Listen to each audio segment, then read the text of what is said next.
After 10 days of thrilling competition, finals are here, starting with quarter-finals day today. 8 will become 4 as we roll into the final day of the tournament tomorrow. Also, big day for ECN as the T10 international schedule on the network gets underway as well. So get set for a big weekend of cricket. I'm Mr. Maximo. This is the European Cricket Series Italy Brescia quarter-finals day, and it starts right now.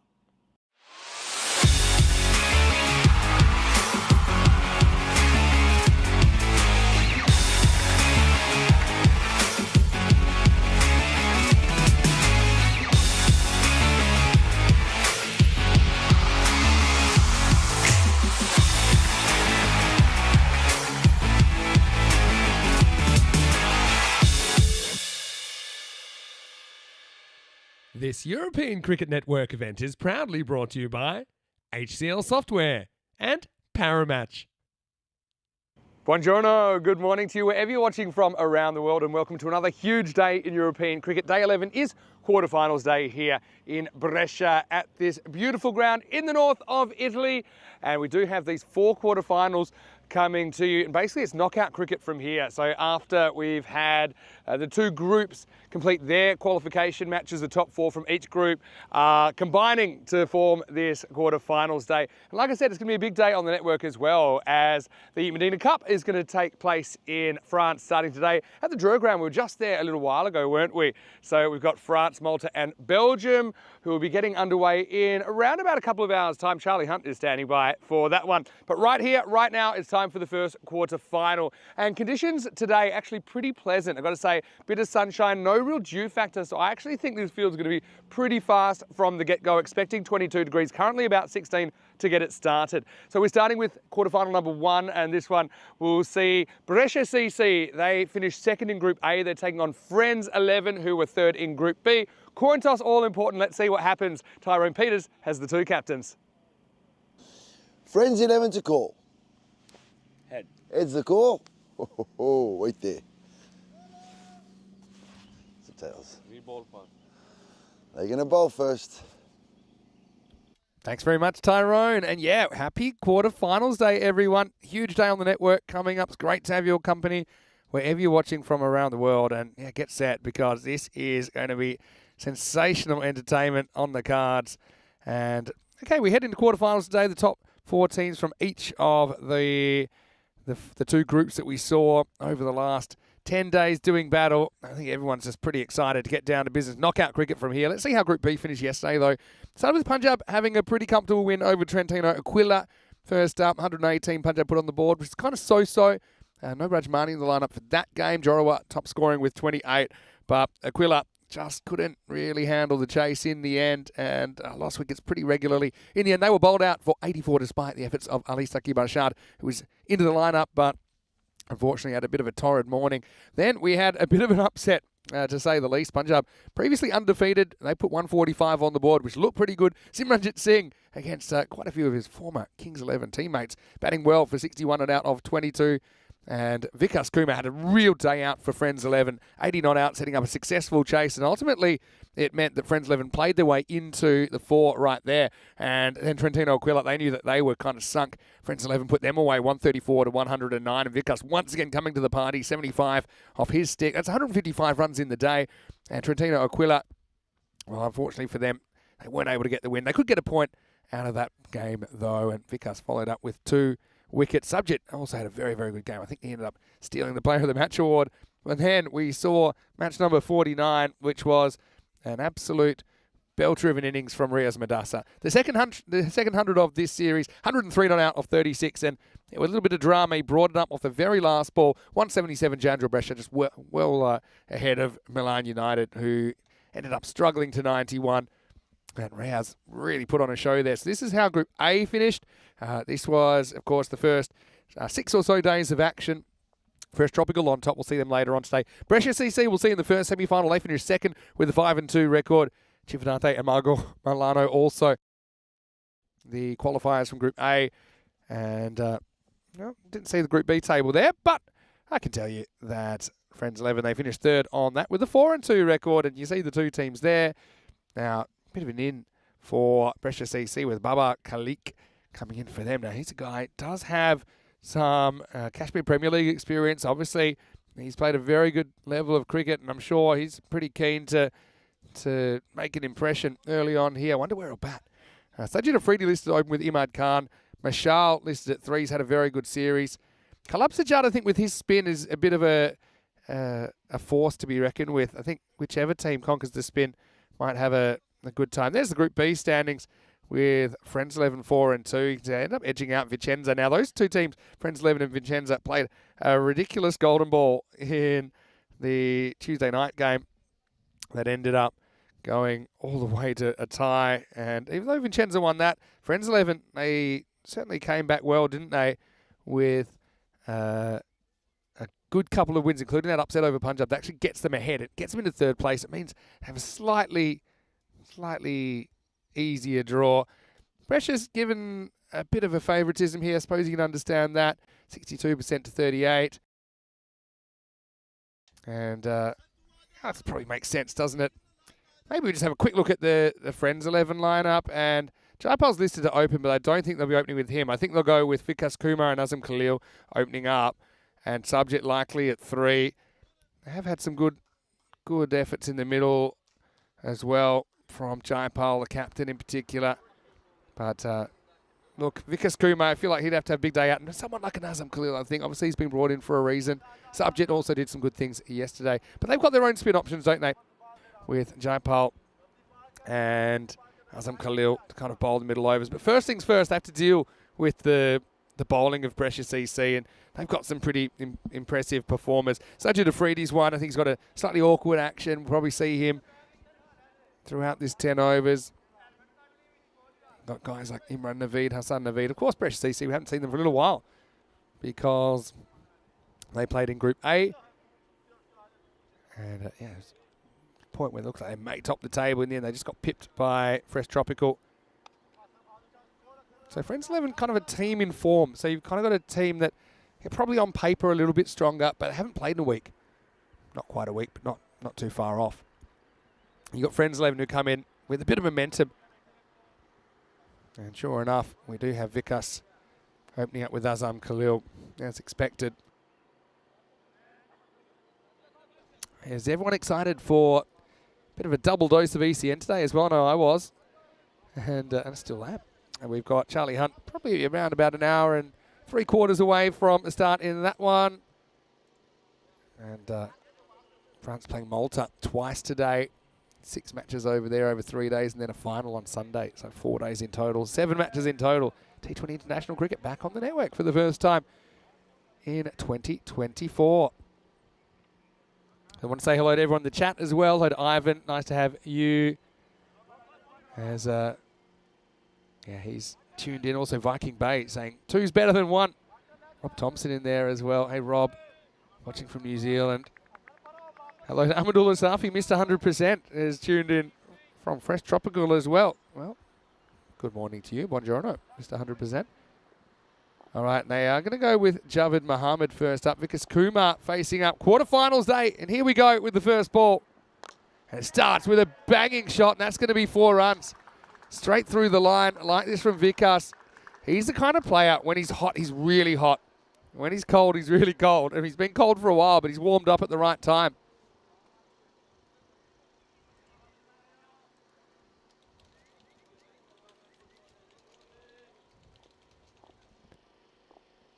So Javed Mohammed, it wasn't the worst ball first up, but absolutely drilled. Now he's going to go across the line, and that's going to run away for 4 more.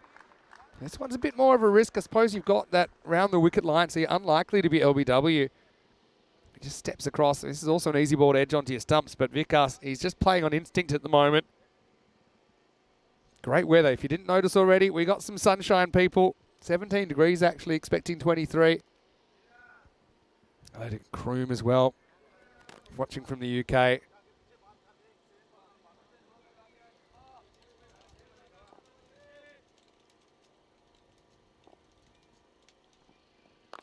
Now he's going to get another one, and there's nobody down there at all, so that's going to be 4. Again, that round the wicket tactic. Any ball that's outside the leg stump, you've got pretty much a free swing at it. The only way you can really get out here, I suppose, if he top edges it, or if he drags it onto his stumps. They're almost daring Vikas to play that shot with no fine leg. But the ball bowled allows him to play it reasonably comfortably.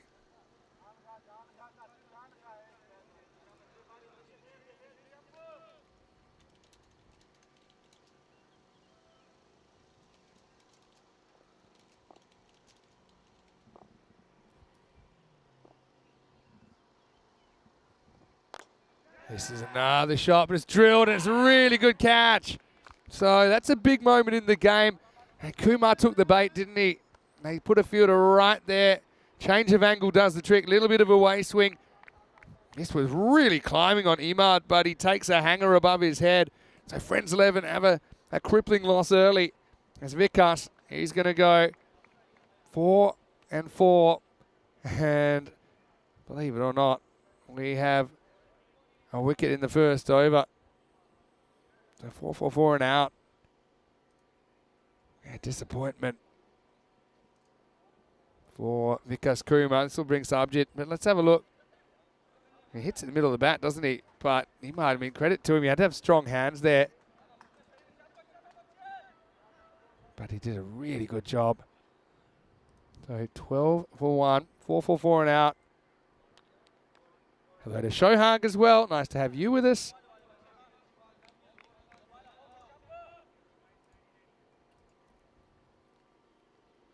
So who can step up here? Obviously, it's a pretty good field placement there. That's exactly where the first ball of the day went. They put the deep extra cover back. Bowled similar ball. Okay, slightly different angle, but similar ball, really.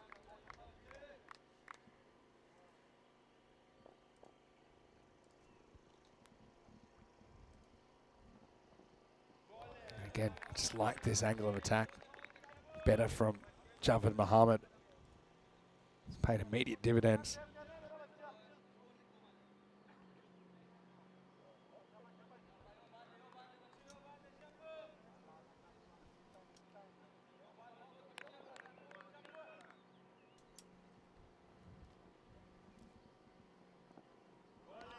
Again, that's a really good area. So recovers well. Yeah, you got half a wicket made in there. 4-4-4, wicket, dot, 12 for 1 after 1. This is what quarterfinals day looks like here in Brescia. Brescia CC taking on Friends 11 first up. Just the 4 games day, obviously, because they are quarterfinals. Punjab finishing second in Group B, taking on Chivadante in the second quarterfinal. Fresh Tropical versus Vincenza in the third quarter. And the last game of the day will be Janja Brescia taking on Marco Milano. So 8 teams start the day. Only 4 will survive through to semi-finals tomorrow.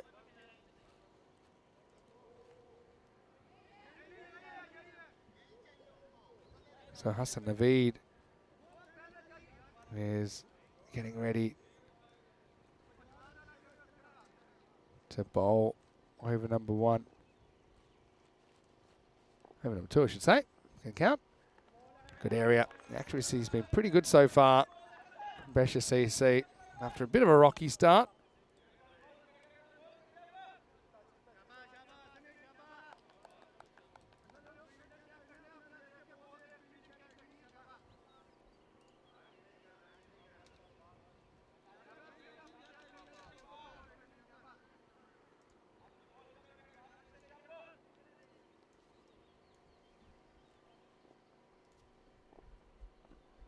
Again, really well bowled. A little bit of a way swing.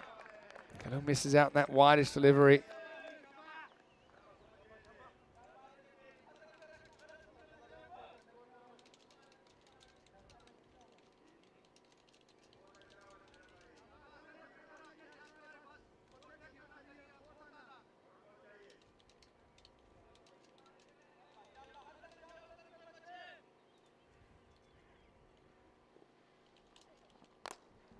This is up in the air, and that's out of the ground. So Azam Khalil, third time lucky.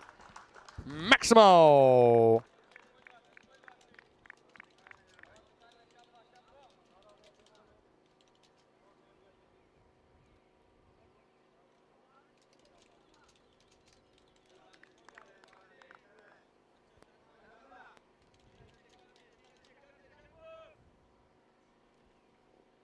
.30-70 here, Friends 11. Can Azam step up in a big moment for friends? Hits this pretty hard. Fielder comes around. He's going to go for 6. I'm pretty sure that hits the rope. You could just tell the way that it hit. But Azam gets a lucky break here. That's Mohamed Mashal down there. But just the way that ball, yeah, look, goes straight through the fingers. Probably flicks his fingertips and look, bang, straight on the rope and short. Bang, yeah. The rope slows it down. And so it will be 6 runs. Azam could have been gone there in a very similar fashion.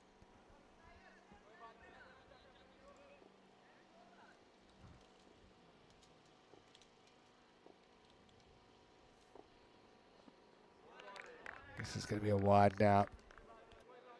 Interesting one. Let's see if that hits the line or it doesn't quite hit the line. What's your opinion? It's a tight one. The umpire's not sure they'll call it a wide.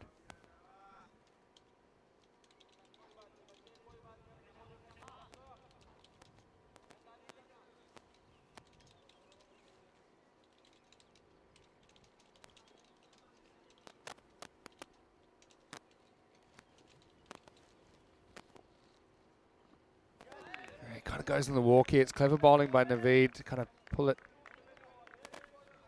a little bit shorter. Might have just sensed Khalil advancing.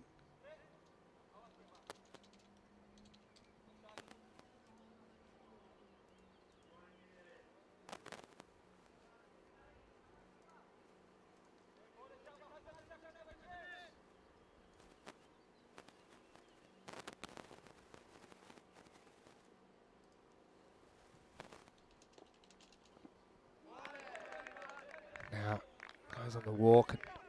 Azam, well, they're going to take on a run here. It's super clever. That's really clever running. I mean, the keeper can't say too much about this. He's the one that threw it in the first place, so he can't complain about them running. So that'll be a bite, and they'll steal a run. The keeper throws, and now Azam says, well, look, there's no stumps at that end. I think I'm going to make it. No one can field the ball. So pretty enterprising stuff. Taking us to the end of the over. As we look at the standings in Group A, you can see Brescia CC had an interesting campaign, didn't they? Finishing with a 5-2 record. Obviously, top 4 from each are in the mix today. Brescia CC, their only losses were to Fresh Tropical and also Cricket Stars, who were able to get them in a pretty entertaining game on day 5. A couple of big 4-point wins in there as well for Brescia CC.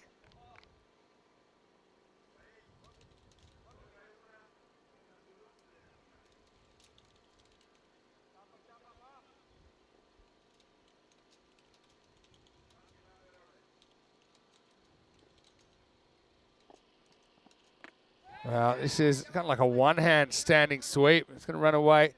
Probably just a single. Not really in control of that shot, Azam Khalil.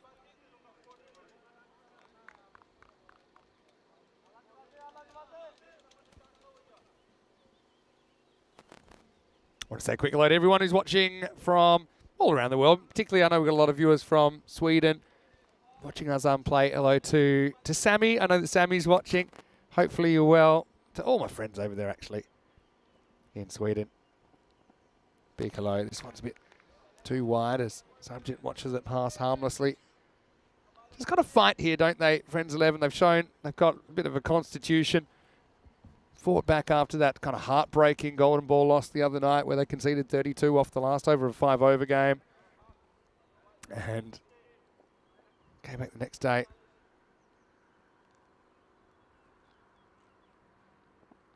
It's really good swing bowling. Watch this one. Let's have a look at this. This is picture perfect outswinger. Angles in. Look at the seam position here. Probably can't see it that well, but just have a look at that right to left. You can totally see why the batter's missing that. Great shot of that from our crew at Spring Productions.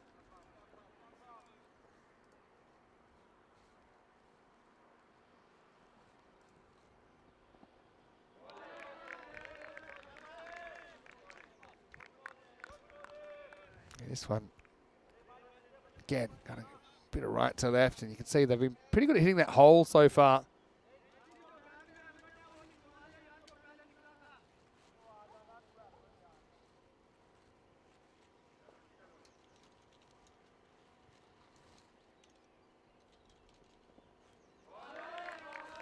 Another one in that area.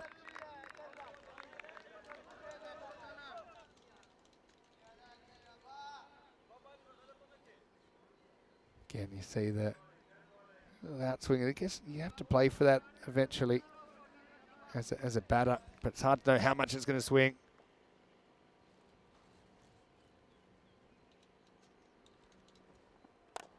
Now goes up in the air. It's a sitter really for Emad. He's going to take the catch. It's going to be a tough time at the crease for Samjit.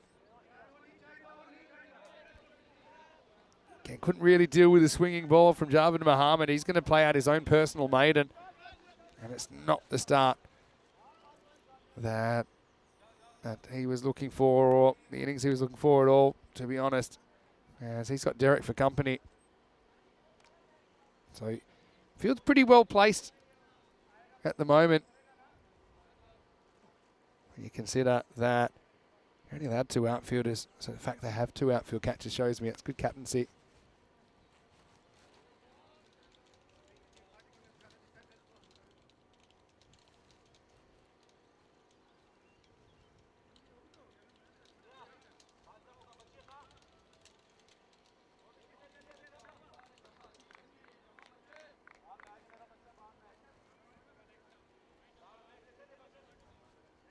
Last ball of the 3rd over coming up.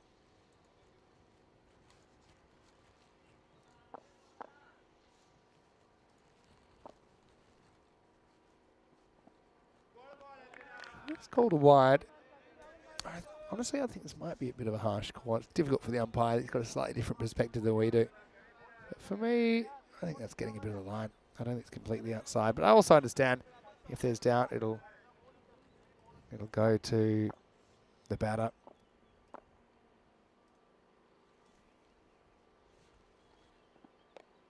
All right, well, that's going to be a lucky edge. That could fly all the way, you know. Going. Don't know if we're going to see this because I got a feeling that Rizwan's in the way. It'll just be what the umpire says. This is just my viewing of it. Let's see if we see this one bounce. We do not. And so whatever the umpires call is what they're going to have. And it's been called 6. So Maximo. That's one way to get off the mark. Hardeep has 6, and at the end of the power play, it's 35 for 2. So quite an even kind of power play, all things considered, really. Something for everyone. 12-4 and 12-14 and 9. A couple of wickets in there as well.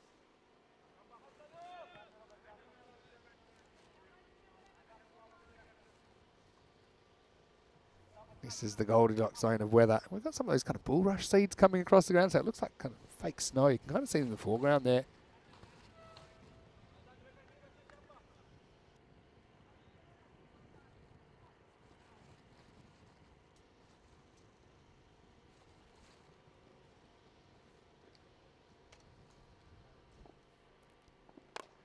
On the walk this time, pretty well knocked down in the infield. Take on a 2 though, that's good running. Azam hasn't had a lot of the strike yet, but I think he's very important to the health of this innings. We know that they sometimes have a little bit of a struggle with the depth in their batting. They can all bat, I just think you really need that power. Azam's a guy we have seen representing Sweden on many occasions. He backs away a little bit here. Look at where he ends up. Hard to access that.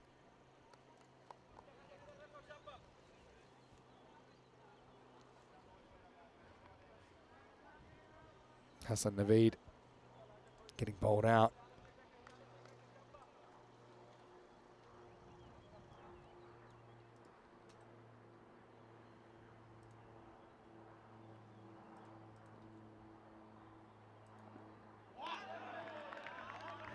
Good areas once again. I think Brescia CC, like I said, with a couple of exceptions, they've been pretty disciplined with their bowling and their areas.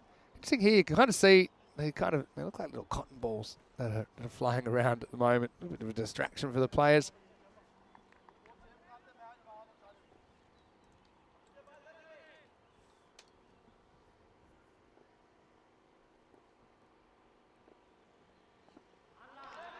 He goes on the walk, but he just struggling a little bit for touch at the moment. Azam Khalil, he could break out at any time.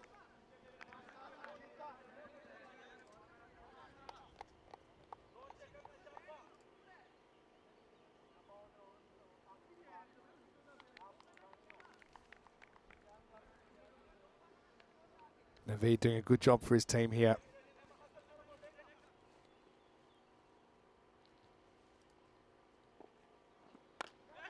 He's going to get lucky here, or is he? No, he won't. Straight to the field, and he dropped. Well, he does get lucky. Thought for a second it might have just dropped into that mid-wicket, but it was more of a top edge than I thought initially. Here you could see slice, and to be honest, that's his second life. That one, not too many excuses. Okay, sun's a bit of a factor, but Azam gets super lucky, dropped twice so far. He's still there, can still change the narrative.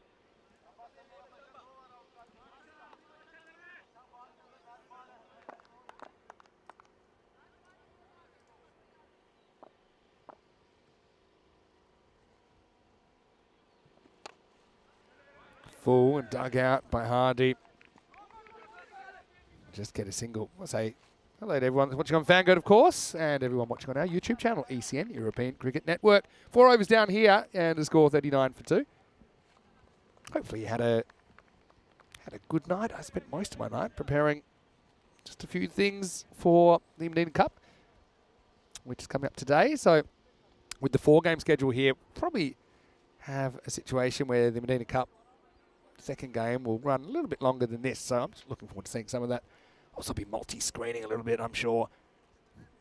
A lot of our viewers will be doing the same today. Naveed bowls a pretty good spell. None for 17 off 2. Probably should have had a wicket. So Jad Afridi's going to come on now. He's got a real kind of awkward action.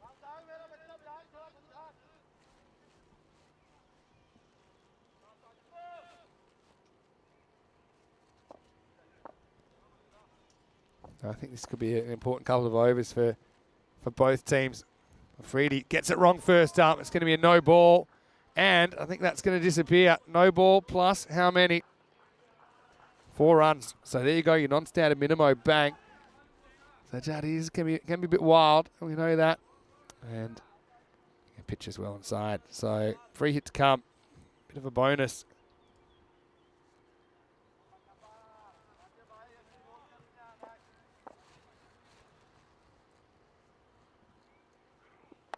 Free hit, finds the fielder though. They're going to run. Well, he could be run out here. Oh, I think he's gone. I don't think he ever makes it. And so just one of those cases where I think you can see Azam goes on the hit and just spent too long ball watching, I suppose. Bowler's in the wrong position, but I don't think he ever makes it. He's out there, and in the end, I think he loses his bat well short. So there's a bit of chaos here. It's going to be run out off a free hit. And that's a bit of a frustrating one, to say the least. Harmanjit was able to hit that 6 and the 4, but he's going to be no more. And it will be the 3rd wicket down now, 44 for 3. I mean, pretty good improvisation from the bowler. He knows he's not in great position, but it's because that's where he's followed through to. And an early throw finds the bowler, saying, yeah, throw it to me, and then I think I can win the race. You can actually see there, I think he still ends up out. Because unfortunately for Harmanjit, he loses his bat. His bat ends up kind of horizontal. He's not holding it. Once you're not holding your bat, you can't use it as part of the extension of yourself to be in your ground.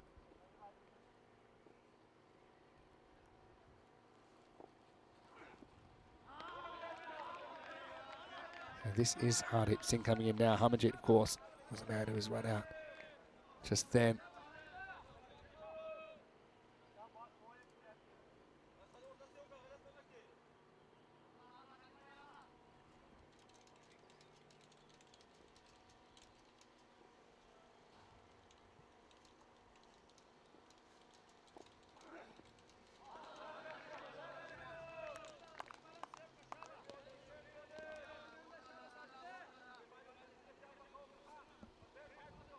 Afridi, that dodgy start, but he's come back very well.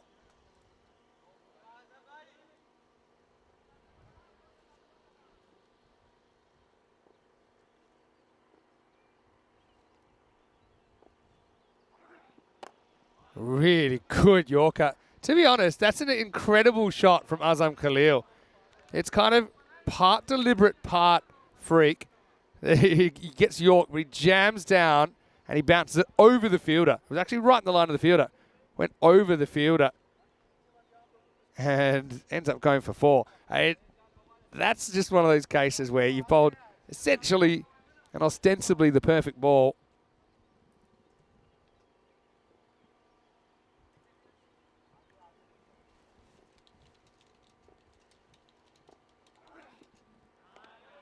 Now, big swing and a miss. So it's been a little bit of hit and miss all the way through, hasn't it? That wasn't too far away from knocking out the stumps.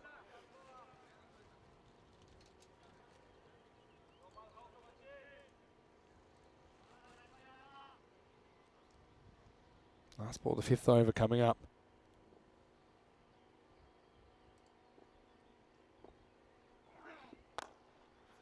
This is hit pretty well. I don't think anyone's catching that. It's going to be 4 runs. So Khalil, he continues to fight on. He'll move to 24 as we get to the end of the 5th over. 52 for 3 after 5. And we've got so much coming up. In fact, we've updated this now to include that Portugal night series. So this is what I'm calling May Madness, because all these events you see right now, they're in May. And there's some multiples there. So, for example, the Netherlands T20s, there's 3 separate kind of events in there. We've got Medina Cup starting today, of course. We've got Estonia starting on Monday, which has an ECS and finishing with men's and women's internationals. We've got the internationals here this weekend as well, men's and women's. We've got Romanian T20 international cricket in the Continental Cup, which I think is a 4-way series. And then we've got England, of course, to cap off the month, 27th to 31st of May. As we get low full toss, hit straight to the fielder. Hassan Naveed's not going to miss out. So Mashal comes on and he picks up a wicket. And I don't know if they want to check the height here. But to be honest, I don't think there's too much hope that this is going to be a no ball. It looks fine to me. Absolutely. So just double checking to be sure you can understand that. But Hardeep's going to have to go.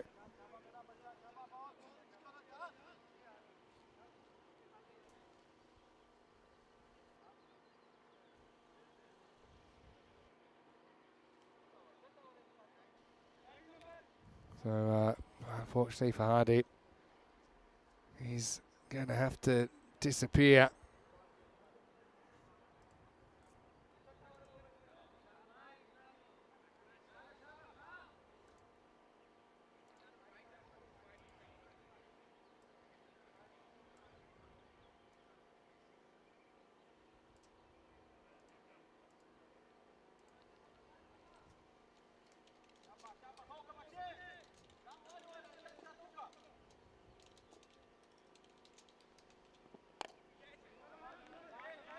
Clipped away as Jaipal comes out, number 6. He's just hit the skids a little bit.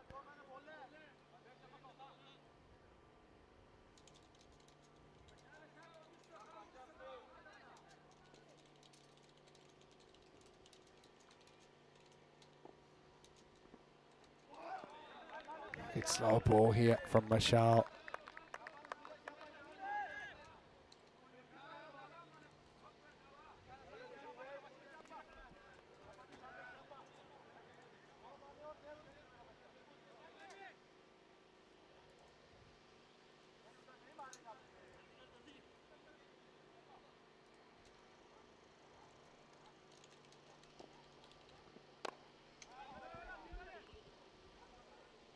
This is just played away nicely. In fact, beat the fielder. Khalil gets 4. Thought for a second it was just going to be a 1 because he hits into the pitch, but just kept on rocking, didn't it? This field is lightning fast.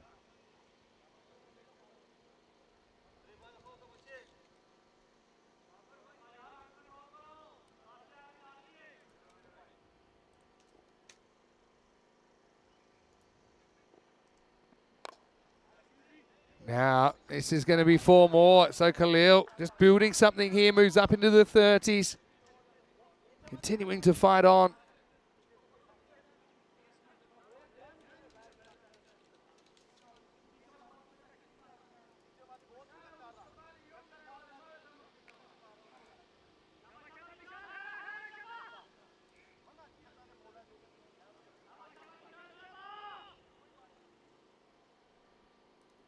Khalil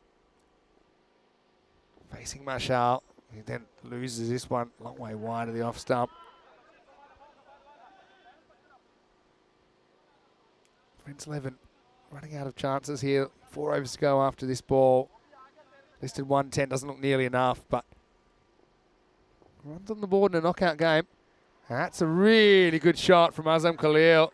Like I said, he's had a bit of luck, but he's also played some beautiful shots in this innings. Maximo!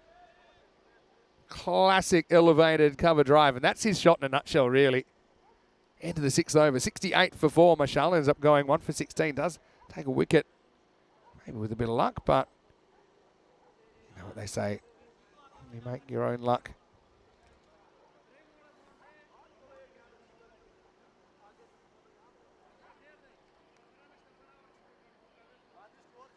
Jaipal, I suppose you'd say last of the recognised batters, probably more of an all-rounder.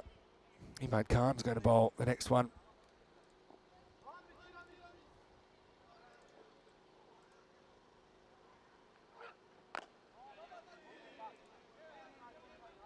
First ball of the new over. Jaipal just gets the one, says right, over to you.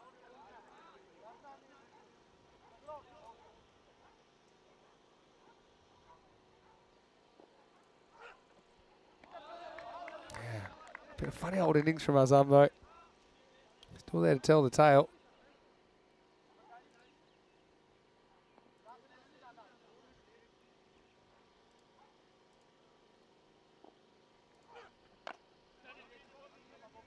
And kind of clunks this one for 1. So you kind of need a string of boundaries from somewhere, you'd imagine.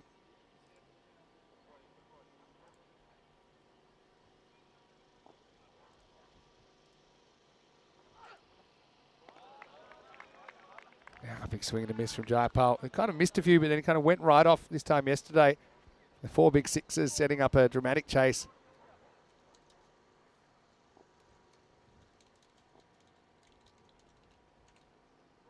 Slow ball, clever.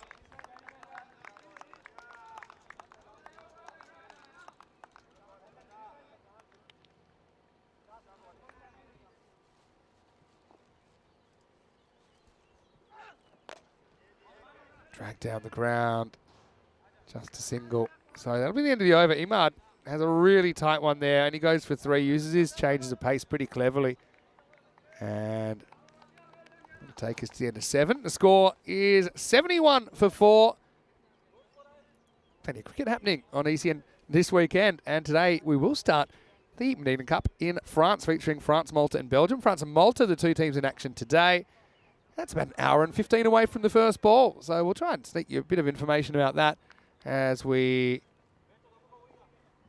get to that. Anyway, Sajjad has edged onto the foot of Jaipal.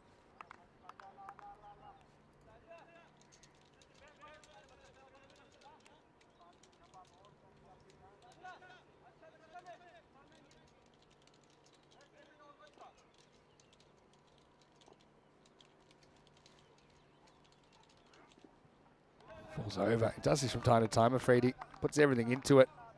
Not a nice landing, but good result. Another dot ball.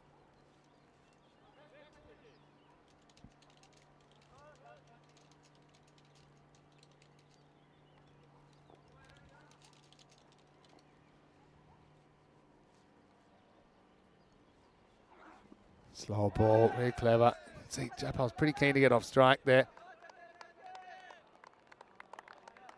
This is the variation that Afridi will throw in from time to time. Just have a look at how he actually flicks this ball out of the back of his hand. So it's genuine leg spinner, really. It's like really, really,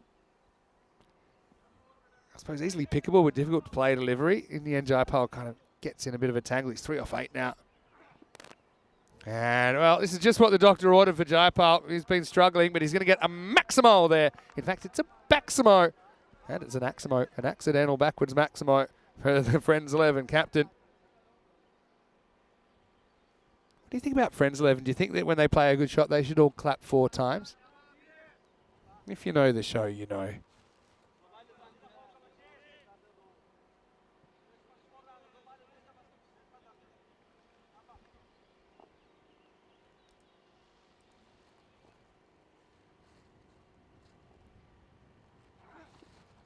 Yeah, that's the one. Might as well let that go down the leg side. You don't have to worry about playing it. I think Charlie Hunt might have popped in. Hello, Charlie. Hopefully you're well. And yeah, Charlie's going to be handling the Medina Cup in France. Funny that Medina is actually in Malta. So traditionally that's where it's held. But this year, due to some venue issues and redevelopment, it's going to be in France. Big swing and a miss. Khalil's just tucked down the wrong end at the moment. We've had ... 6 wide ... in the over. I need to beg, borrow and steal that at 100 to 110 and I hope to take some early wickets.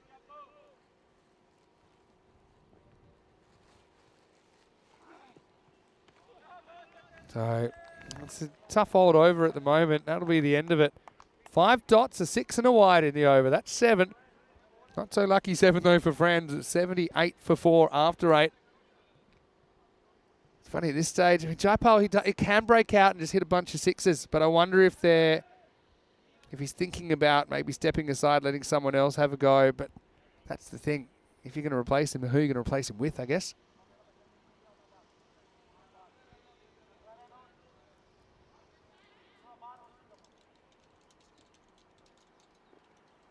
All right, Imad was unhittable before. Now, Azam just going to get the 1. So, Jaipal, to be honest, I think with the amount of slow balls that Imad Khan's bowling, I think if I'm Azam, I'm probably running on a slower ball because the keeper won't be an easy one for him to gather, probably on the second bounce and hit the stumps. I think you've got to try and hit the strike, get the strike back. That pace on, though, is going to be an easy one for the keeper to hit the stump, so you can't really run on that one.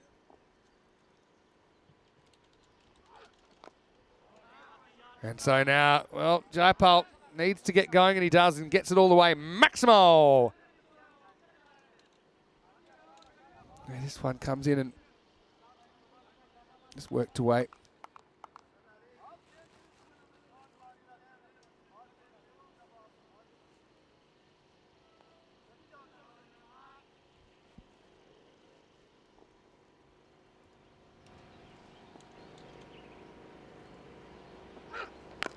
All right, well, there you go. This is what Jaipal does. He's like a ninth over specialist. He sometimes can scratch around, but then come the ninth, it's bang, bang time. Maximo. Friends have certainly had their ups and their downs.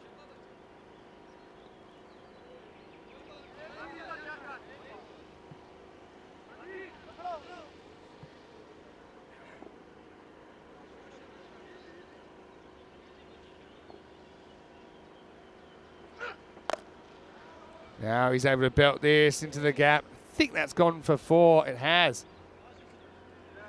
They're pulling something out here. 6-6-4.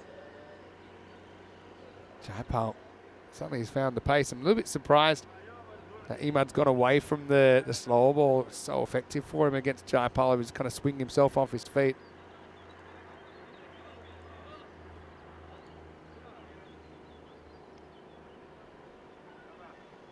This over suddenly he's gone for 17. Knocking on the door of that 100. Last ball of the 9th. Slow ball. Yeah, it's that rolling off cutter. Going, and gone. Maximo! Different sort of a slow ball there from Imad, who kind of rolled the fingers to the right. Jaipal gives it everything he's got, and he just gets the distance. So Imad, after only going for 3 in the 7th, he goes for 23 in a magical 9th for Friends 11. And the 100s come up as well now, 101 for 4. Well, now another over like that, 120, you start to feel like you're in the game. Okay, yes, you're going to have to deal with some Brescia CC guys that obviously have scored a lot of runs in the series, but they haven't played for a few days. Maybe you can catch them cold. 101 for 4 off 9. Some Khalil, 40 off 23. Hasn't had the lion's share of the strike, but he is facing up Mashal. He's going to bowl the 10th over.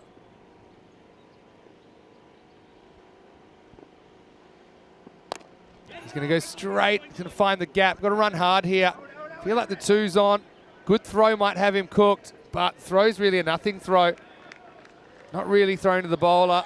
Not near the stumps. And enterprising running by Friends gets the double and gets Khalil back on strike.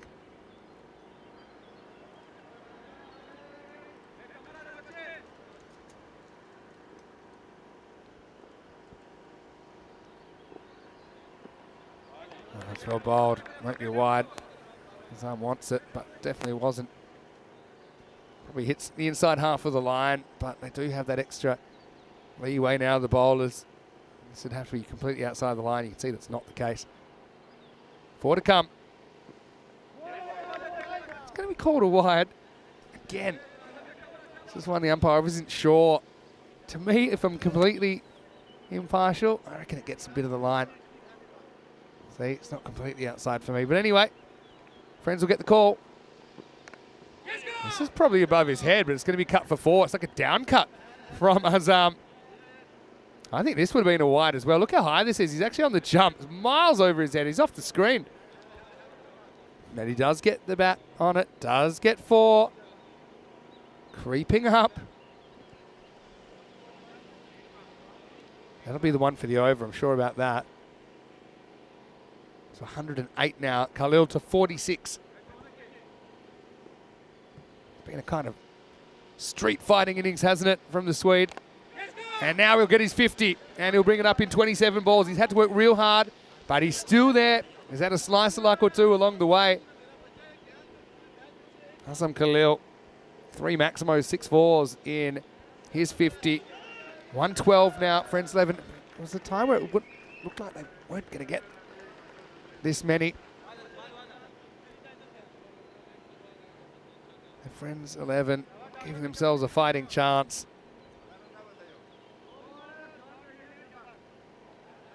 An interesting decision to go the bouncer there from Marshall. 2 to come. Now in the air. Well, this should be caught. He didn't find it first. Real awkward one. He's going to catch it on the second attempt. So Khalil goes for an even 50. Slices that up. You can just see the fielder was certainly in some sort of discomfort looking into the sun. He fumbles it in the first attempt. The second time, it's into the hands. Sajid Afridi there, I think, that takes the catch. So Khalil will go. And the score is 112 for 5. Pritpal will get 1 ball. But Khalil, like I said, it was a tough innings to get going, but credit to him. If he hadn't have stuck around, you'd wonder if they would have made this many. And he gets a warm reception from his teammates. Just hanging in there. Marshall, who's got 2 for 27. Last ball coming up of the 10 overs. He gets some bat on it. They have to be running here. Probably shouldn't get 2. Good throw might have him gone. But that's good hustle. So they'll have to fight for it, but they get 114, Friends 11. And Marshall will finish with 2 for 29. And so it's been a interesting first 10 overs, really. Both teams had their moments. I think on the balance of things, Brescia CC fairly comfortable chasing 115 for victory. But Friends 11, they're not gone yet. And it was because Kumo started the day with 3 boundaries, but then the 4th ball, he drilled straight to the field, got put there exactly for that. Then Azam hit one in the same direction, but that was dropped onto the rope. For Subjit, he went much the same way, but a 6-ball duck chewed up a lot of deliveries. Azam got that second slice of luck. Not so lucky for Harmanjeet, who got run out for 11 off a free hit. And then just a bit of a kind of tough middle over period. But Jaipal was able to get going in the 9th. And ultimately, they would scramble their way up to 114 for 5. So 50 even for Azam Khalil off 29 balls with 3 Maximos, 6 4s in there. Apart from that, Jaipal fought back after being a long way behind in his innings. Some good hitting in the 9th, got him to 31 and out of 16. Apart from that, Vikas early started with 3 boundaries. That's all he got. And Harmanjeet, well, he promised a lot. Unfortunately, got run out in a bit of a mad scramble. He was out for 11. As far as the bowlers went, 2 wickets for Javed Muhammad and 2 for Mohammad Marshall. But for me, Hassan Naveed probably the best of the bowlers. He bowled with good control, though he didn't pick up a wicket. He only conceded 17 off his 2 overs. So we'll take a break and we'll be back in just a few minutes. It will be Brescia CC chasing 115 for victory. Vinny sound to him is to Maximo for ECN. This is quarterfinals day on a big day for European cricket with double game action coming your way in an hour or so time. But right now, we'll be back in a few minutes for the second half of this first quarter final in this European Cricket Series.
This European Cricket Network event is proudly brought to you by HCL Software and Paramatch.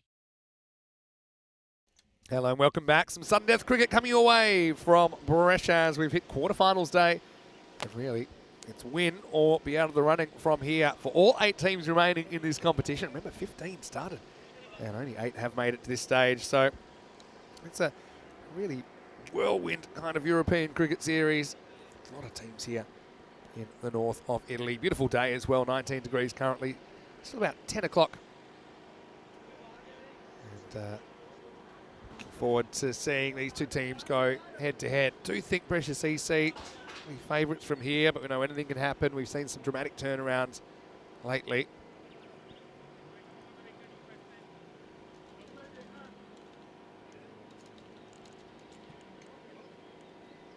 And for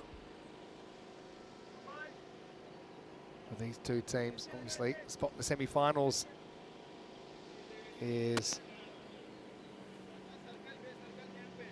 at stake.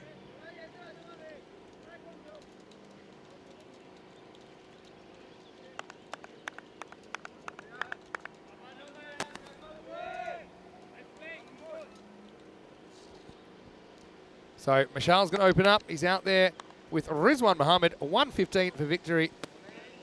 And we'll start with the dot.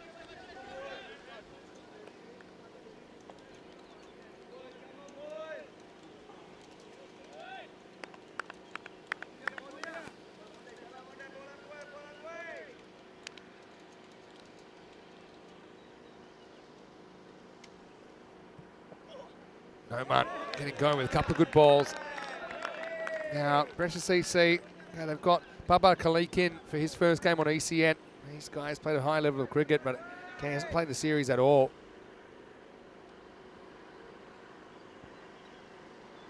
Mashal. Very good player. A slightly streaky start for him. It's good pace. Pretty well handled by Balwinder behind the stumps. Balwinder doing the job there. Fahan not in the side today for Friends. That's why Balwinder has got the job.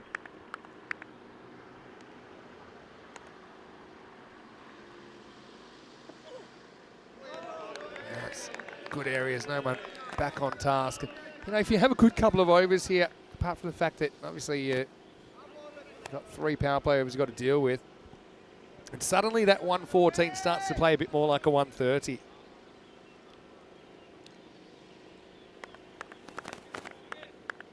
Hello to Julian Dawson. Get ready, because one of these teams is going to have to go after this innings. Really good over this from Noman. Just bothering Mashal.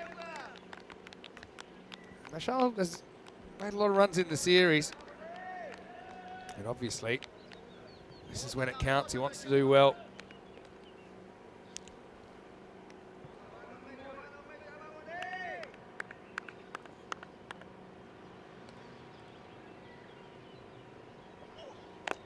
A little bit short though. Noman lets himself down. That one's going to disappear. Maximo off the mark at the 5th attempt. Mashal, 173 runs in the group stage, best of 68 not out, a couple of 50s in there.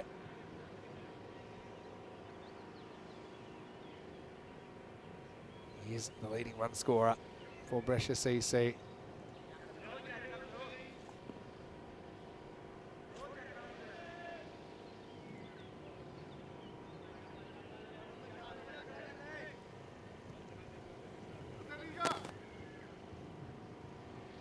Still been a decent over. He can kind of handle going for 1 boundary in the over. He still win the over, I think. Here's the last ball of it coming up. Oh, this is in the air. Can anyone reach it? Don't think so. It's going to fall into space. Can they stop the 4? They can. They won't stop the 2. So all things considered, it's a decent start for Friends 11. They don't quite get the breakthrough that they might have been hoping for. 1 over in. It's 9 without loss.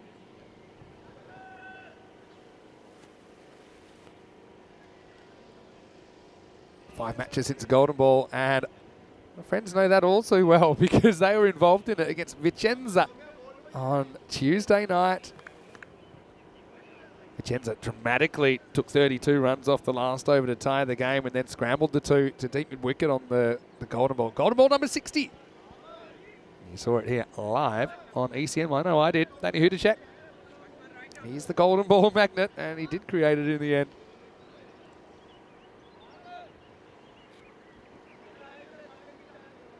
So it's got to be a kind of team effort. If you do have a bowler go for kind of 30 or 40 here, kind of high 30s, 40s, it's so hard for the other bowlers to make up for that.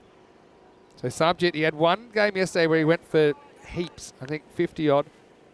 Next time he only went for 12, took a couple of wickets. What kind of Sabjit have we got today? Well, the first one angles in to Rizwan. He puts it away. Maximal. Just a fraction too close to the right-hander. See, he comes in towards middle and leg, and he puts it away.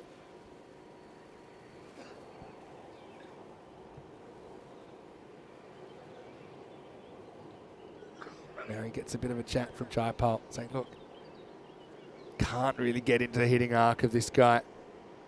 We don't have enough runs to play with. With someone like Rizwan, you want to get him to establish he can hit the ball through the offside.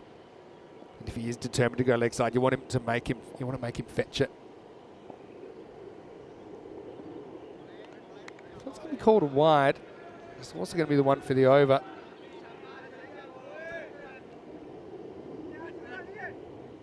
So, I don't know, is it a wide for width or height or both? I don't know. It's too high anyway. Anyway, this is fraction short. Going, and gone. Maximal. Just way too short from Sabjit. And you can see there, he was just sweating on that one.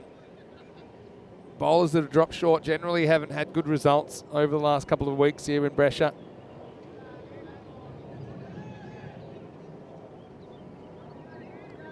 So this bowler comes down, okay, you need a plan. Now what's his plan here? It's got to be to pitch it up, force him to hit forward. Jaipal's back at long off, ready to take a catch. That's it about there, but it's also well hit. So that's going to be 4 as well. At least you've forced him to play a different shot. This is a more difficult shot. Might lead to a mistake. Maybe a little bit too much width there at this stage. And again, length, it's kind of not one nor the other, is it? Yeah, a few people in the chat just noticing no sign of Dave B yet. Maybe the morning after the night before, because it was his birthday yesterday. Now he's going to nail this one, and Sabjit, unfortunately, he's not having a good start to his day with the ball, or the bat for that matter. He's gone magical, and there's still 2 to come. Maximal.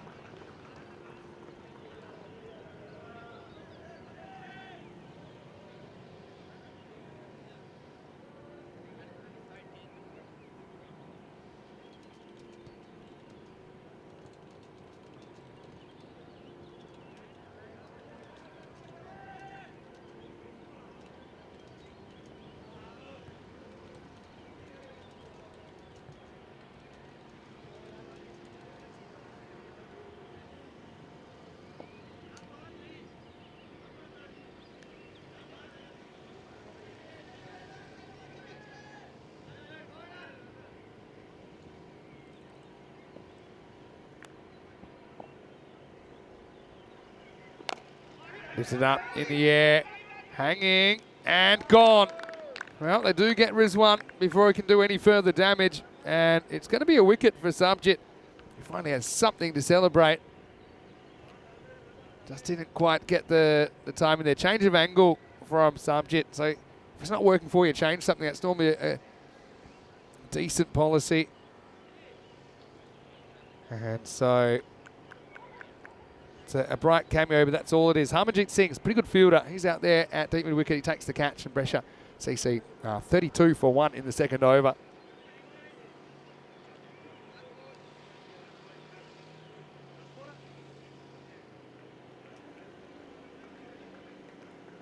Still, that's a productive innings, isn't it? I talked about the fact if you have a tight couple of overs, that 114 can start playing like 130. Well, now it plays a lot more like about 100, doesn't it? With Here's one getting him off to such a great start. Sajid Afridi is coming out at number 3.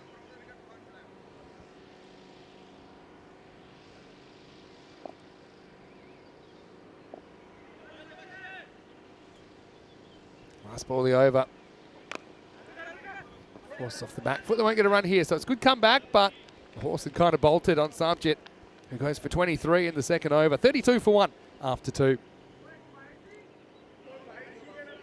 Mentioned the journey of Friends 11. It was pretty entertaining to say the least. They actually finished on a 4-2 record, but they were 2-2 when Vicenza knocked them off in a golden ball on Tuesday night. They actually just edged them out into 4th place. That means Vicenza will have to play Fresh Tropical later on today.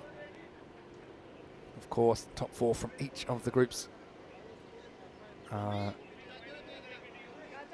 this quarterfinals day. Yeah, it's pretty brutal when you go from 8 to 4, but that's the way it is.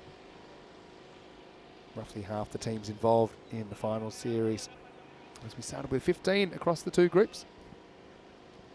Vikas Kumar is going to bowl over number 3. I think they didn't go back to Noman. I think I would have. Right now, I definitely would have, because that's a hanging full toss from Vikas, and that's going to be out of the ground. Maximal. I get a couple of reasons for that. I think Noman, okay, apart from maybe 1 or 2 that got away, bowled a pretty tight first over. Ball in a reasonably similar condition.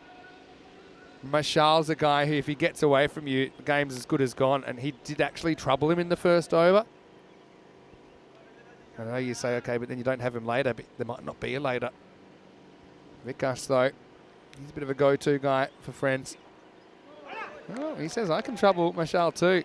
Got to get that angle across him. He got to make sure it's not too short as well to Mashal. We've seen it time and time and time again.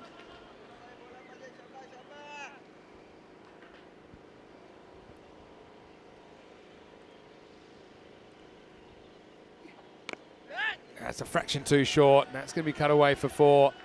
It's good footwork from Mashal. Just picks up the length. And then he kind of gets over that, so it's a fairly safe shot as well.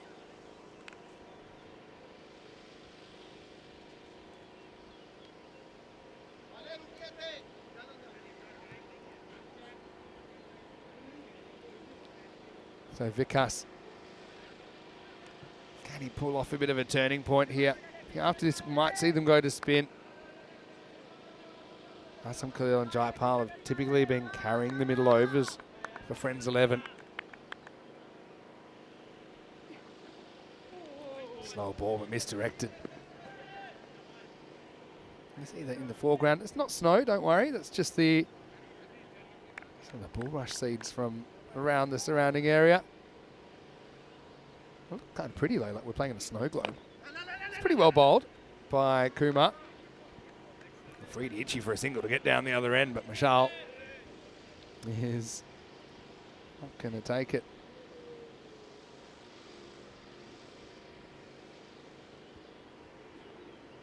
Oh, goes upstairs on him a little bit.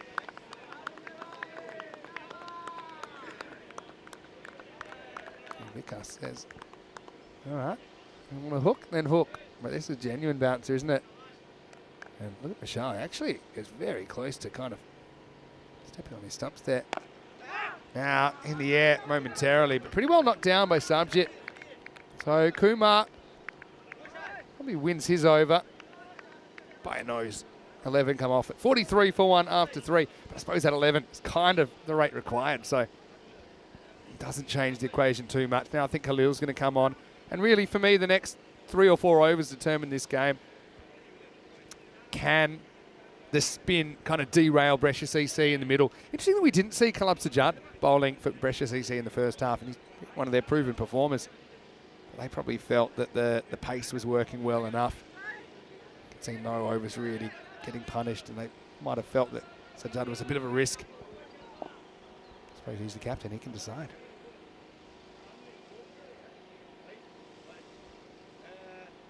So yeah, so Khalil is going to bowl to the right-hander first. Okay, left-hand, right-hand combination that also kind of throws everyone for a bit of a loop. All right, over number 4, Azam. 50 in the quarterfinal. What can he do with the ball? This one gets straight, takes a bit of a risk, but Afridi can't time him up. Chops it onto his own leg.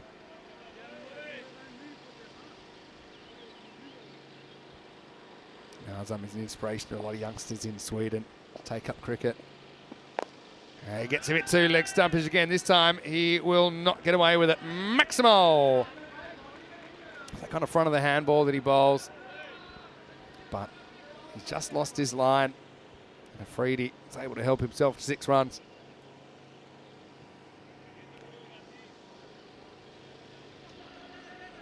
Checking out this field. They've got 5 on the offside, 4 on the leg.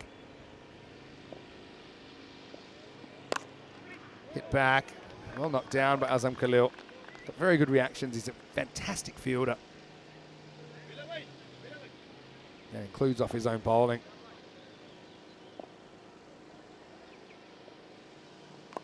He loses his line again. So he saves the one, but he gives away a boundary. So you're almost trying to sneak one in and cramp him, but you can see it's outside the hip. And I think that's gone for 4. Not quite carrying. Don't really see the rope moving, so that will be 4 runs. 50's up for Brescia CC.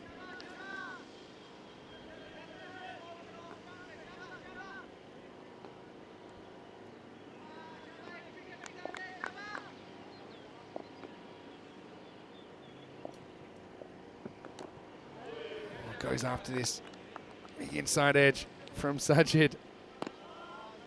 Wickets is your currency here. And even with wickets, it might not be enough, but wickets is your only hope. You can keep moving the line.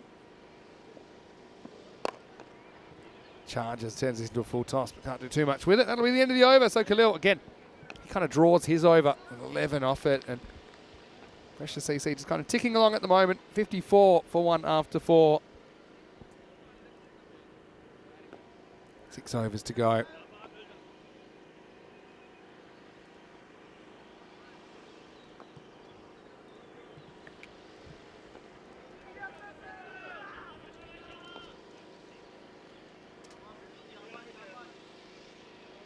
So well ahead of where they need to be at this stage.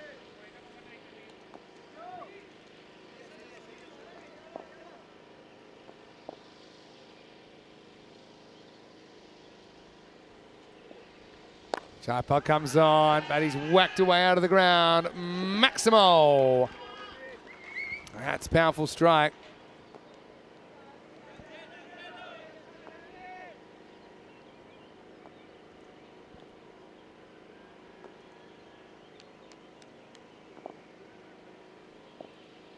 Jaipal has work cut out from here. Has a swing again. Tom Afridi will only get 1.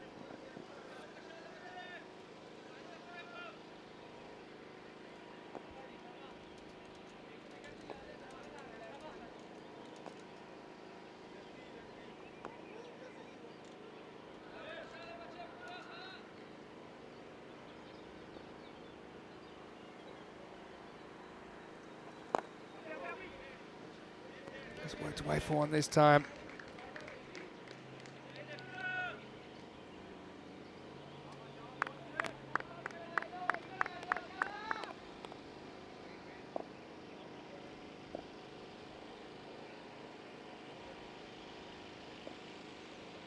Again, charges on this, but kind of up towards the splice of the bat.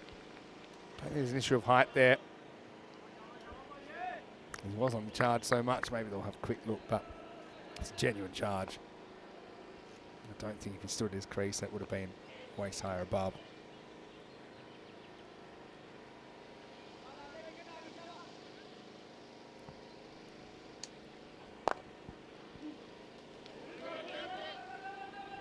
Push here. That's pretty good fielding and slightly lazy running. Khalil did well. Got kind of caught up in the ground, but throws himself around there. Have a look here. Yeah, it did. His knee got stuck in the ground. Did pretty well to hold his composure and field that.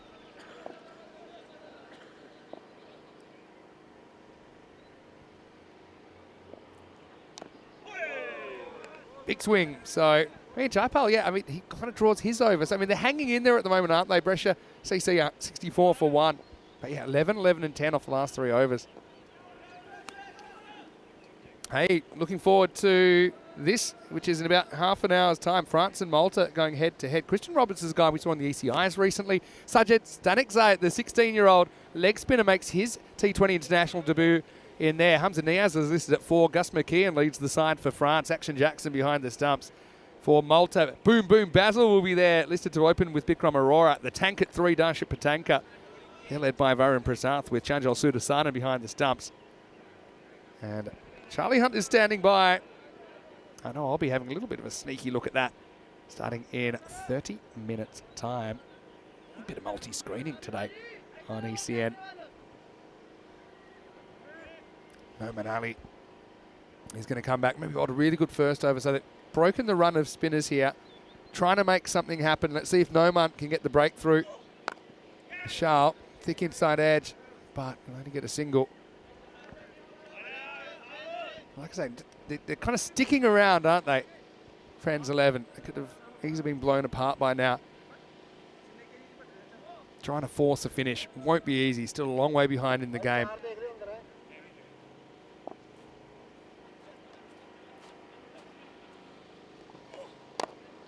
Pretty good looking shot. And that's going to run away for 4. It's a cracking shot from Sajid Afridi. Just look at the footwork here. Gets a decent stride in. Take it down to the ball, collapses that back leg, nails it into the gap, 4 runs. Again, you can kind of handle one boundary in the over. That's kind of been the pattern. Just one boundary in the previous over. And if you want to hang in the game, got to try and avoid getting hit for multiple boundaries in the over. See if no one can do that.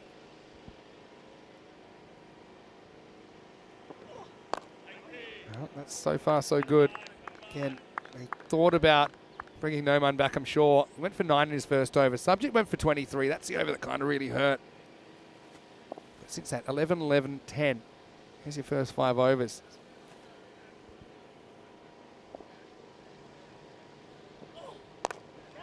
Hit down the ground, in the air, and taken. Really good catch low down by Azam Khalil, so they do bring Noman Ali back. Afridi just hits this too well. Doesn't try and keep it down. Khalil watches it in. Slightly awkward one because there's a bit of a laser beam, like a line drive. Cradles it, gets down to it. Good piece of fielding, but a good innings comes to an end. Sajid Afridi falls for 23, and Brescia CC at 69 for 2. Brings Imad Khan to the crease, and we know how talented he is. It's very good technique there. Rather than kind of lurching forward, he bends his knees. He tries to bring his center of gravity down a little bit.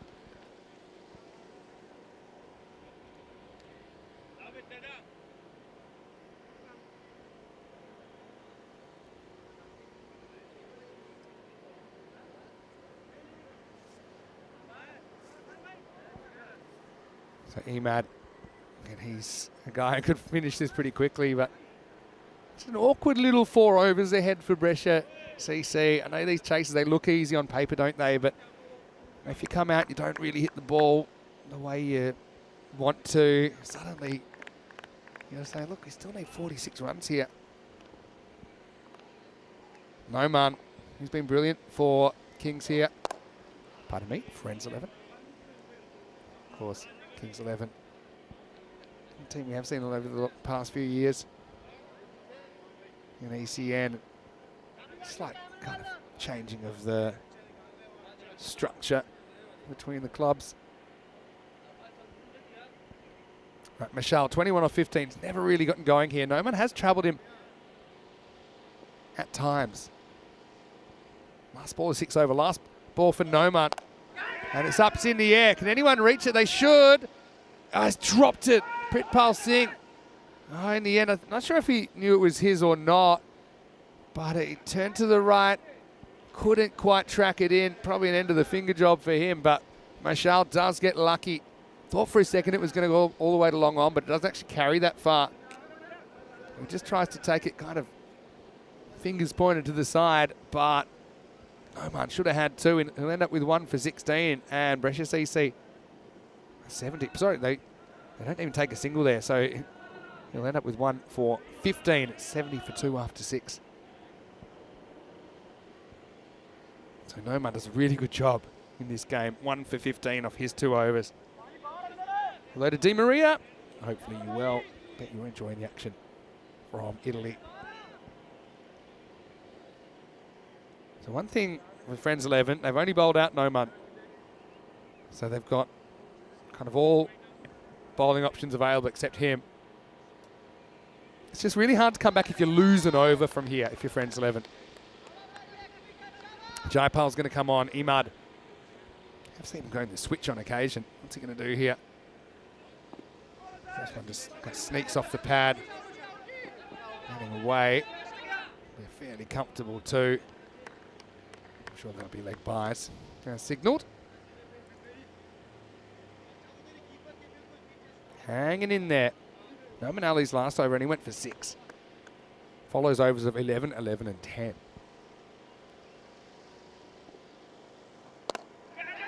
Hit pretty sweetly, and that's going to go all the way. Maximo just bludgeoned, really. And it was a catchable height if Hardeep was on this line, but he wasn't. He had to go sideways.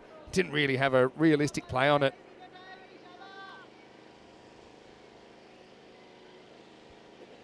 So, yeah, like I said, you can kind of handle one boundary in the over.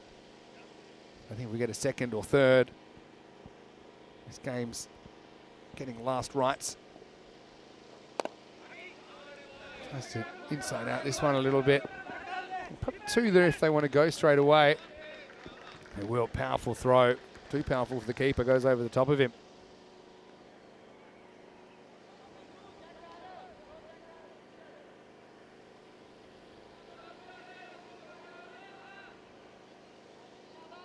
Just still hanging in there, but hanging on with their last breath here. Here's the switch. It's going to be a no ball, and it's going to be Ed. It's probably going to go for 6. So it must have spooked him. It's going to be a no ball, and Maximo and Imad throws out the confusion rays. It's a remarkable shot. We've seen do it a few times now, but never ceases to amaze me.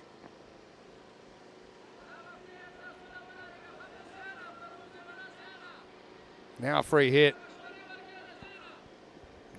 Any chance for Friends 11? You've got to dodge another boundary here. Real wide. I mean, it could have been stumped anyway, so it's actually pretty clever. If you charge and you think it's a wide, just let it go. Can't be stumped off a free hit. Keeper doesn't have to worry about trying to get something there. Just block it. Does enough. Now lifted up. Longer part of the ground, but still going to carry Maximo. A 13-run ball. I think signals trouble.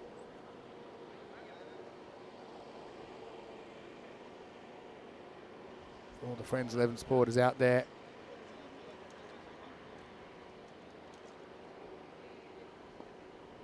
(21 off 20 now. Get another full toss, and to be honest, if you're going to switch, that's your dream ball. It's a full toss. You don't have length as a variable to worry about or bounce as a variable.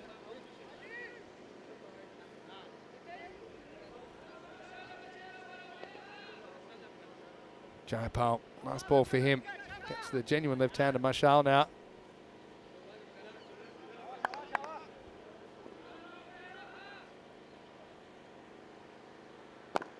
Yeah, good finish from Jaipal.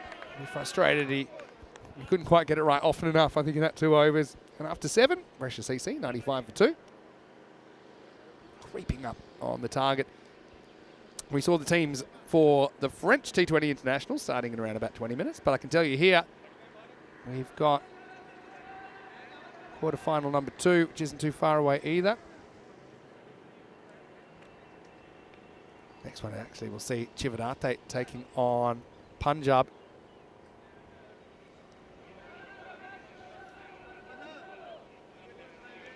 So yeah, the next match will be starting in about 35 minutes here. They've got plenty of cricket to watch today.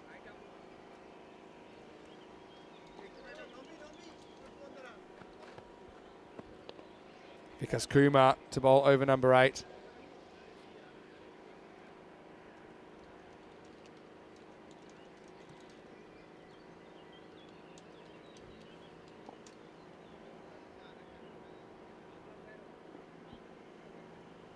Can Vikas be the hero? Well, we're not on the basis of that, because Imad just runs at him and slams him over cover. Really good shot. Again, it's good knowledge about where the field is. So often we see batters trying to beat deep mid-wicket, even with a ball that's bowled there. But deep cover, you can hit through the line if it's a safer shot. Now he's going to go the left-hander. Hanging in the air, a long time fielder comes in, can't get there.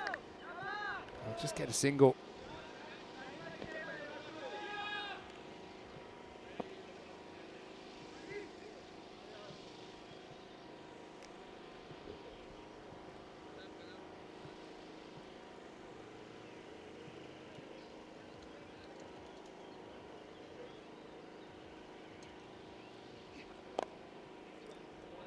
So, underrun a ball now. I'd be highly surprised if they could find a way out of this one. So he's just got to try and win the next ball, see what happens.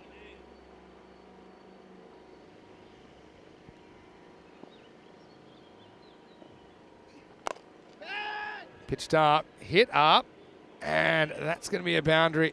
It's going to be 4. So again, hit into the gap. For a second, it was kind of catchable distance. Probably was, you know.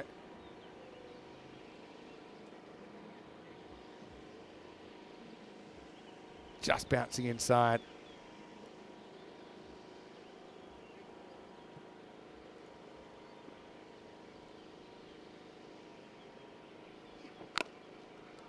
Lifted up, and that's out of the ground. So not too long to go now.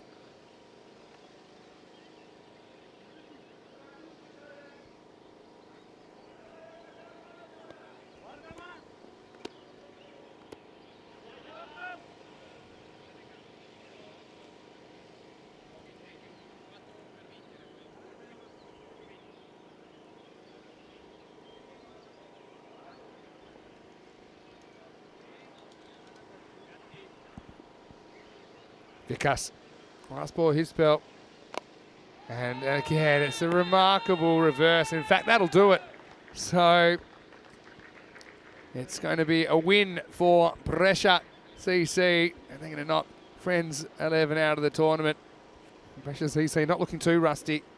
Still were challenged there, weren't they, by Friends 11, who certainly captured the imagination of a few ECN lovers during the week with their golden ball kind of escapades, and then that upset win over Punjab yesterday to establish themselves in the 4. But ultimately, they get outdone by a higher-ranked opponent, and Brescia CC now the first team through to the semi-finals tomorrow. Friends 11, though, obviously wishing them the best for the season. And they're a great bunch of guys. I know they love playing cricket and they love doing their thing. So, plenty of handshakes there. Brescia CC, they're a team, remember, that represented Italy in the ECL in 2022. And I'm sure that they have their ambitions to hold the trophy aloft tomorrow night. So, yeah, tomorrow we know we have one of the semi-finalists now. Again, we'll have to fill in the blanks as the day goes on. But Brescia CC, they will be there in the second semi-final. And they will play either Marco Milano or Fresh Tropical, who play in quarterfinal 4 a little bit later on. So stay tuned for that one. But right now, let's go and have a look at some of the highlights of this chase. As Mashal certainly got tested, didn't he, in the opening exchange from Noman Ali. But then subject. This was the over that kind of broke the back of the chase early. And even though Friends 11 tried to pull things back from there, it was always tough. Some good catches in there, kind of kept them in it, with Rizwan going after a really quick fire 22. Sajid Afridi came out. He played some very good shots as well. Brescia CC, they're an experienced team, aren't they? And they were never too fussed about this chase. Azam Khalil did pretty well to hold on to this one. Sent Afridi packing for 23. But then Imad Khan would come out and he would be in some kind of a mood. Right-handed, left-handed, any way you like. That was the one that went down. But really, the heads went down after that. And 7 up, and then followed by the Maximo on the free hit.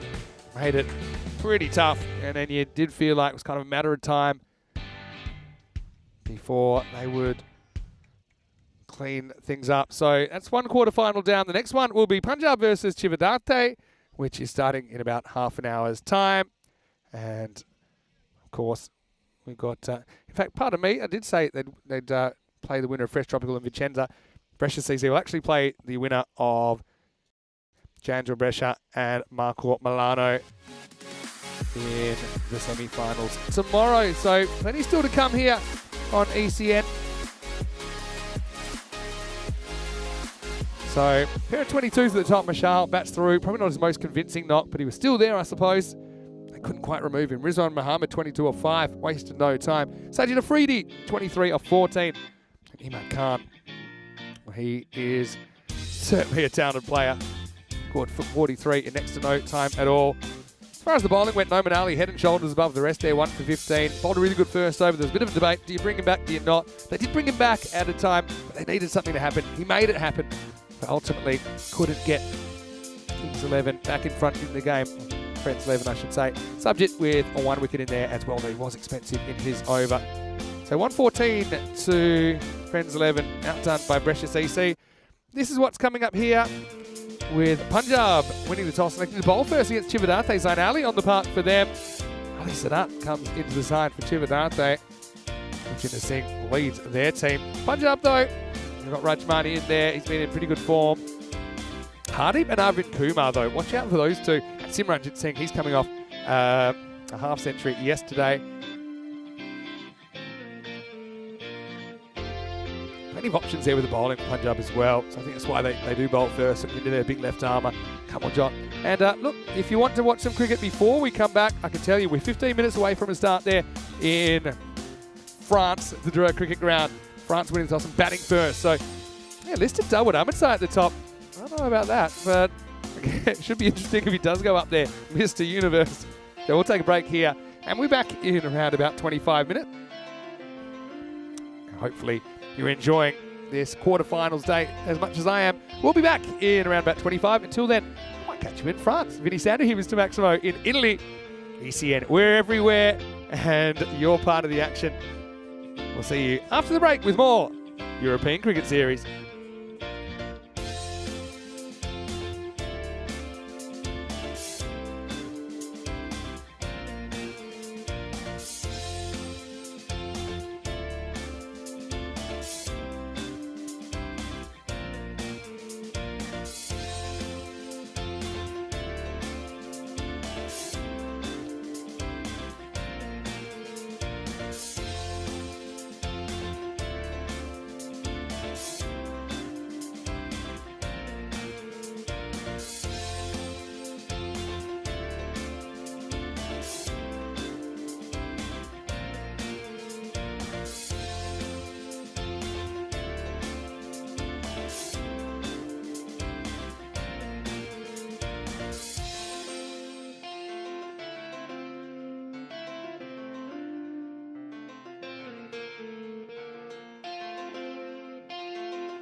This European Cricket Network event is proudly brought to you by HCL Software and Paramatch.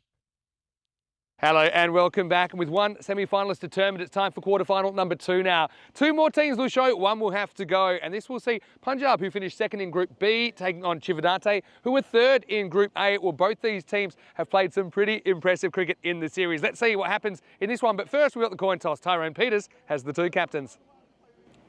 Cividate to call. Heads. Heads is a call. Waiting. It's a tails. We're gonna bowl first. They're going to have a ball. So Punjab have elected to field first, so we'll get to see Chivadate with the bat. Welcome to the central commentary position. Double screening at the moment. I have joined quite a few of our audience, I think, catching a bit of the France versus Malta in the T20, but also here, of course, it is T10 action, and this European Cricket Series rapidly drawing to its conclusion. This facility is magnificent as well. The 3 grounds side by side by side. Bit of water skiing around, bit of fishing around. I mean, what more could you hope for? Punjab bowling first. They do have a lot of bowling options, don't they? They've got the left armer Sukhvinder in there. Gurdeep's had a good series.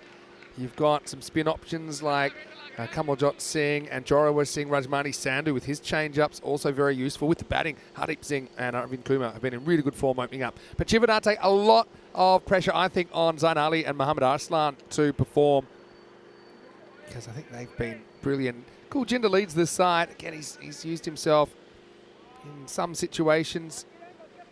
Never quite know what you're going to get out of Kuljinder.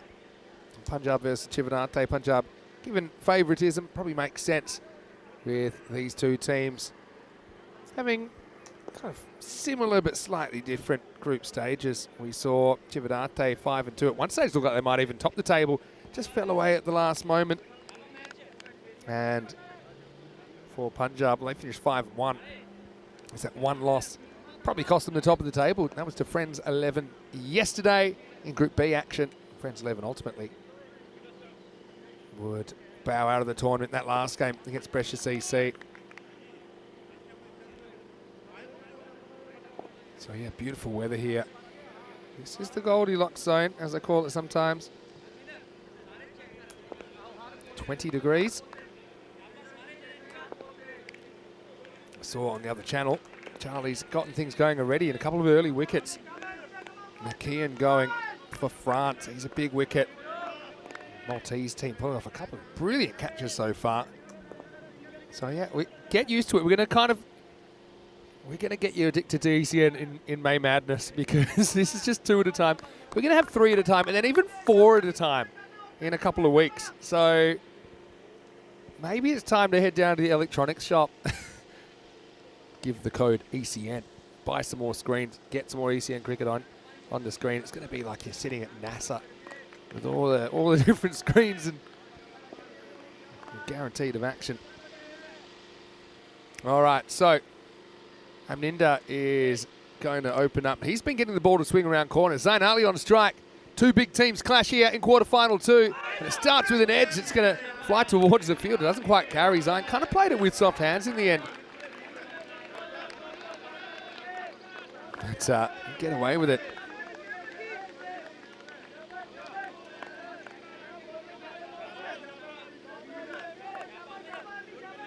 Zain Ali, see him for the Italian national team in just a couple of days, wearing the famous Azzurri.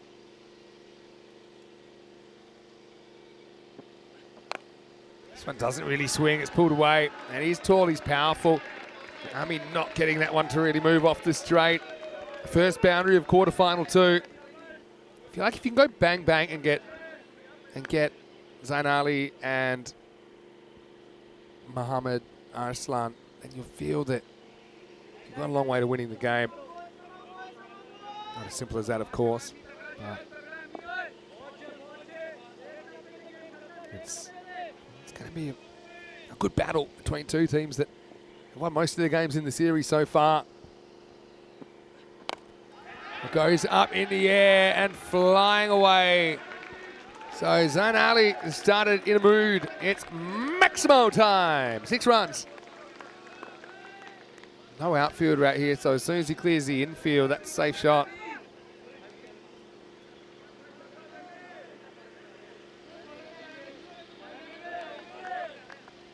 Creating and taking chances. I've been pretty impressed with the Punjab fielding in this series.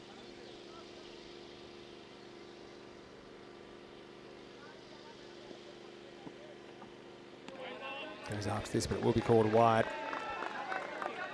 Yeah, it's funny to see some players playing together that you don't normally, and that's kind of what this Punjab side's all about.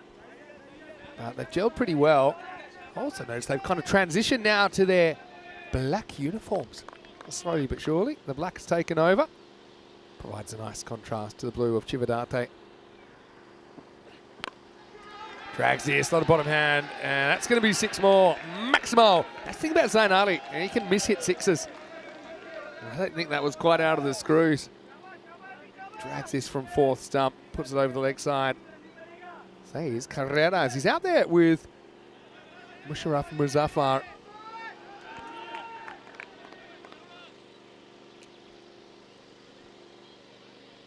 And yeah, interesting selection to go for the youngster at the top of the order.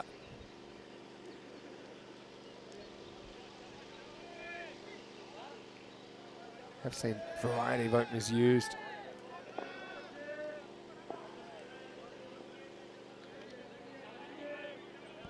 But right now, Punjab not having a great time in the first over. It looks like it could go magical. 2 to come.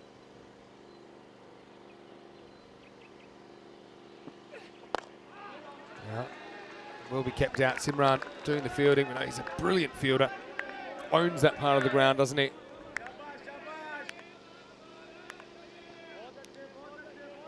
Welcome back to everyone in the chat. I know there's a few people multi-screening there as well.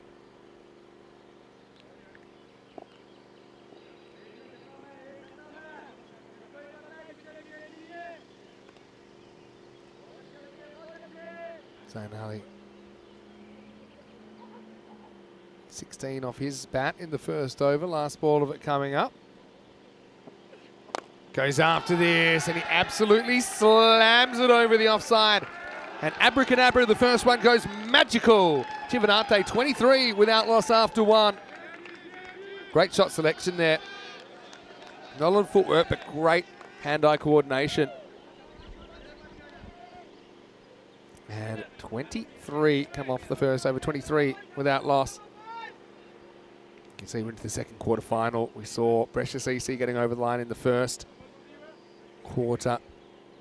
Still plenty of great action here in Italy today. Fresh Tropical, very popular side on the network, taking on Vicenza, the newcomers, and the Jandra Brescia against Marco Milano. So yeah, the next two games after this, in fact, all three of these games, this one, the next, and the next, they're kind of established teams against newcomer teams.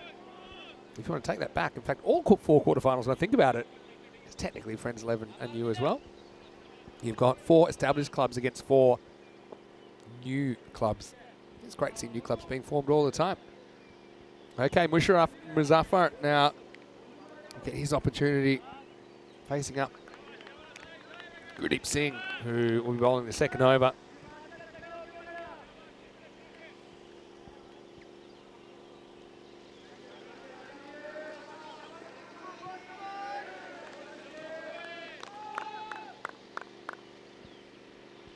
All right, let's roll. Second over.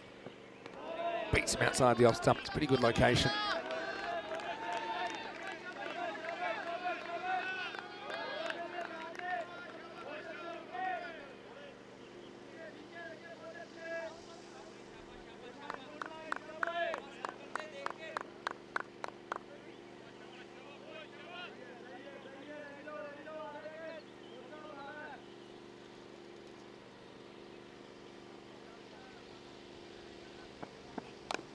That does come in, but it comes straight to the hands of the fielder.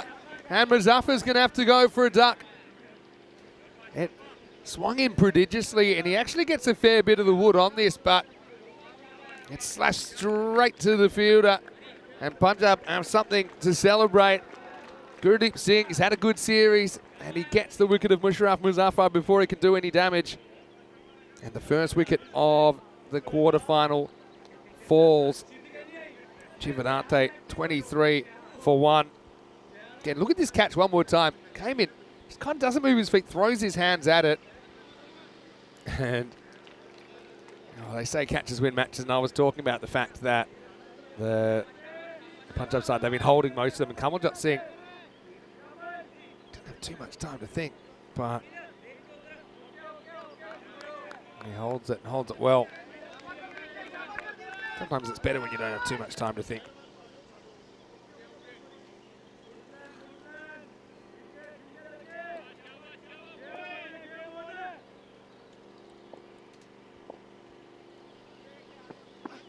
A little bit short. This one's pullable though. Arslan's out there. It's probably not the worst thing. You get one to start. But he's had a really good series. He's fought the good fight.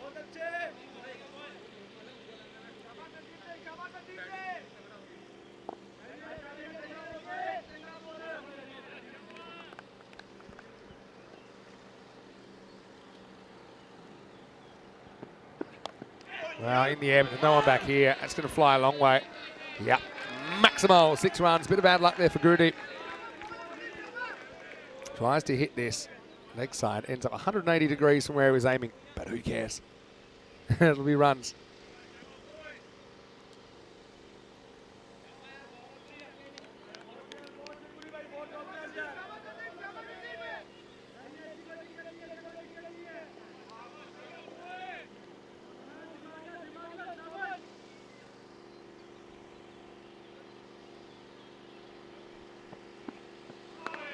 It's just too wide. Not much in it though.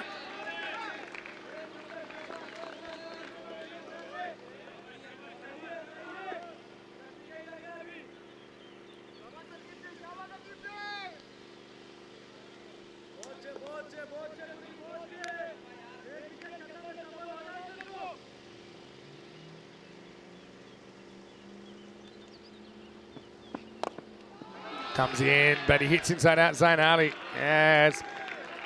Really put on a show so far in this power play.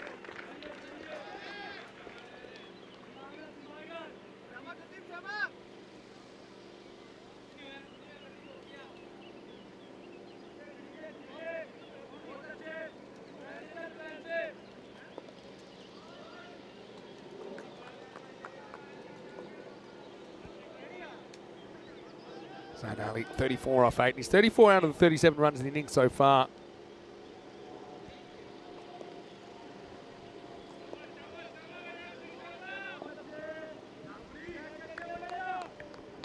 Goody gets clapped back by Zainali. Lifted Chivadate up to 40% now. Last ball of the over, can't get it away. Slight fumble, but they won't get the single. And at the end of 2 overs, and the score 37 for 1. Does kind of have the feeling of the make or break partnership, doesn't it? This second wicket partnership between 2 form players for Chivadate, who finished 3rd in their group. Ended up just missing out on 2nd by a point, although they did also win 5 games. Brescia CC had an extra point. Fresh Tropical had 5 games, but also a washout in there. It was pretty tightly contested, Group A. It was a good group. 8 teams, remember, instead of 7.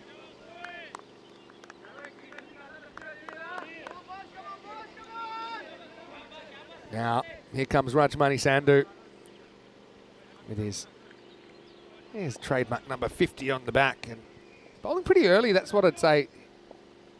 He does bowl a slow balls. Let's see if he does here in the 3rd.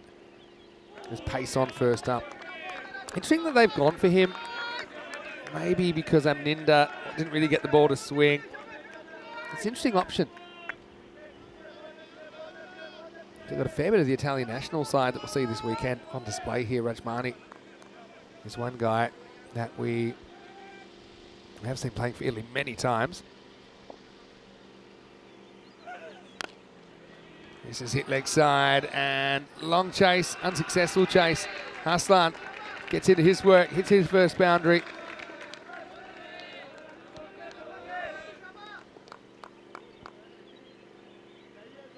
And Rajmani will play this weekend, so will Zainali. So they're facing against each other. Mohamed Arslan's also been picked for Italy this weekend, so I mean, you can see the high level players we've got doing battle out there right now. Simranjit Singh's playing this game. He's also in there this weekend. Here's a slow ball drilled, just misses the stumps, but it won't miss the boundary. Simran's good fielder, but it was just hit way too hard. And Arslan showing his work. Picks a slow ball. One thing to pick it, it's another thing to play it. He does pretty well.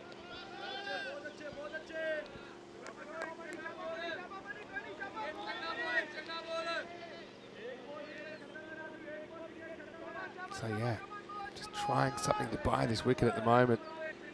Punjab bowling. Rajmani, like I say, earlier than I think he'd normally bowl.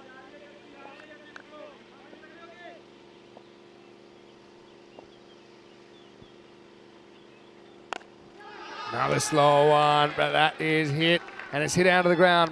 Maximo says Carreras. At the moment, so far so good for Chivadate.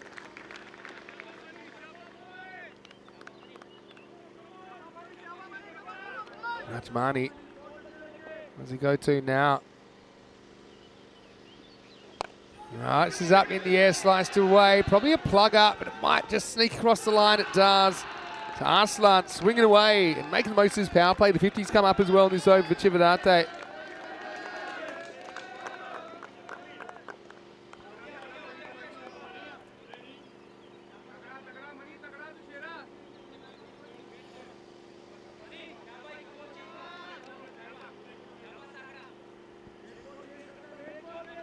Arslan, 19 off 6. What a start for him. It's short but high in the air. Can anyone reach it? Who's there? Catchable? Oh, I can't quite get there in the end. He wipes himself out. And to be honest, he ran so far to get there in the first place. This is one of those times that if you had a mid-wicket, it's a fairly simple catch, but great effort. Sukhvinder out there, comes in, reaches it. Can't turn it into a wicket. So 19 come off that over in the end. 56 for 1. What an action-packed power play. But you'd have to say advantage Chivadate based on what we've seen so far. Those 2 big hitters still at the crease.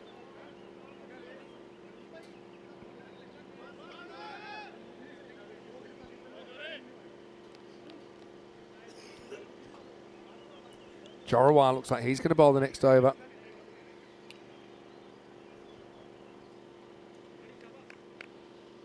keeping an eye on the France-Malta game as well. Looks like France have lost 4 wickets now. ECN Thursday. There's plenty going on. So it is Jorawar that's going to bowl the 4th.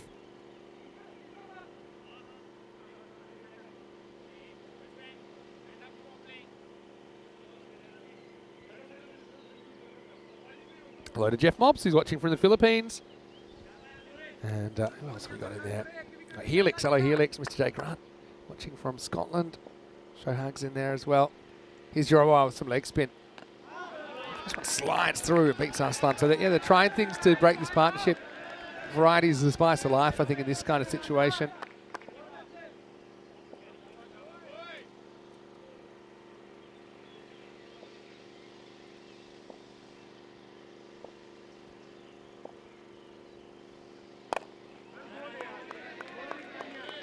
So he's cracked down the ground.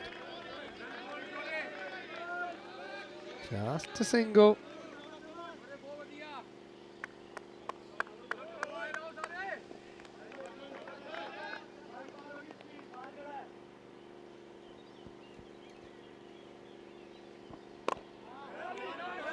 That's well done as well.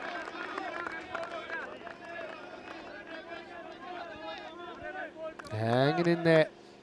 Punjab, 1 or 2 wickets away. Belfield are breaking this innings wide open. It's a quicker one. This is hit. It's hit very well. And it's out of the ground. Maximo! Oh, really good shot. Kind of slot through. It wasn't really spun one way or the other.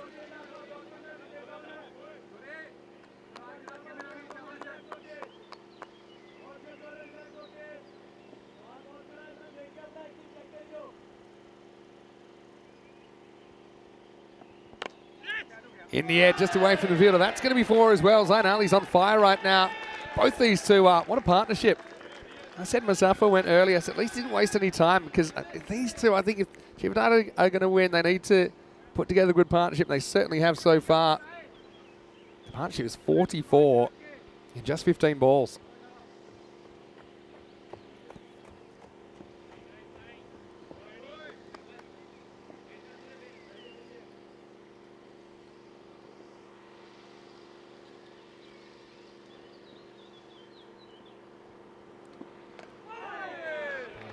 Don't bad on that. Swing and miss though.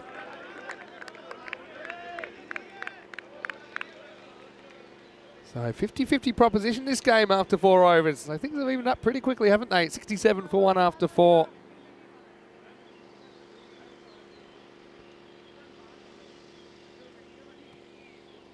Rollicking start.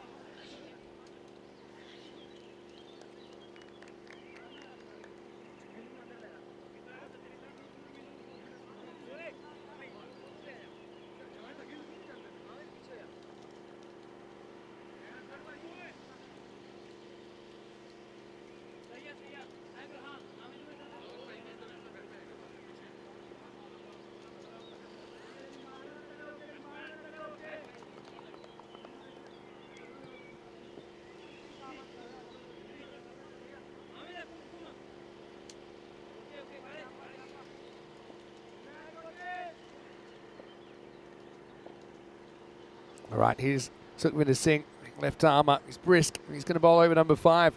Let's see if Arslan can handle the heat. Oh, yeah, well, he tries. Well, he's not really in control of this shot. It's a pull shot, and he's going to be dropped. We haven't seen too many drop catches at all. It's Jorawar out there, and that's normally Sukhvinder's zone because he's bowling. Jorawar's out there. Look, it wasn't an easy catch because he was on the run. It's the kind of catch the Punjab have been catching most of the time in this series. Gets to it slightly behind him.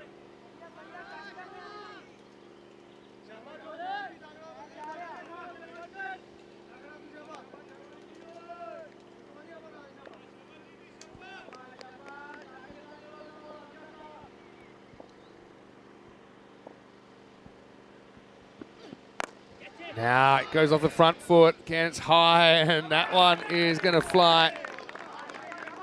So this time it's taken Arslan. He had one that was missed, but the next one wasn't, so he'll go for pretty well put together 23. He gets a start but won't be able to go on with it. Chividate loses the second wicket, 69 for 2. That's no substitute for raw pace. I know sometimes it can work against you in these conditions and in this format, but definitely rush the batter. And rushes the batter there who's been in pretty good form. Chividate lose the number 3. And the score is 69 for 2. That'll bring Mohammad Muzaffar to the crease.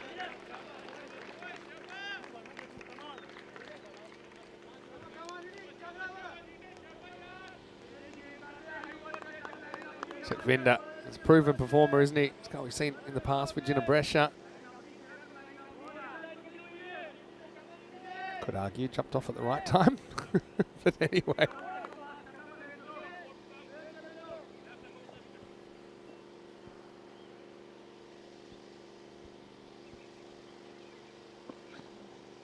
He's got that bustling approach, doesn't he? You see with that wicket. Punjab suddenly ahead in the game.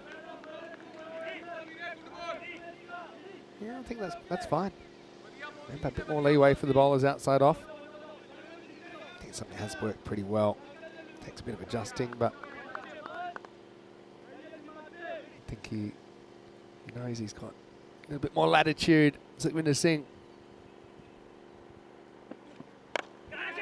Lifts it up in the air. Well, fielder going back and takes a brilliant catch, and it's the captain Hardeep Singh. And it's going to be another 2-ball duck for Muzaffar. 1 brings 2, and Chividate 69 for 3.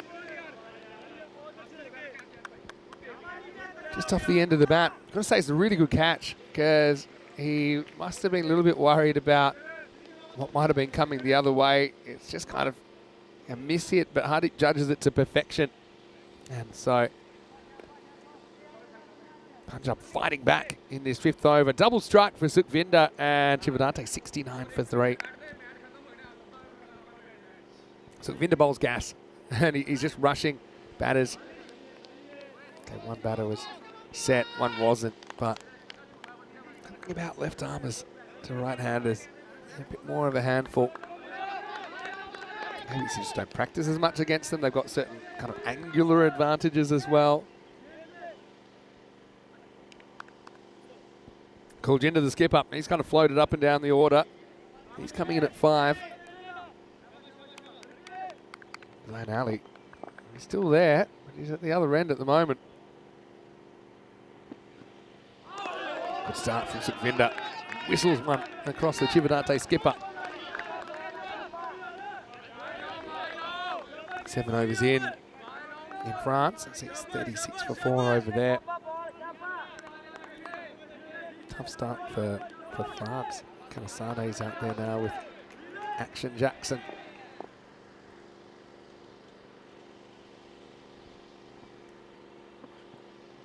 It's a good bouncer. See the follow through from Sukhvinder as well. The 1 for the over.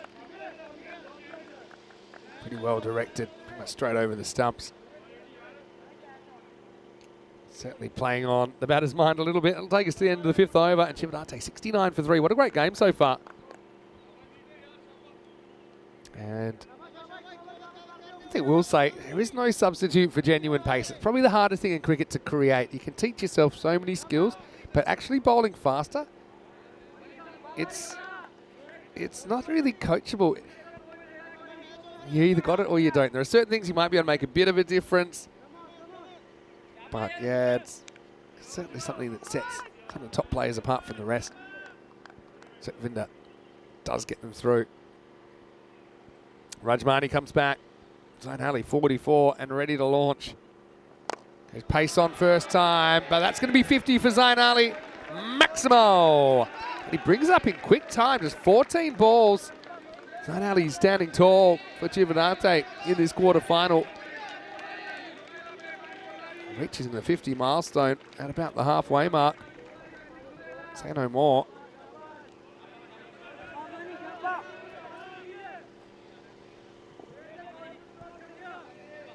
Rajmani's going to try around the wicket now.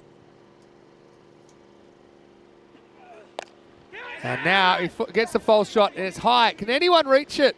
He's dropped it. Well, it wasn't an easy one. Again, had to move a long way, was battling the sun. But Zain Ali's going to get a life on 50.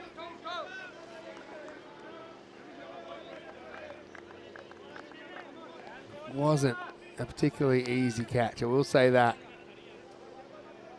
But yeah, just changing something around the wicket. I mean, probably the theory, maybe you kind of make yourself a bit like a fake left armer.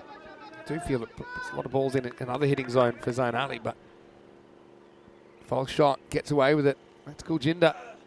Gets a slower ball and he swings across at first up, picks it. That'll probably run away, and it does. 4 runs. Kuljinder's off the mark now.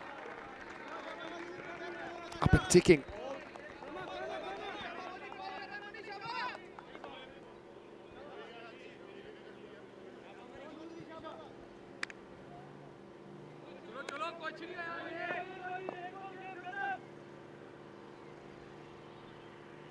Back over the wicket to plan A. Rajmani's a bit of a weapon in this format of the game. If you take him for 30s, then you're having a good time. He's at least 134 at the moment. Punjab, they'll have the right of reply, don't forget, with the bat. These two teams pretty evenly matched, is what I'm seeing at the moment.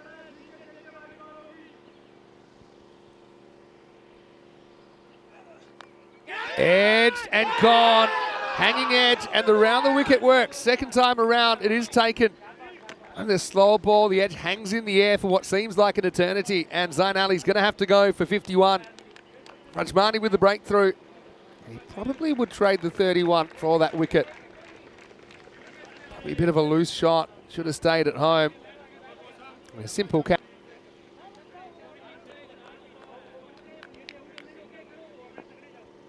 And Zain Ali, his innings will come to an end. 81 for 4. Kamaljot in the right place at the right time.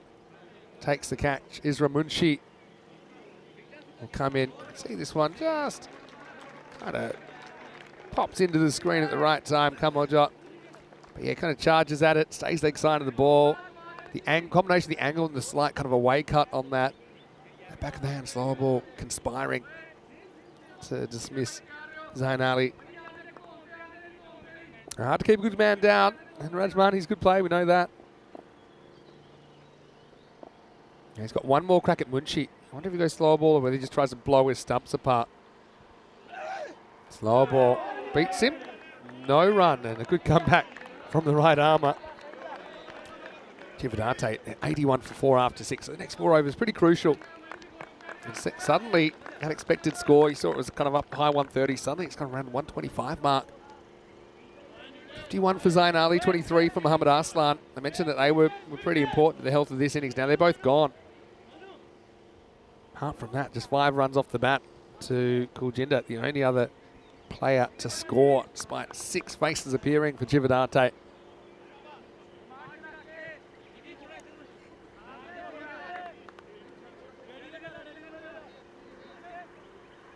Okay, Sukhvinder.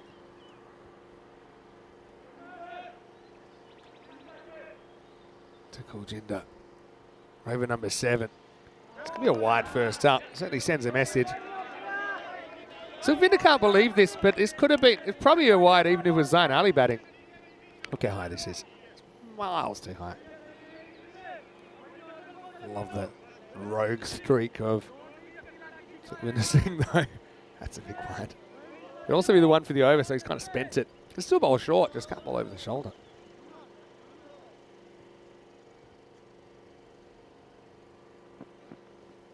The ball pitches up. He just kind of goes the scare tactic first up anyway, just to make him think about it. Munshi, time for him to face the music.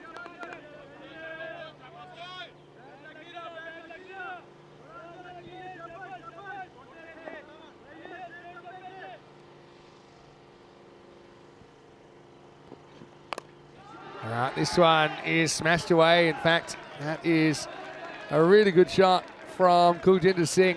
Maximo, and he takes the pace on head on. Bang. Right out of the screws.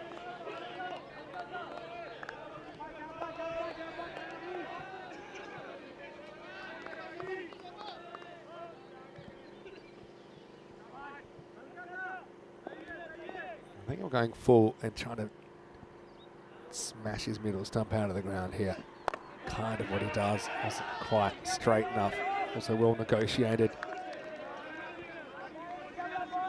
When you see some of these shots from Kuljinder, you find it hard to believe if you look up his career statistics that he's the owner of a strike rate of 85, not even a run a ball. It's not that he doesn't have the power or the ability. And he's going to get 4 here. He's going to get lucky. Sukhvinder, I can't believe things have conspired against him this over. Genuine edge. No real chance for the keeper. Having Kumar doing the job. Chivadate, they've got a couple of keeping options in their lineup. Munchi's one of them, but Sikandar Walid will have the gloves in this game.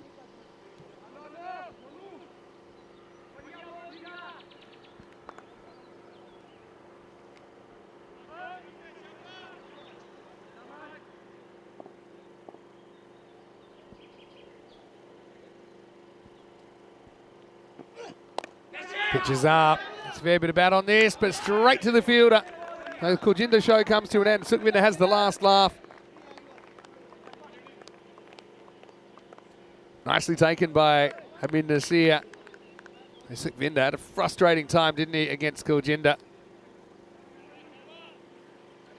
And Sukhvinder kind of turned his back and says, yeah, all right, done my job.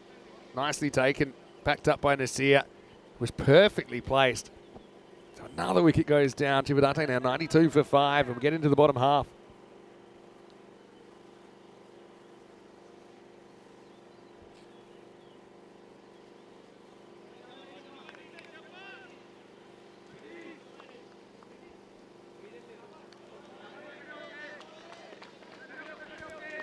Kuljinder with a nice cameo, but he probably wanted more than just the 15.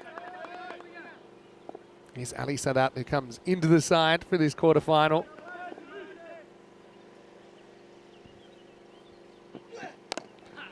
Full-time's first up, push, looking for a run, doesn't get a run. So Sukhvinder will take 3 wickets in the end. I know he had a couple of things go against him there, but still brilliant figures from the left arm, a 3 for 13. 7 overs down, Chivadate 92 for 5. Of course, right now, we've got the quarterfinals day here. We've also got day 1 in Malta. France at the moment. I'm looking at them 52 for 4 in the 10th over. Trying to rebuild an innings that was kind of wrecked in the power play. 20 over cricket for the first time in 2024. Get used to it because we'll be multitasking a fair bit, particularly in this madness.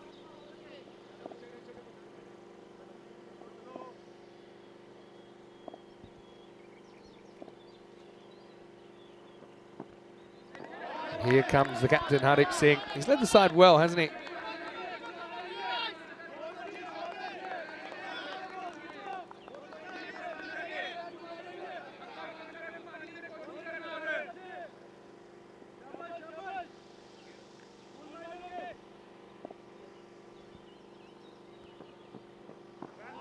He runs at this. Munshi comes up with fresh air. And suddenly that expected score down 121. It's been dropping as the wickets have been dropping as well.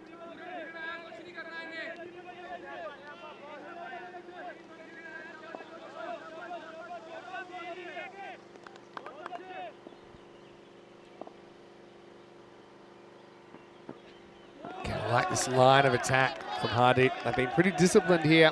Punjab kind of had the game running away from them, but they've been able to bring it back. They've been able to hold 5 catches. Not everything's been caught, but they have held 5.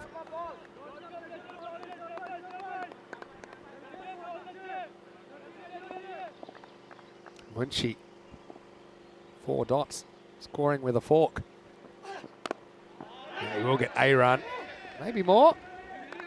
He will just get, he'll get 2. Split the difference. Pretty good fielding out there. It's difficult part of the ground to field. Let's see, Aminda doing well. Probably a bit of act of God that doesn't end up on the rope, but that's the way it goes.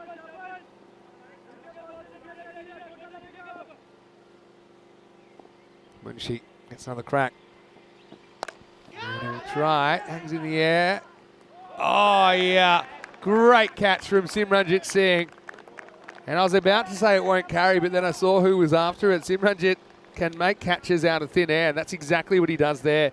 Anticipates, gets the jump, first 3 steps. He's off, and he takes it in the end reasonably comfortably.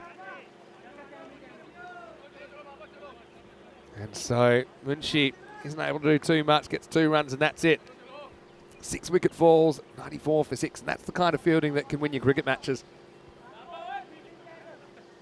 Simran, just watch here. It's that quick step, and then you can see takes it just in the frame, but it was that early identification of the opportunity, and he had really nothing to lose taking those quick steps. It was never going to go kind of over him.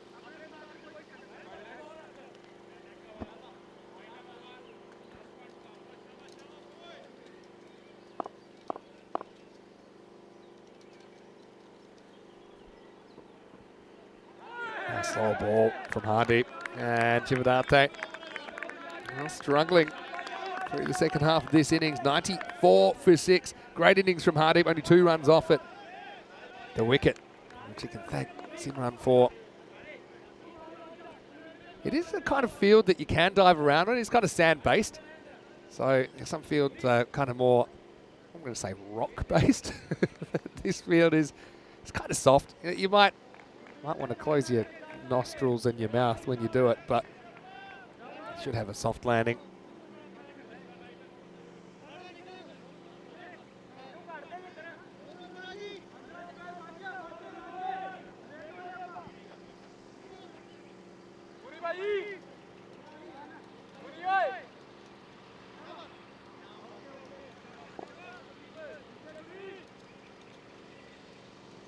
All right, back to Gurudip in over number 9. That's not going to be a wide either. Hopes it's going to be. It's not. An extra bit of latitude. Good bowlers will use it, I think. I think it's probably just inside anyway, even under the old rules.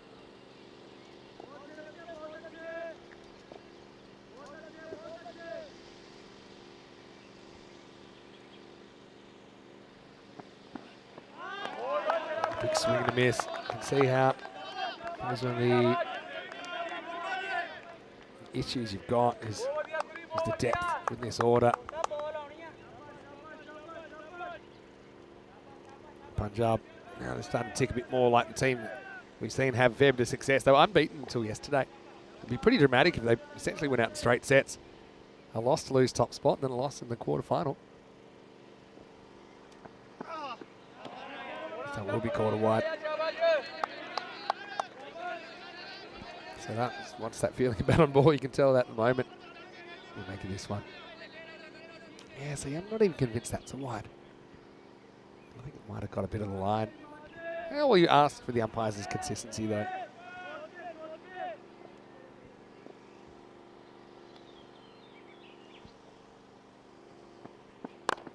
Okay, good location. Just kind of knocked down the infield. I think he'll be pretty happy just to concede a single there at this stage. That expected score was kind of hanging up 135 to 140. It's taken a dive, and it keeps diving, doesn't it? Down to 111 now. Looks like France have lost a 5th wicket now. Looks like Action Jackson's just been dismissed. Another swing and a miss.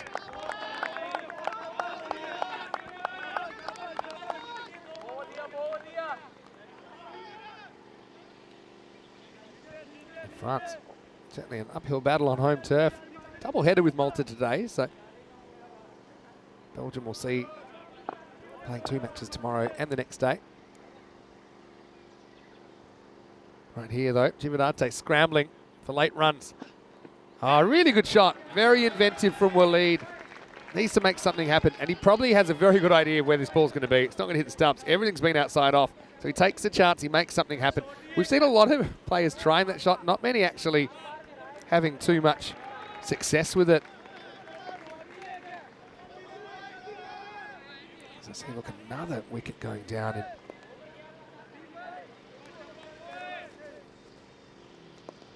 France.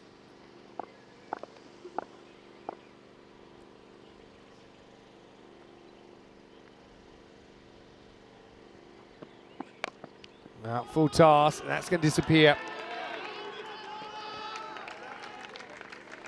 And so Cividate tried their best to make something happen anyway.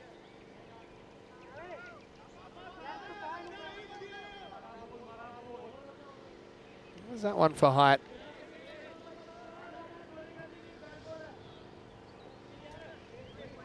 I think they'll say this is just okay. It's borderline, but in the end, they say just dropping below. They will get the 4 runs though. 104 for 6 after 9.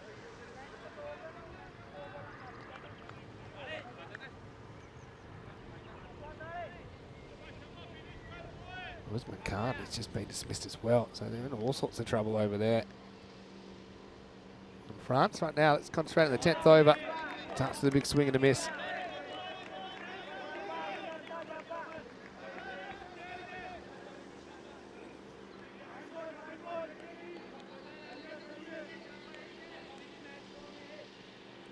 So looks like 112 or so.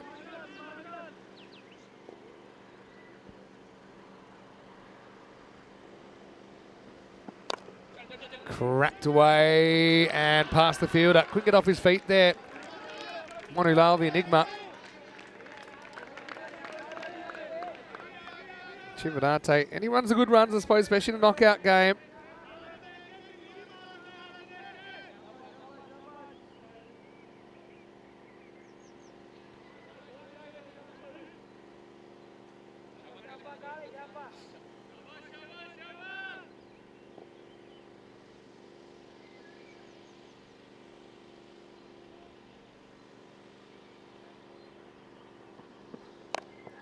Let's double down, so that takes to the skies but finds the fielder.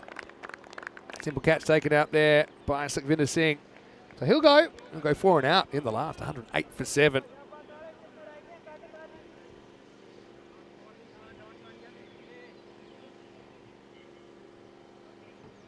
Again, they have caught pretty well, haven't they? So Ali Sadat tries to make something happen. Does get that 4. He's a guy we have seen during the course of our series here. The first time we've seen him in the series, he's able to get 1 boundary in his 5. Sukhvinder Singh takes the catch, 108 for 7. 3 balls remaining. Hardeep doing a really good job. He's got 2 for 6 off 9 balls bowled.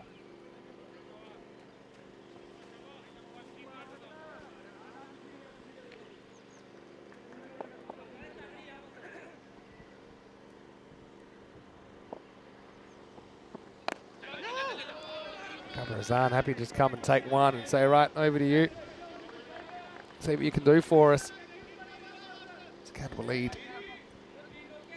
2 to play. Again, it's kind of an underwhelming score. It's a pretty similar score that Friends 11 scored this morning against Brescia CC. Ended up getting, I won't say blown away. They hung in there for a while, but it wasn't enough.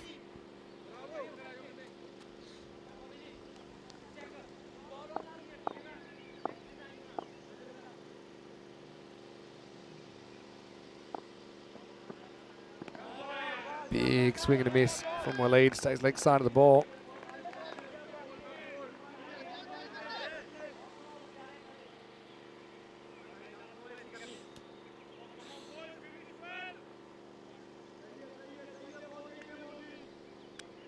Doesn't look like enough, but you never know. Hardeep, last ball of a brilliant spell, no matter what happens. Waleed trying to advance the score.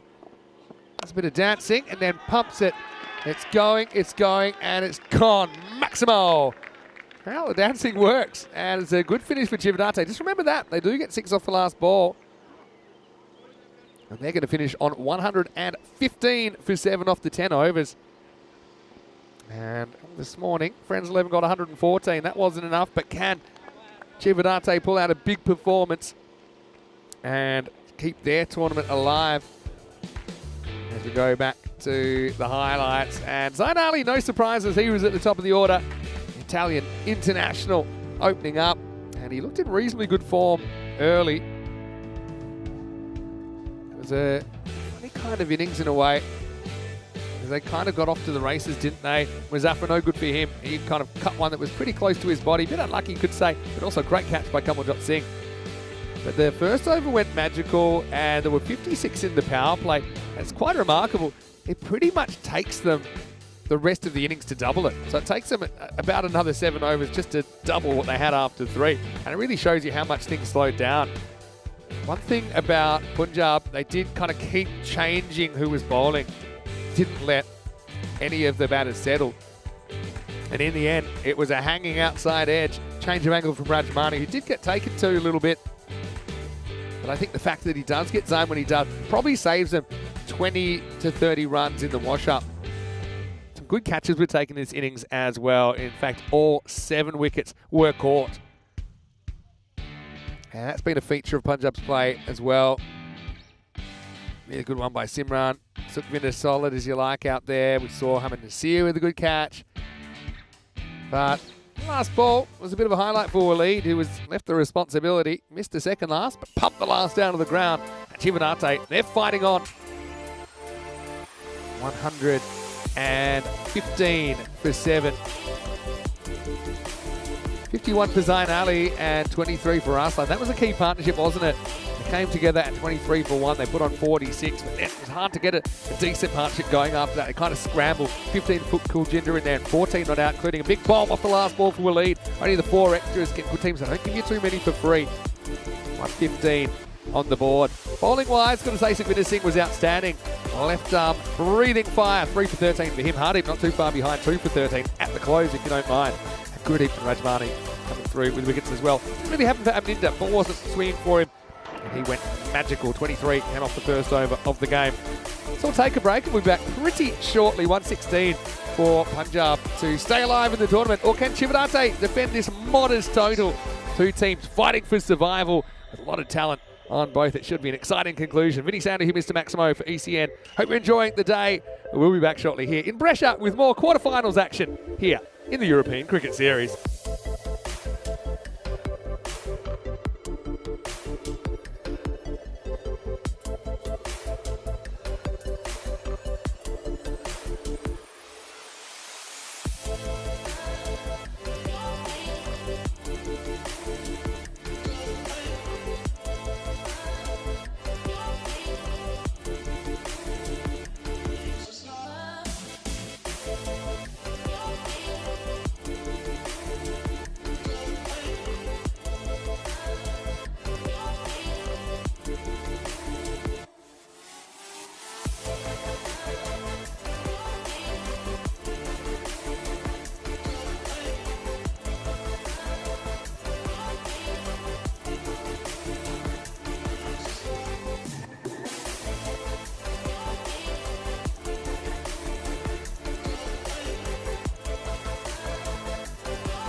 European Cricket Network event is proudly brought to you by HCL Software and Paramatch.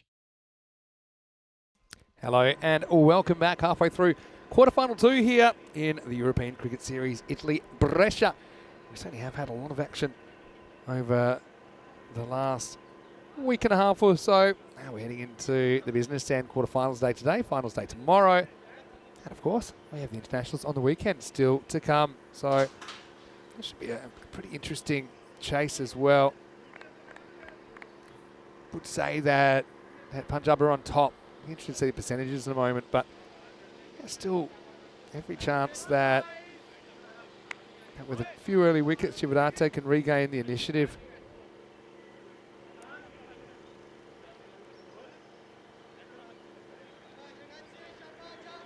Let us know what you think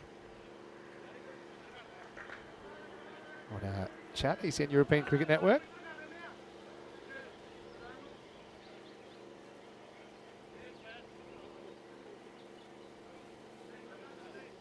Mohammad Arslan got his shirt back, so that's a good start.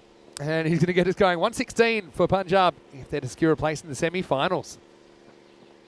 Starts with a big wide, although good zip from Arslan.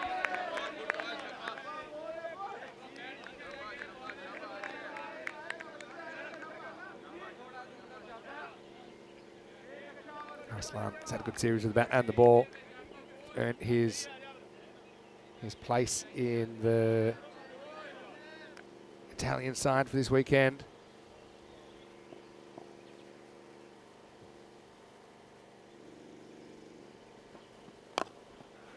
Really good looking drive there.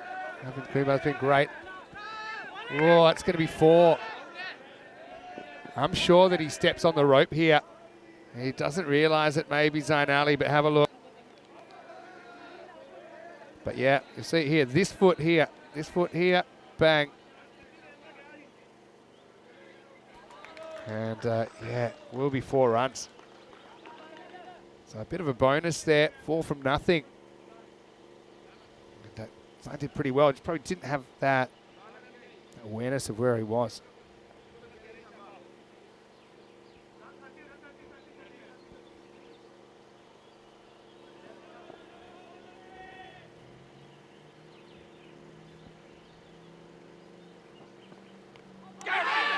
Well, this one is a big appeal and gone. So Kumar, it's funny how things can change. Because he did get gifted a boundary, but then he's on the other foot. Very next ball. This one kind of lifts on him a bit. Comes back. Cracks him on the gloves. Yeah, he just can't get out of the way of it. And it kind of pops up. Keeper says, thanks very much. Waleed finishes the dismissal. And a bit of a break there, but you've got to give credit to the bowler, Arslan. Gets that to seam back dangerously. That Kumar has to go. And an early strike for Chivadate. It's 5 for 1.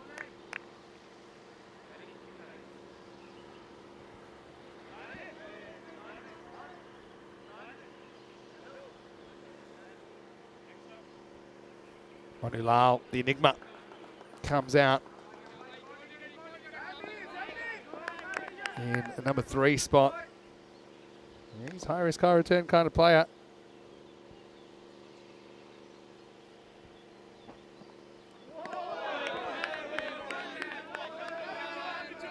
Good pace there from Arslan. See Chivadate got that feeling of a team that are playing for their tournament life.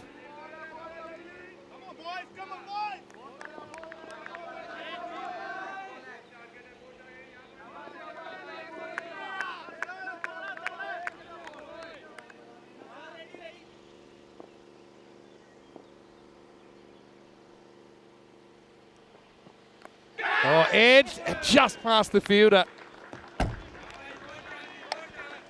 And he wasn't in control of this either. Arslan's really getting this ball to come back off the deck. Have a look at this. Not really in control out. Or he plays for it and kind of hopes for the best, does Manulal. And, well, you'll probably see the little bit of the dunk off the camera. There you go. Brace for impact.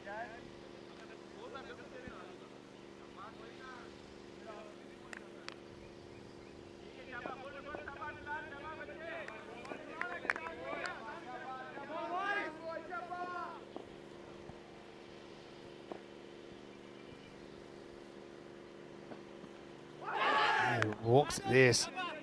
Keeper tries to catch him napping.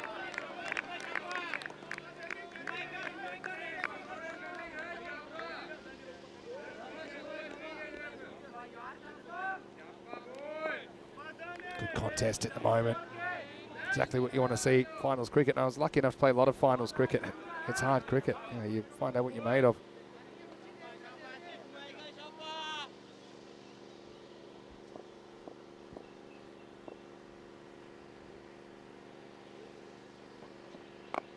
Another one to see back. He's certainly repeating it. He's getting something out of this pitch. This one almost kills the keeper on the way back. Does well to block it. So if you're going to keep, you've got to be a bit crazy and watch while he put himself in harm's way here. Watch out. Big throw comes in. It could have gone anywhere off his pad, but it's the end of the first over. 9 for 1 after 1. Yeah, it's an interesting kind of opening, isn't it? 6 matches since the Golden Ball, and we already saw one of the teams that played in Golden Ball 60, Friends 11 this morning. We're going to see Vicenza next. They're taking on Fresh Tropical in quarterfinal number 3. 6 matches since that Golden Ball. What a game it was.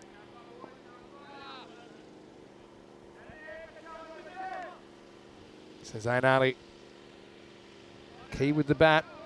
Bit of a key with the ball as well. I mentioned him and Arslan being very important. Arslan's done his bit.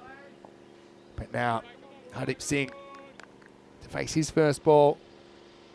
He's been a bit of a weapon at the top of the order. And first one's in the air, should be gone.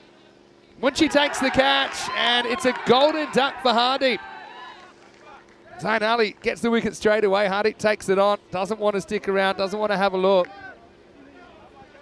And it's a bit of a dolly, really, for Israel. He doesn't have the gloves on, doesn't need them. Stands tall. Takes on the fielder and loses.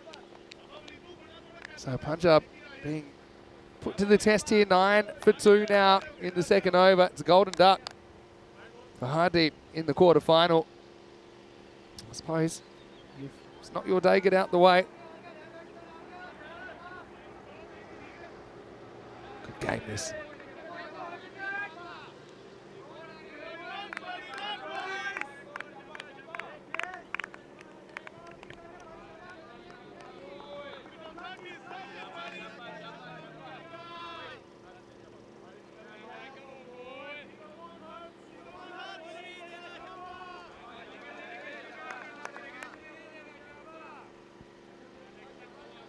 Zain Ali will get a crack at Simranjit Singh now, who's coming in at number 4. Simran batted well yesterday, cracking a half century against many of his former teammates. Just leans on this cover drive. Bit of work to cut off the boundary. And they do in the end. They'll get back for 2. Might have taken a little bit off it. Babar Azan at cover. Well handled it on the boundary as well.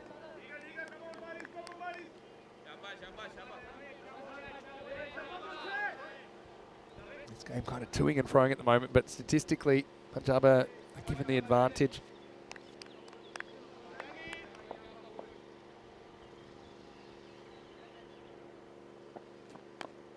A little edge, that'll run away for 4, and that all helps. Simran just plays it with soft hands, doesn't go hard at it. It's kind of semi-deliberate, this one, I think. Hangs the bat out there, knows what he's doing, and hopes it's into a gap. It is, 4 runs.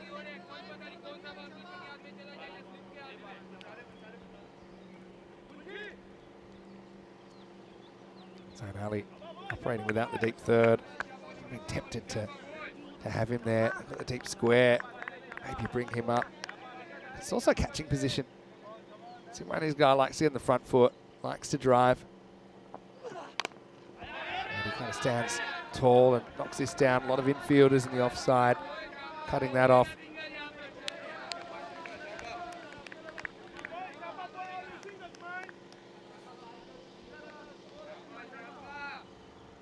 Tension in the air. Always is when your tournament's on the line. Obviously both teams have had a long road to get to this point. Next half an hour, we'll decide who's still around. This gets called. Pretty easy call for the umpire that time. 100 off 50, simple as that.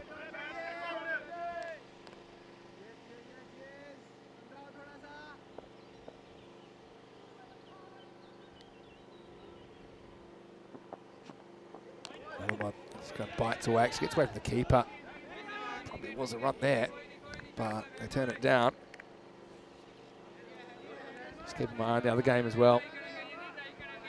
Looks like it's fighting back a little bit, 113 for 8. I don't know if they could kind of get it 125, 130. This is the 17th over in that T20 International. And Malta against some of these French bowlers. The French bowlers are pretty spicy. Both the Mungals not able to make the playing squad. Going as reserves. It shows you the bowling they've got. Darwin Amanzai, these kind of guys.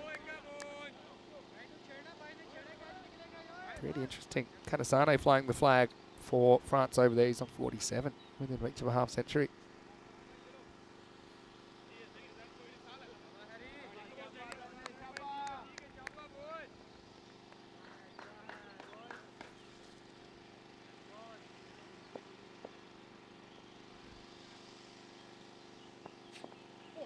Oh, it's a good ball. Rises and beats the outside edge of Simran. He's a bit lucky to get away with that. I suppose the other thing, if you're Punjab here, is, okay, you know you're going to get 2 from Zain Ali. You're going to get 2 from Arslan. But the question is, who else are you worried about? I think everyone else would be pretty comfortable getting that kind of 12 and over, so they can kind of keep it at that.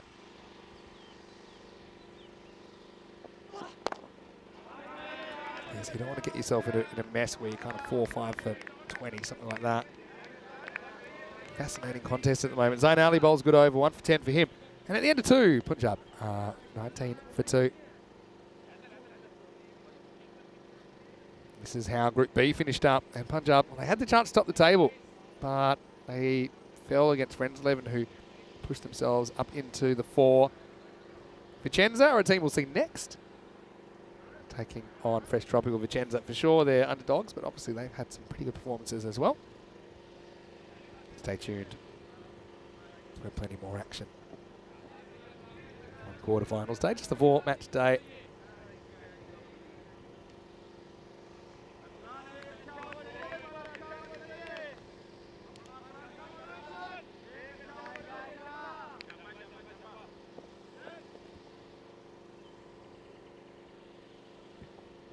He's over number 3.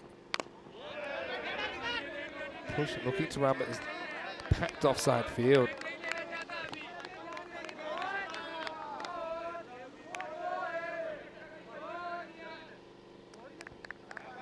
Just kind of in a holding pattern this game.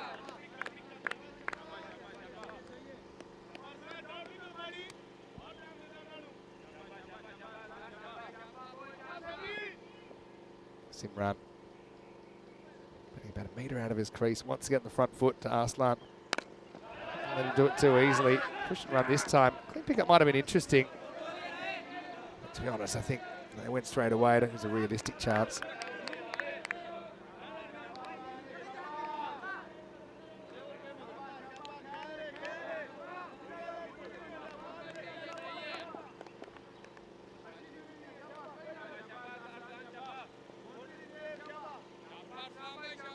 Manulal hasn't got too much of the strike, but he's got an important role to play. You've got Rajmani to come in next.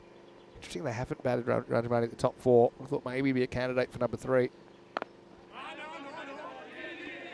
But I think there's a real sense of, all right, let's kind of absorb and get what we can off these first 2 bowlers. And I wonder if Zain Ali is going to come back and bowl the 4th or not. It's actually a really tough decision. Do you put your eggs in that basket? I actually don't think I'd bring him back straight away. I'd try a new bowler, otherwise I think you're leaving too much to do at the end for your other bowlers. Arslan gets this one past the bat again. Slight change up there. Here's my rationale. I like the idea of giving Zain Ali a second over, but only if you hadn't bowled out Arslan. Zain Ali took 1 for 10 in his first over. The alternative would be, okay, bowl him and hope you can just push that rate up so that your other bowlers have more to play with.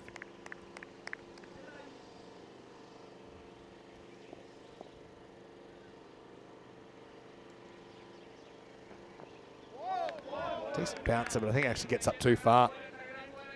Goes over the head of Monu Lal, the Enigma. And that'll be wide, and that'll be bowled again. We'll have one over the shoulder, but it can't be over the head. See, that one very clearly was.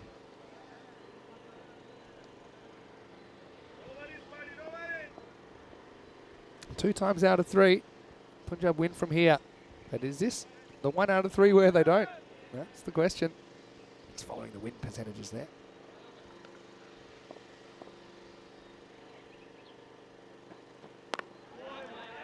Just, you can see that they don't want to take too many risks off Arslan. If they have this kind of defensive approach, do you want them to continue to be defensive? Which I think they will be if Zain Ali bowls the next one. So honestly, this is a real toss-up. This is where, if I was captaining here, there's arguments for and against, and I think it's about equal. In the end, you're just kind of going with your gut.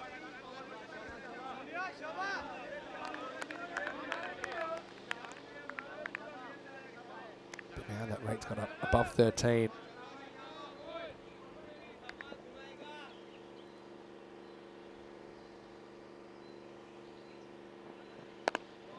Fraction short, worked away, but they only get a single here, so pretty good power play for Chivadate. Let's see who they turn to next, end of 3. And Punjab are 23 for 2. Didn't really get up that one, but Arslan, he certainly did a very good job for his team. Continues his good series. You can see why he's been picked in the blue shirt of Italy this weekend. They'll take 1 for 13 in this quarterfinal. Do or die for these two teams. They are going to make a change. Zain Ali won't bowl out. And instead, we're going to get Babar Azam in over number 4. Let's see if he can keep the standards high. Punjab need to get a bit of a wriggle on. Don't think there's any need for panic stations or anything like that. 13.28 is the required rate from here.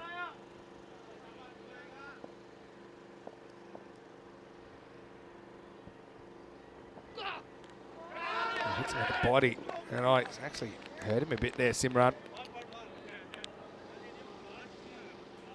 Looks like hit his back arm here. Maybe a little bit early through the shot. Let's have a look. Yeah, nails it right on that tricep, doesn't it? Right between the shoulder and the elbow. It's a nasty place to be hit. I think he'll be okay. It's just a muscular thing. Nothing the magic spray can't handle.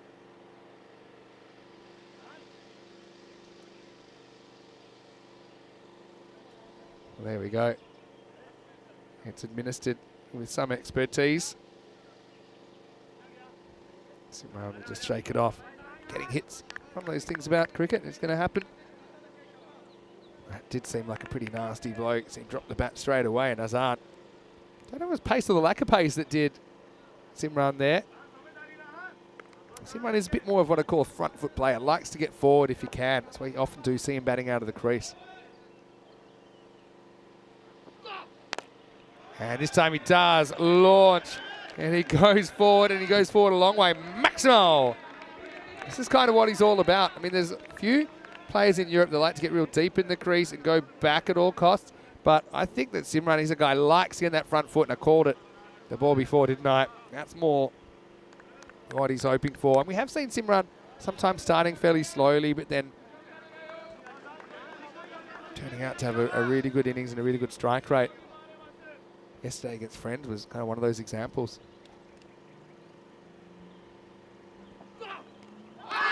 Nicked and gone. So it's a wicket for Babar Azam, and he gets a 6 and out of Simran. It's a genuine outswinger. You can see he wasn't in a great position to play that, kind of hung the bat out. Feet didn't go anywhere, and Babar knows it. Simple catch for a lead. And that's a huge wicket. So Punjab, they're going to lose a 3rd wicket. Simran goes for 15, 29 for 3. It's not a huge amount of movement, but have a look, front foot kind of went outside the leg stump. He opened himself up, lost his shape. slightly. Let's have a look at the front foot here. Gets a bit too square on. I know it's not an overly technical game, but that's kind of where it was undone. Simran, quick to walk. Didn't even wait for the umpire's decision. Babar comes on. And gets a pretty big fish. Gurdeep comes out at 5. Interesting, still no Rajmani. Rajmani seemed a little bit off with the bat, maybe.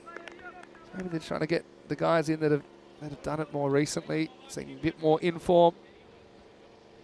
But Rajmani's a pretty good guy to have up your sleeve.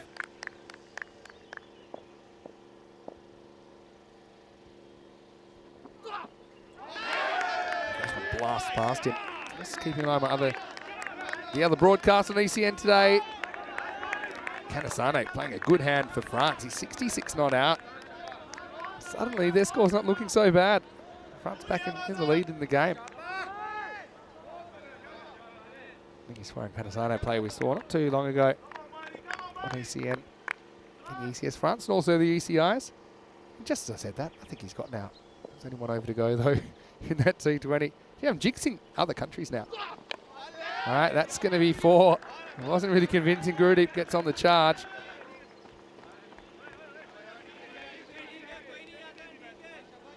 Hits high on the bat. Knocked away for 4.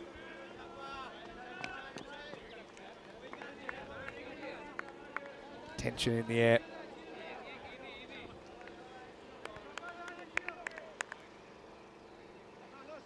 Have a look at those percentages. Chivadate just crept ahead now with that wicket of Simran.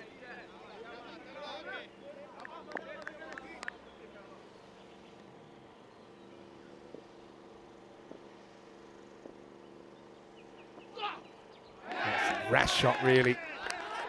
So Chivadate, they believe at the moment. Why shouldn't they? Azam comes to the party with 1 for 10 in his over. Punjab 33 for 3 after 4.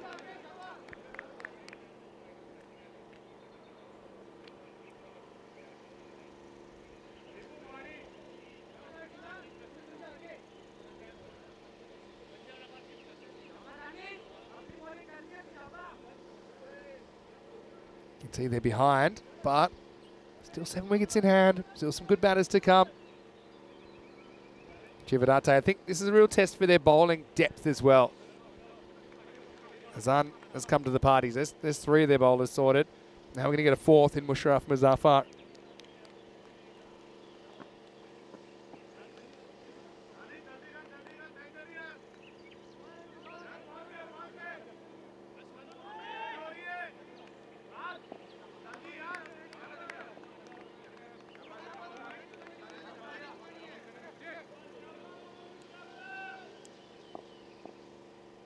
All right, here's over number 5. Lifted up, leg side, doesn't carry. Good backing up. Zayn Ali reads the play so well. This one kind of goes a bit toward Tuga. Munshi almost had a red face. Just spun left to right, and he didn't predict it, but Zayn Ali was backing up, and he knew he had a bit of room to move inside the ropes as well. Just a single to start the over. Who's going to step up for Punjab in this situation? Nicked and gone. Again, it's a bit of a rash shot. Slashes it away from his body. It was right off the toe of the bat, I think. And Walid, he's been cleaning up behind the stumps. And that's a 4th wicket down now, 34 for 4. Check it out, thanks to Spring Media. But Gurdeep just seemed to premeditate charge pretty much everything while he was out there. Steps away. Little bit of a nick off the edge of the bat. Very toe, I think. Right down the bottom anyway. And it's a wicket for Musharraf. And here comes Rajmani. This is a kind of, in case of emergency, break glass now for Punjab. And Rajmani's certainly a player he would back. Got to hustle to the crease, though. He still doesn't have his helmet on. Remember, you get the 60 seconds. He's using every bit of it at the moment.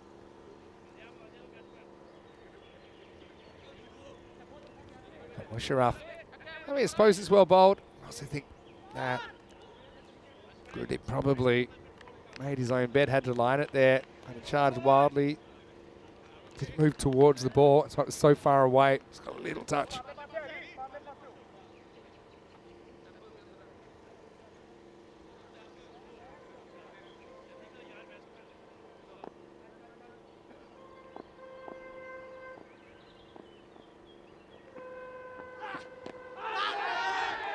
Cramps him up.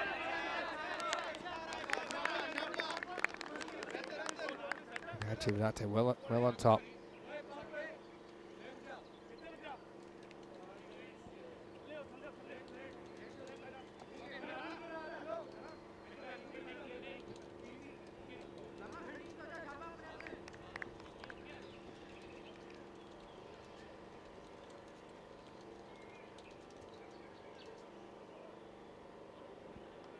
That one's hit him a bit worse than I initially thought. Maybe I wasn't safe going back and watching the, the front Malta.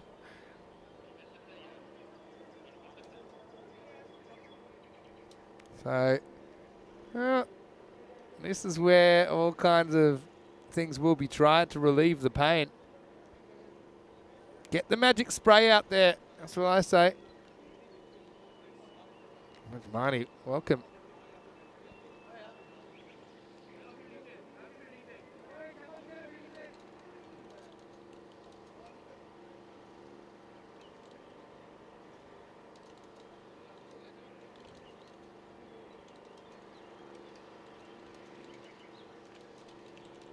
So Rajmani, he's going to take a little bit of time to compose himself.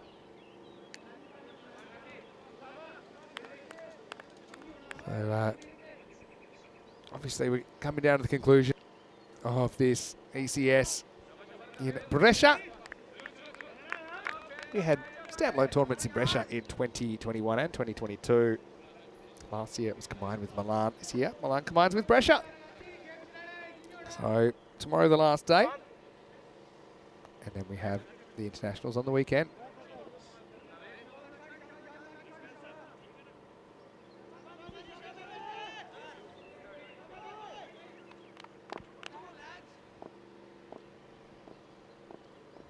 All right, back in the action. Oh, similar kind of ball, but this time it is dispatched. Maximo. Or maybe. Sharaf was hoping for the killer blow, but he wasn't going to miss out again. He's knocked out, and he knocks one out of the park.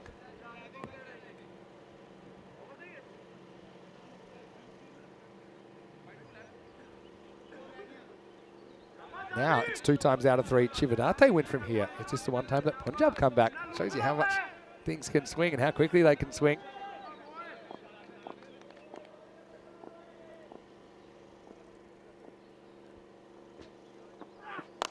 Well, full toss, but he clears his front leg and he nails it, Rajmani. Well, he's a guy, they've kept him for 6. This is one that can go wrong as well. Full toss isn't always as easy to put away as you think, especially when you're trying to muscle it down the ground. Watch that percentage rise as long as Rajmani Sandhu's there.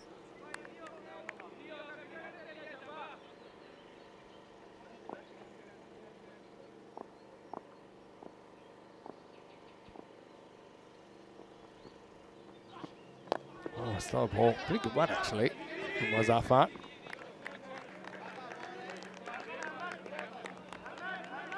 Yeah, Rajmani bowls a pretty good slow ball. This is a pretty decent one as well.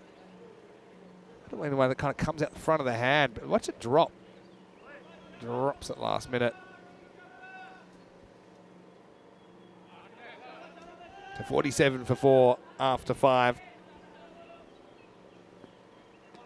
And all right, now we've got a good old-fashioned kind of dogfight on our hands, don't we? Punjab, an uphill battle, but they've still got the batting there. They need 13.8, so they need 69 off the second half. I've seen that done many times, but looks like Kuljinder's going to bowl, so let's see if they can conquer the spin of the Chivadate skipper. But one thing I will say is in finals cricket, when your team's fortunes are on the line, that's when you really find out what you're made of. Got to try and keep control of your faculties. Keep calm. Think clearly. These are skills you can develop through experience as well. He's over 6. Filthy full toss first up, but it's in the air. And it's going to get slammed out of the ground. And so, we'll check on this. They may be looking for height. He's on the charge. Stepping a bit. Probably, yeah, it's going to be fine when the crease. But it will be maximal 6 runs.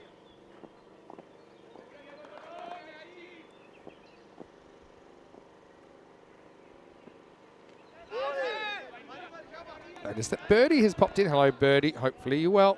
Watching from England. Are you looking forward to the ECS in England? Where your very own Hornchurch will be taking part. I bet the guys are excited for that. The whole club's excited.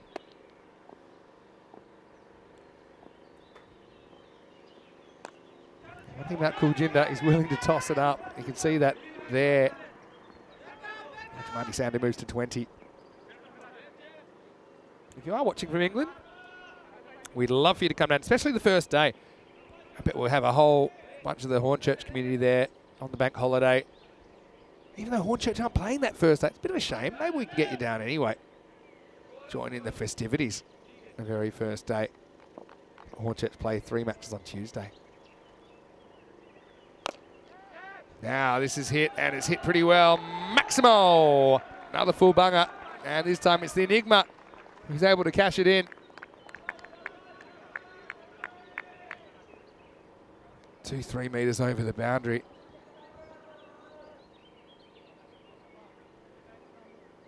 And now, remember a second ago it was 66 to 34 to Jivadate. Now it's 60-40 to Punjab. Just in the blink of an eye.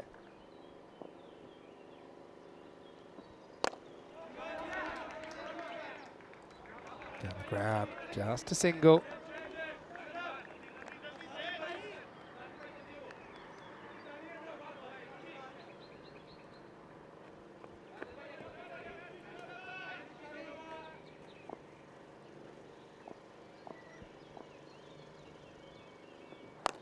It's another full toss. That one's going to be out of the ground as well. Well, Kuljinder can't find the pitch, and it's bad timing. Good footwork from Rajmani Sandhu. Basically a free swing. And you can see the fielder knew straight away he didn't have a play on that one. Now I think I'm bringing back Zain Ali in the next over, because I'm just feeling as a Chivadate captain here that I'm losing the initiative.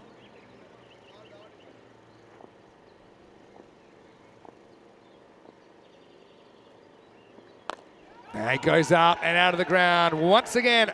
Maximo. Well, Rajmani Sandhu is a pretty good ace to have in your back pocket. And even though this chase hasn't really gone to plan, the fact that he's there and able to make a difference is crucial for Punjab. It's the end of a magical over. Kuljinder going for 27. Is that the game breaker? 74 for 4 after 6.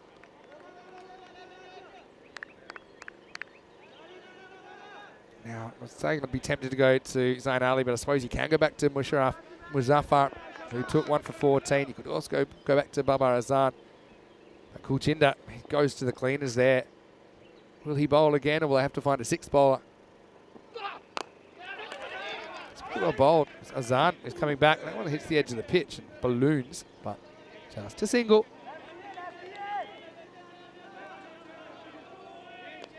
Birdie saying maybe Hornchurch not playing because on the first day they've got the regional T20 games. Okay, well, hopefully you can get a decent crowd down there when you do get on the park. I think you play 3 times on day 2.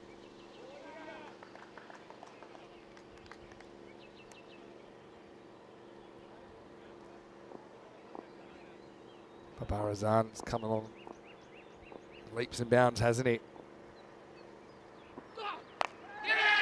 This is in the air. It's a big moment. Can anyone reach it?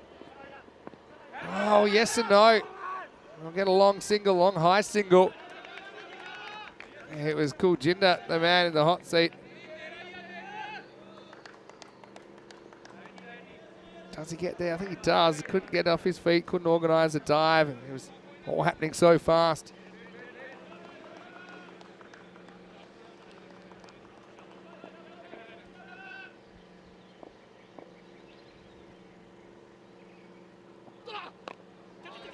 Out on this. Should just be a single. This game could be going deep. The way things are going, I know. Punjab, they're still favoured. I get that. They do deserve to be favoured at this stage, but it's a tricky 40-odd to get. 39 now, I suppose.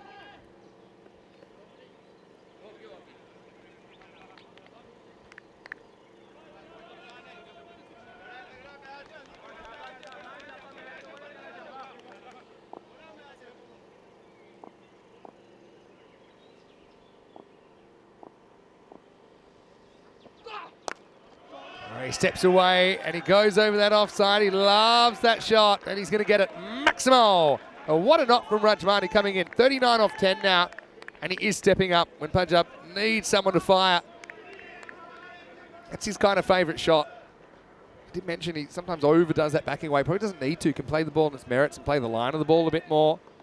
But sometimes your greatest weakness is that you're so talented. Which he is. You know, he's a special kind of player. Oh, that's close. Does it go over the stumps? It's been called. Yeah, I mean, it probably did just miss the stumps. What's your call at home? I think that's a wide. Yeah, I think the umpire gets that spot on. Thought for a second it might have climbed over the stump or part of the stump, in which case it wouldn't have been a wide, but the wide's a wide. 9 times out of 10 now. Punjab win from here. But is this the one win they don't? Steps away, goes over the offside again. Going, and gone. Maximo. It takes a bit of a risk there. His weight's falling off the shot. But the low full toss, Rajmani gets enough willow on it. Gets under it. He's driving Punjab to victory at the moment.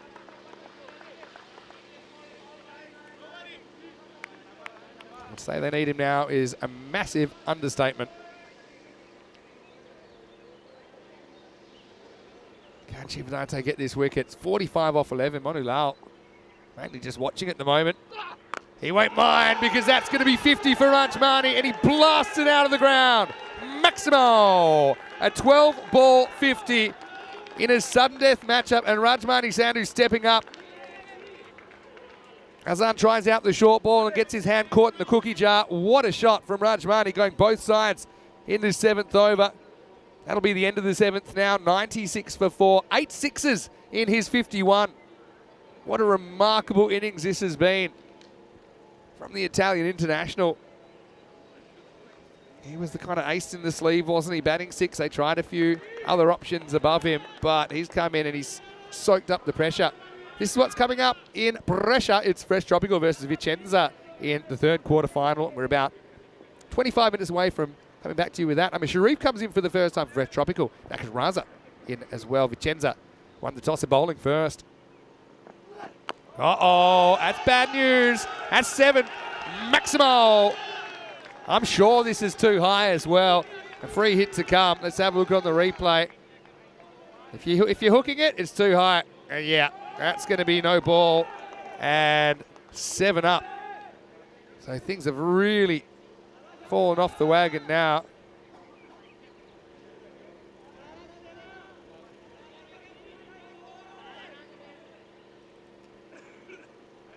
A free hit to come. That's got a long way off the bat as well. Manu Lal. Good time for him to get in on the action.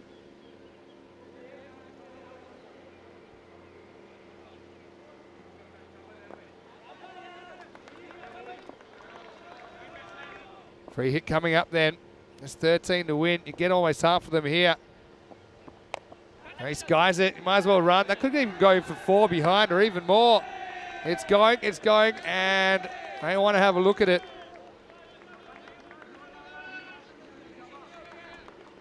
So I don't know if we've got this on the camera because we're in an unexpected area. I can tell you what, it will be a boundary.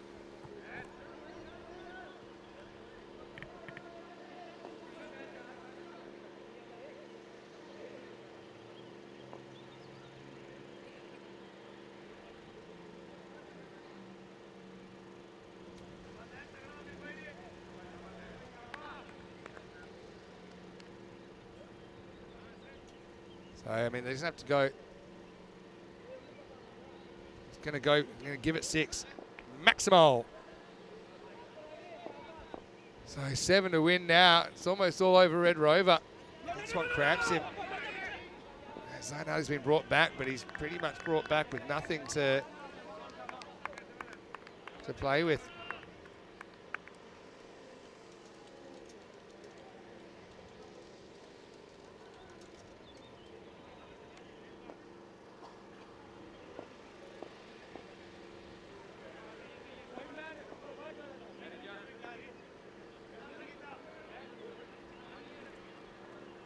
Lyle coming to the party late in the piece. A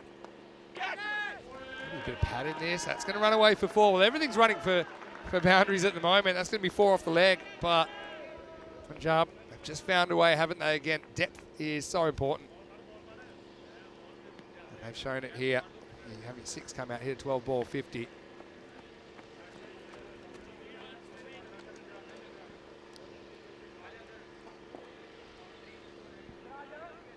There's 3 to win then.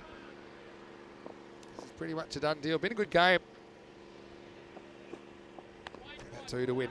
So Chivadate just kind of lost their way, haven't they, late in the tournament. They'll certainly be wishing that they had been able to sustain that run through and I suppose keep some of their best players on the park, but it wasn't to be.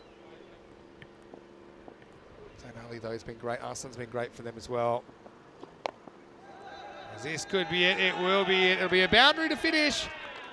And Punjab are your next team through to the semi-finals. They'll chase it down. It looks comfortable in the end with 14 balls to spare. And it's Chivadate that bow out. Punjab, great team. I think, look at the way they kind of turned that game around in the first innings as well. I know we'll focus on the batting, but they were able to kind of peg back Chivadate after they hit a powerful power play. Coming up in around about 20 minutes time. Fresh Tropical taking on Vicenza. Fresh Tropical sent in. That's pretty brave. Amir Sharif. Saw him playing for Team Europe not too long ago. Now he's back for Fresh Tropical. Irfan Sheikh will be behind the stumps. So Nakvi at the top. So the Nakvi-Sharif combination is back in business. Vicenza relying a lot, I think, on some of their bowling to get it done. That's why they've led with that.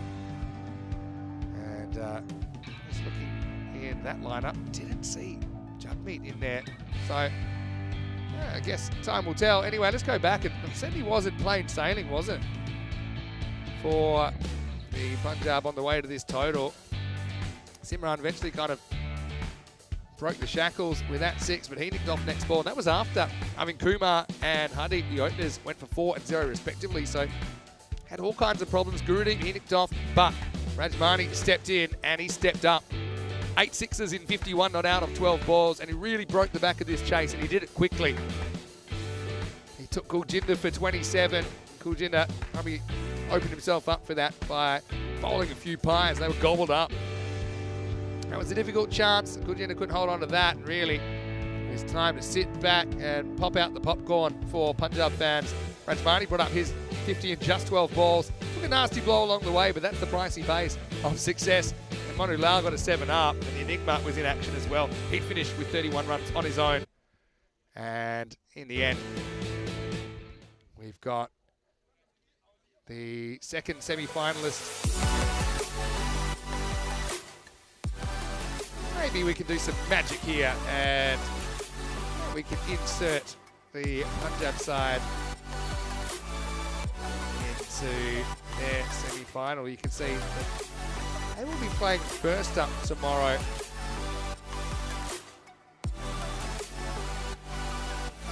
There we go. There's the magic with that Punjab. Our second team through to the semis. They'll play the winner of the next game, Fresh Tropical, taking on Vicenza.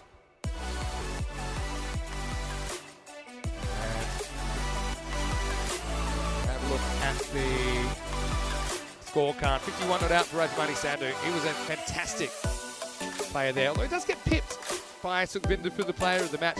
So Winter was also very good in turning things around in the first innings, but that's a good problem to have when you've got players fighting over the Player of the Match award. Manulan with 31 not out there as well.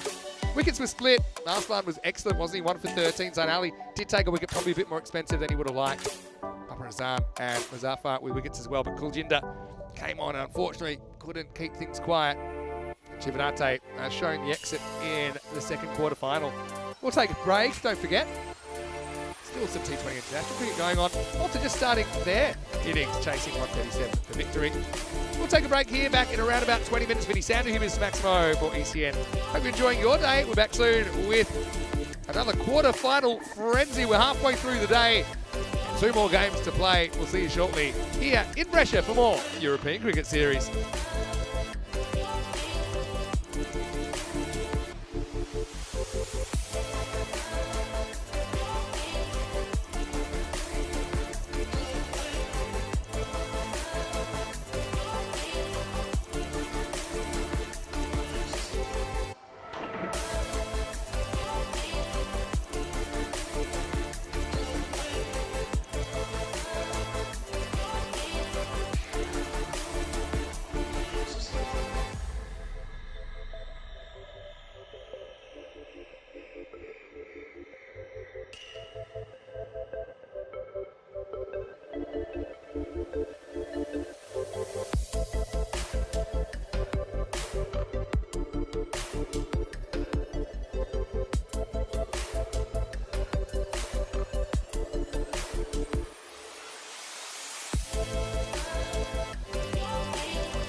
This European Cricket Network event is proudly brought to you by HCL Software and Paramatch.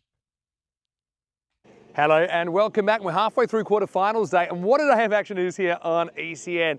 If you double screening, you're not alone, because of course we've got the T20s happening in France, but right here in the quarterfinals we've seen some really entertaining cricket so far. Coming up next is the third quarterfinal, and we'll get to see the team that topped Group A. It's Fresh Tropical. They are three-time ECS champions, and they're taking on newcomers Vicenza in this one. Or Vicenza, last time we saw them, it was a golden ball finish. Let's see what happens here as they're against the team in gold for this one. Tyrone Peters conducting the coin toss. Let's see who wins it. Vicenza to call. Head is a call. Stay there, big man. Whoa. That is a head. Ball first. They were going to have a bowl. So it is Vicenza that are going to have a bowl, and Fresh Tropical are going to lead with a couple of strong bats. I'm sure we'll see Zayn Naqvi and Amir Sharif in the opening spots, as Sharif's a big in for Fresh Tropical. No Sadran in the side that was part of the group campaign, but Sharif is a more than able replacement for him, and he's going to open up, I'm sure about that. Vicenza, though, watch out for Malkeet. He's a bit of a unit at the top of the order. One name I didn't see there is their leading wicket taker in the group stage, Jagmeet Singh, the Italian international. He's not in the side. That hurts him a lot. I think with him in the side, they're more than 13%. So on this occasion, I think that Fresh Tropical, of all the games today, this is probably the one for me that you'd say would be the biggest upset if the underdog was to get up. I mean, you could probably say the same to an extent, Marco Milano versus Chandra, but I just feel this is one Fresh Tropical. It would be a huge upset if they were to go out. And let me tell you something, every single European cricket series in the north of Italy that Fresh Tropical have played, they've won it. They won in 21 in their first series. They won in 22. They won last year in 23 as well. All three of those were in Milan. It's the first time we've seen them in Brescia. Not too far away, though. Only about an hour between Brescia and Milan. Great to have so many people tuning in from all around the world, of course. And you might be watching the T20s, as I was in the break. Don't call the game too early. Everyone wrote France off, but they've bitten back. Anyway, it's going to be a full toss to get us going. Stitch Kumar, the captain, comes on. He disappears for 4. Classic loosener. But you don't have too much time to find your feet in this form of the game. We know that. Yeah, a few people seem to have thought Malta were going to coast to victory against France, but some good late hitting from Kanasane. See Kamaramadze getting a hit. And 3 early wickets for Malta. They're on the ropes at the moment. Now, this one is cracked away, and that's going to be 4. So, Naqvi goes bang, bang. Last time we saw him, he got up into the 90s. He's also a guy that has been scoring centuries on the network. Recently passed the 2,000 run mark, so congratulations to him for that. He has 200s this year. They're both in the Portugal ECS. Now he gets another full toss. And that's Adios Pelota. Maximo. I might have a look at the height here. I felt it was probably just okay, but it wasn't an okay result. Let's have a look on the replay. It'll tell the story. Oh, they've been funny on these, to be honest. There was a time where that was always getting called. That's the shot. Is it dropping enough? I've got to say, I wouldn't be surprised if this is a no ball. But it's a real 50-50 call. So they have called it a no ball, and it's going to be a free hit coming up. Yeah, I mean, that's kind of your classic 50-50. Round the waist. Meant to be called, it is. Now free hit. And actually, believe it or not, this is the best ball that Satish has bowled so far.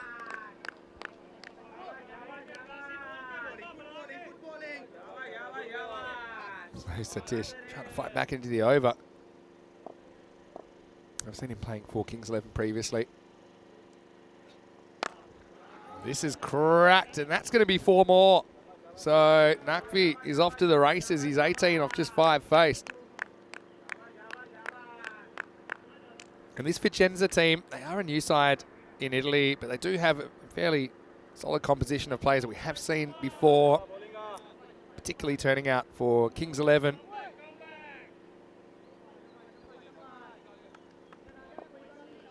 But it's a healthy part of the system. I think clubs go into new clubs. All right, in the air, this is going to hold up. Should just be a single. It will be. Because I like the sky blue and the orange. Unusual colour combination for Vicenza, but I like it. Let's hope he's got magical though. Fresh Tropical last time out hit 229 in their last group match.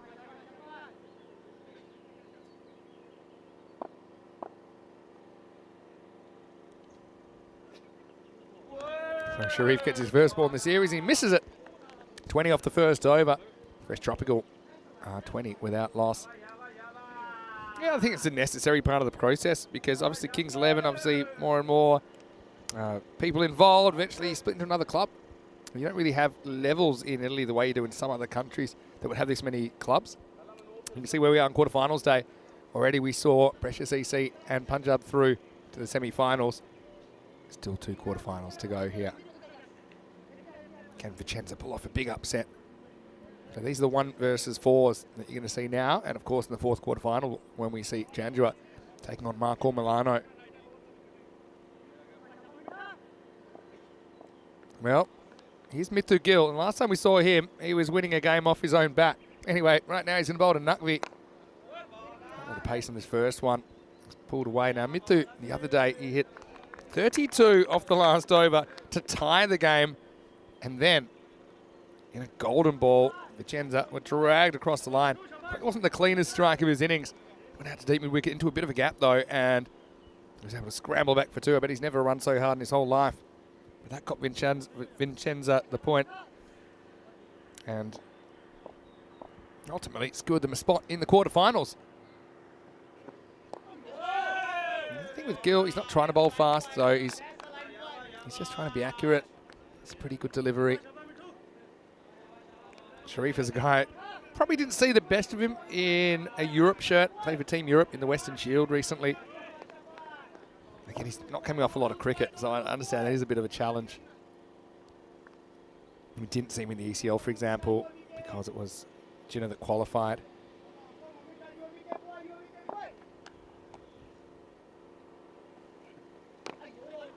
Oh, shot into the ground, straight to the fielder, but that was in the air so long.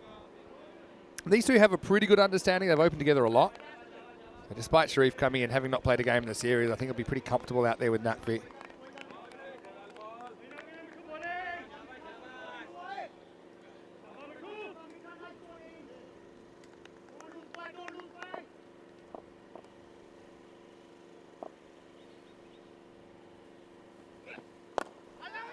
This is hit, and it's hit straight to the fielder, and Nukvi's going to go. Sukhchain Singh takes the catch, and Gill does the trick again. Stepping up in the big moments. It was hit hard. It was hit straight at the fielder. Never got the elevation to get it over the long off. I mean, it was a spicy one. It took some catching, but he holds on to it, and Vicenza have a big wicket early. Whereas Nukvi, he cracks 20, but he's got to go soon after. 22 for 1. And if you're going to beat a team like Fresh Tropical, you better hold your catches. Otherwise, they can blow you away. They are known for, I suppose, losing a lot of wickets, but having the batting to cover that. Usman Javed comes in now at number 3, the left-hander.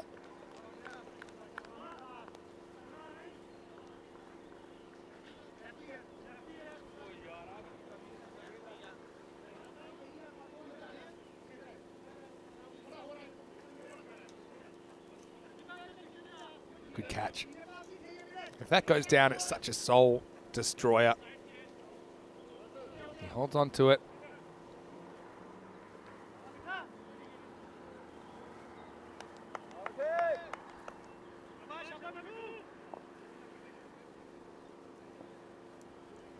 Here's Mithu. He gets on the pads a little bit, and we know Javed loves it there, eats it up. I think that's gone for 4.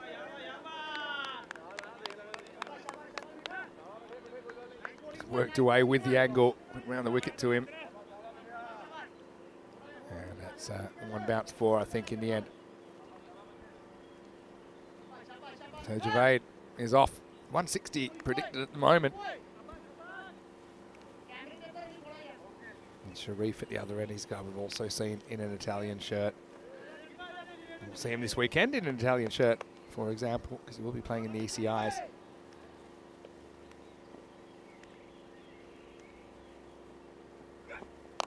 But now it's Sky by Javade. Now someone should catch this. I think they're going to leave it for each other. No, bowler goes. Takes it. Wow, that was a real Sky, a real rainmaker. The keeper had no idea where it was, Adia, so he just kind of said, right, boys, you're on your own. The bowler looked around. No one really fancied it. So he probably said, if I'm going to do this, I'm going to have to do it myself. It's a pretty good catch in the end, but it was so high. And once again, come the moment, come the man, Mithu Gill with another wicket. So Javade goes 4 and out. And at the end of 2, Fresh Tropical, 26 for 2.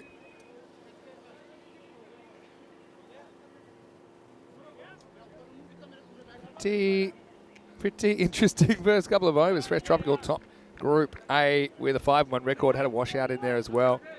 2 points clear of Brescia CC and 3 points clear of Chivadate. They also won 5 matches.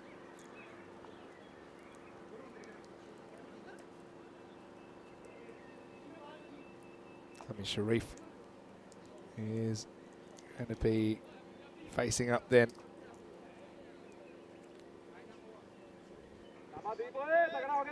Fresh Tropical, they played pretty much in the yellow, mainly yellow strip. They've gone for the green strip. I do like that they've got alternate strips. Bright colours, you'd expect it from a team called Fresh Tropical. Irfan Sheikh, the new batter, not facing at the moment though.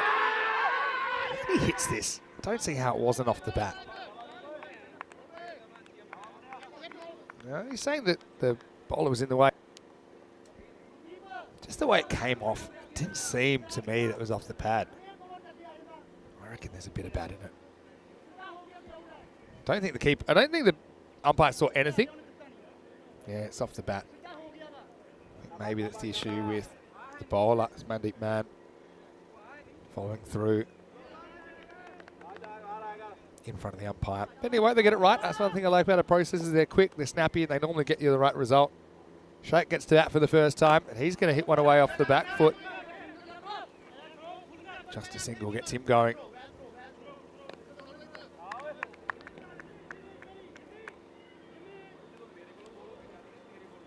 Not deep.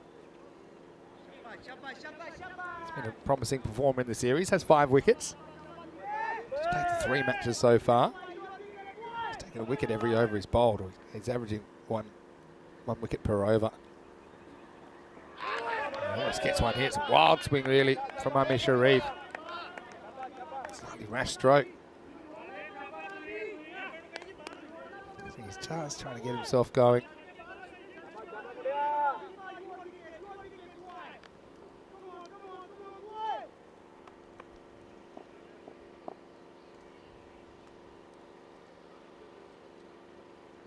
Fraction short, but he gets lucky. That's going to disappear for 4. So yeah, I don't think that's quite the way he planned it. And this is what happens. Even good players, you come out, it takes your time. The margins are so small in cricket between timing and mistiming a ball, but the consequences are so big.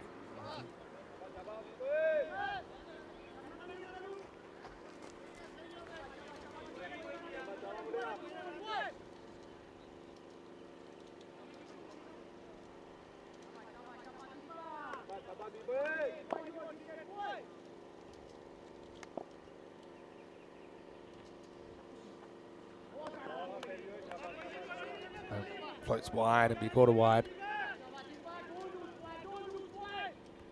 Had a good question from Barry in the chat about the Medina Cup, asking, is it a part of ECN? Well, I suppose that the main difference with the T20 internationals that we show is that ECN just acts as a broadcaster, not necessarily an organiser for those tournaments. He actually gets up on Jimmy. Might have just rattled him in the thumb. A bit of the thumb on the way through.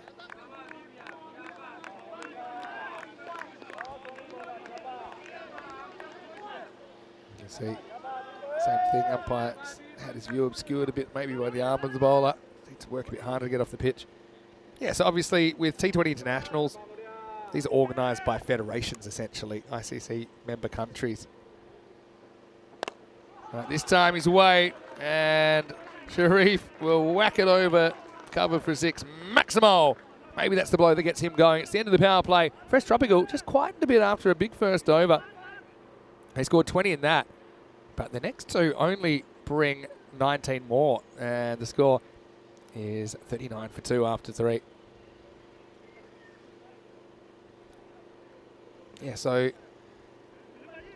ECN acts solely as a broadcaster for the ICC T20 Internationals. So it's a funny thing. Some countries obviously are better organised than others. But ECN, obviously, we do so many matches. We're very experienced in organising matches. Not to say it's better or worse. I'd say obviously we have certain ways we do things that some countries will follow what we do. Some will think that they have another way to do it. I mean, for example, Spain, to give you an idea, they just played a T20 series. The last time they played before that was 13 months ago.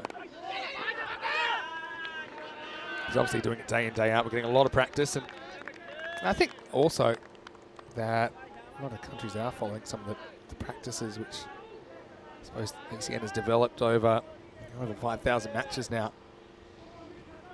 And a question, how's Amir Sharif batting like this?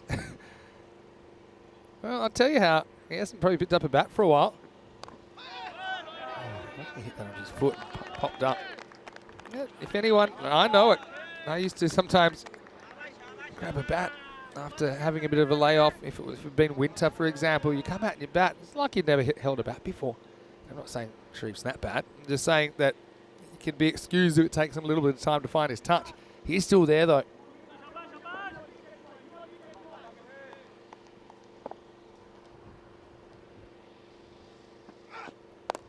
Now it goes on the hoik. Man, it's going to disappear. Maximo! Almost like a standing sweep from Sharif off. Mithu Gill disappears over square leg for 6.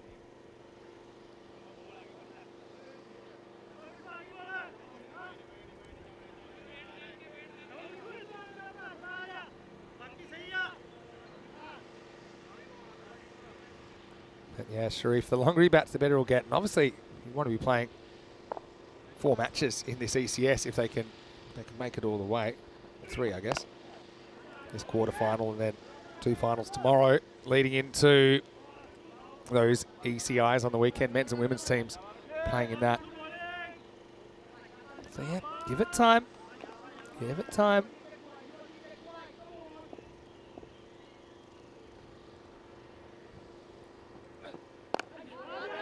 Respect's a good one here, Shank. Got to say, no jug meat does hurt Vicenza's bowling a lot. But they're battling at the moment, more or less holding them. I think wicket's the key. Even though Fresh Tropical, they do bat all the way to, I think, 8 or 9 or even 10. This is down the ground, and that is going to be cuatro carreras. And for Vicenza, not the end of the over that they were hoping for. Will bring up the 50 for Fresh Tropical. The score is 53 for 2. In fact, that's gone for 6.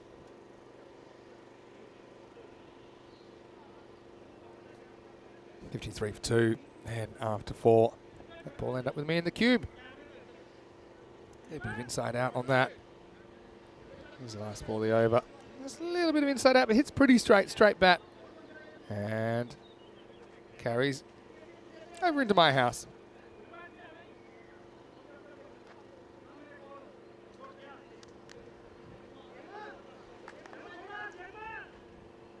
So this is Mandip Man, who will be bowling over number 5. A reasonably good first over, only going for 13.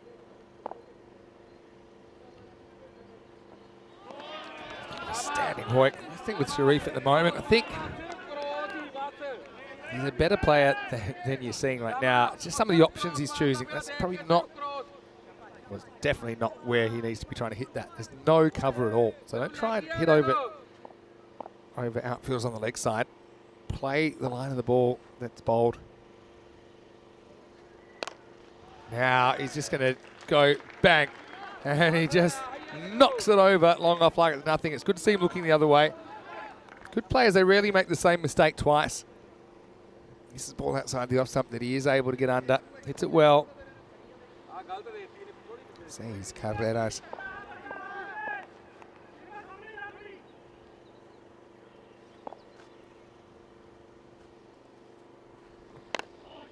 At the end of the bat.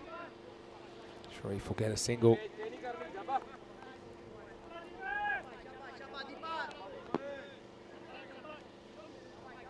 Batting still to come, fresh Tropical. Azamali's listed next. Got Nakasha Raza in there, Hassan Jamil, Bilal Hamid. All these guys can hit sixes. This is just kind of rattled away and it's going to get over the field. A Maximo. Not far away from him though, really. Wasn't that short, but he sprung onto the back foot there, Irfan Sheikh. Puts it out of the ground.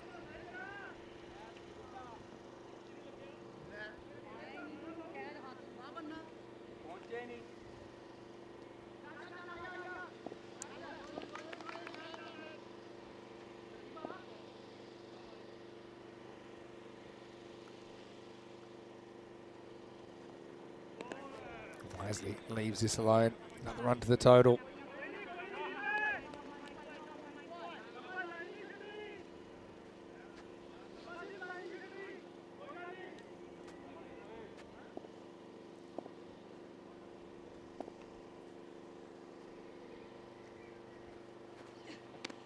Oh, right off the gloves. Just gets away from the keeper. Look at this, it's the late cuts. Keeper had no chance there. Rohit Adia. You can hear the clunk off the glove. Man's battled bravely.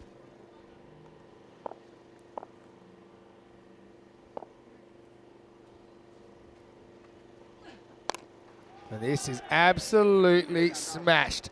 Going, and gone. Maximo. Well, Sharif, I mean, if he can bat the 10, by the end of the 10, it could be a big score because he could click at any moment.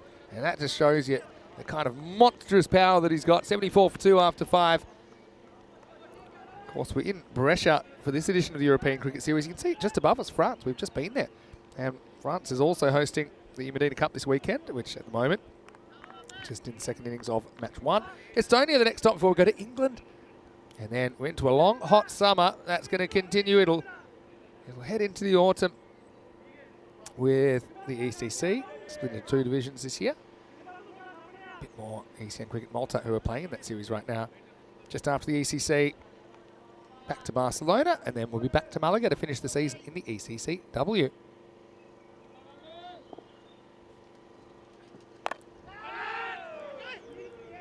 Irfan Sheikh. This time Zispa gets one.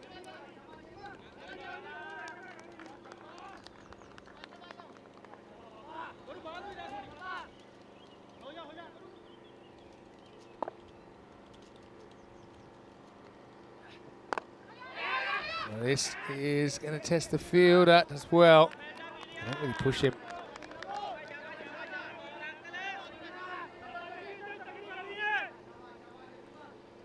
Tropical, would have thought by now, with the start they had with the 20 off the first over, they might have been out of sight. And this ball is going, and gone just over the fielder. Shank will get 6. Maximo. And this one probably had the batter's heart in his mouth for a little bit.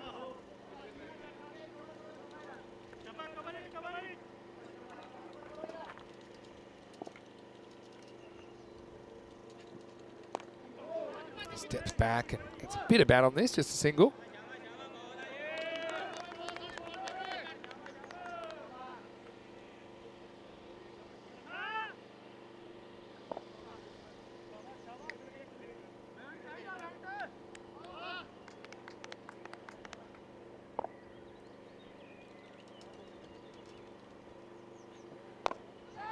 This is Jagjit, who almost creates something there, but it's over the top. And once again, it's Seis Carreras.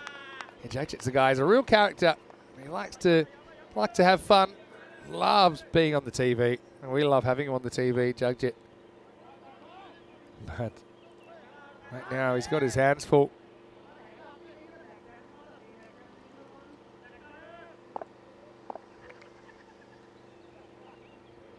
We have seen playing a fair bit for Kings 11, I think. And he'd love to get involved in this series. He does have 3 wickets on the network, but not in this year's series. But again, with no Jugmeet in the lineup, left arm spin, they're using him as a pace-off option. End of 6 overs and Fresh Tropical 90 for 2.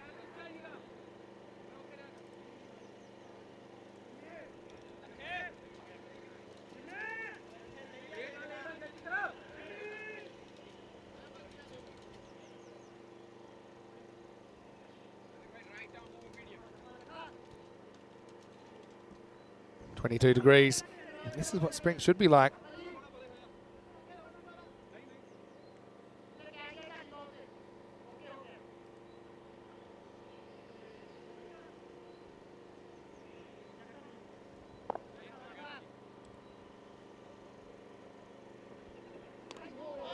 Sneaks through.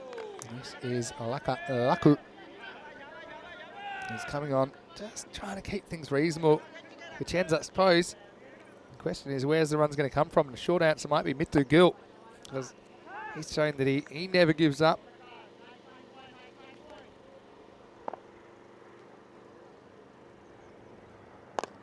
Hit up and over the offside. Solid contact and maximal. 6 runs to Sharif.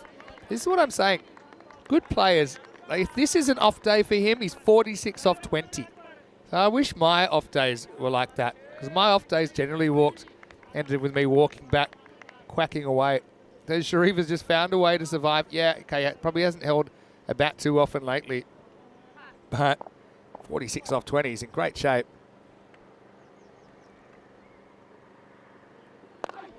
And I think just that last shot before that was kind of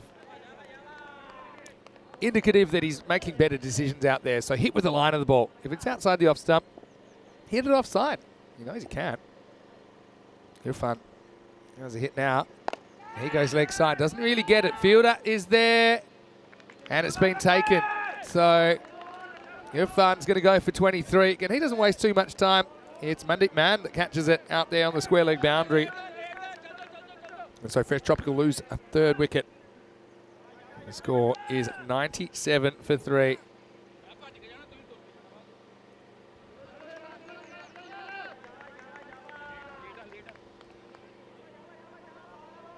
So Azim Ali will come to the crease. Probably haven't seen quite as much as Azim as I might have liked. Still think he's a pretty useful bowler. Fresh Tropical, if there is a criticism of their bowling, it's pretty pace heavy. He's one guy that can take the pace off. Looking at their lineup today, no Sikandar Abbas in the lineup. He's kind of a pseudo pace-off bowler, bowls a lot of slower balls. Anyway, Azim, we'll watch this one. It won't be a wide. We'd love it to be a wide, but it's not.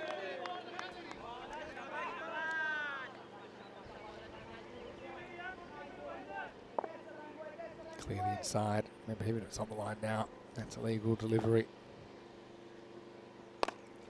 Low full toss. Kind of just springs on you, doesn't he? Laku. A short run. So he was a pretty good over. He takes 1 for 8. And Fresh Tropical after 7 and 98 for 3. You can see that this series has been a bit of a roller coaster, really. We've had some sun, we've had some rain, we've had some controversy. Hey, this is ECN. It's real, it's raw, and it's on every day. Not too long before we'll take the European Cricket Series to Estonia for the first time since 2020.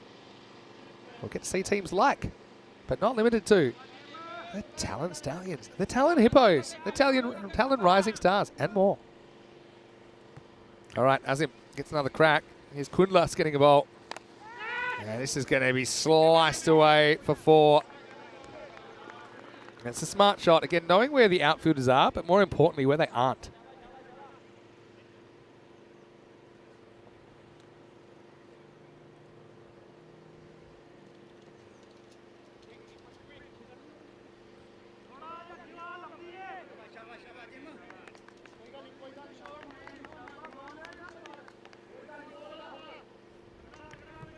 So Kundlas trying to keep Vicenza in the game. What's your play here? Oh, you'd love a couple more wickets, maybe keep it in the 130s, then bat for your life. In the air, it's going to fly away. Nobody back there. Still nobody back there, and 4 more. So Hazim Ali, not necessarily 100% convincing that time, but gets good result. Swings hard.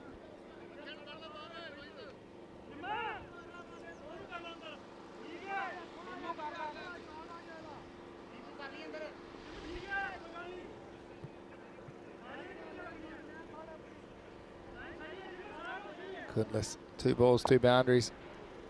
Hazim trying to regain his best form here.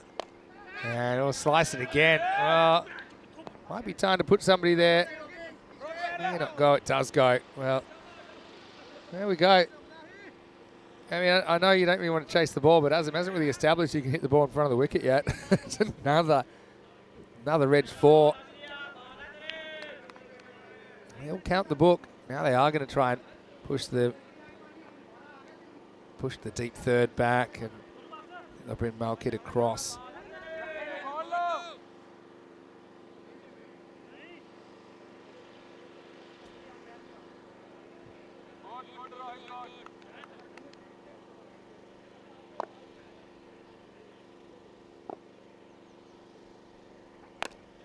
He steps across, he hits a very, very high, and that's out of the ground. Maximo!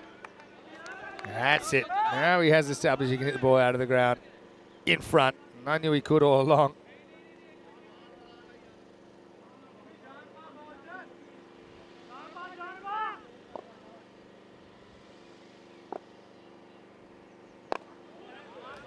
That's better length. I haven't seen enough of that.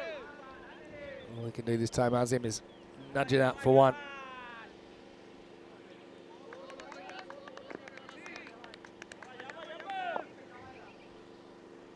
All right, Sharif on 47. And he's going to sky it. It's going to go so high. It's a catching opportunity, but it's a mile high, and it's caught. That's a very, very good catch down there by Sukhchain Singh. We took a bit of a flat laser beam, and now he takes the one that came from the heavens above. So it won't be 50 for Sharif, but still a very handy contribution on his return to the lineup. He'll score 47, fresh tropical.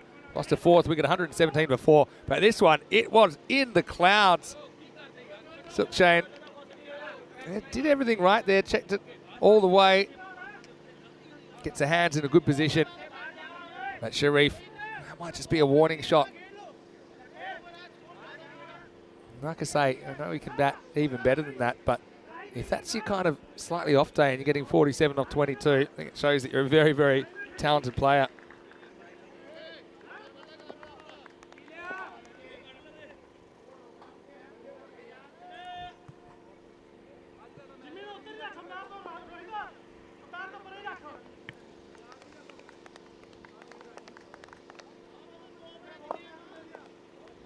Laku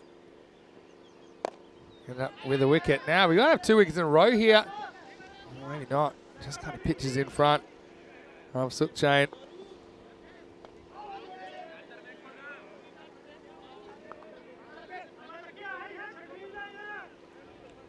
Kundlas ends up with a wicket in that over. He did go for 19.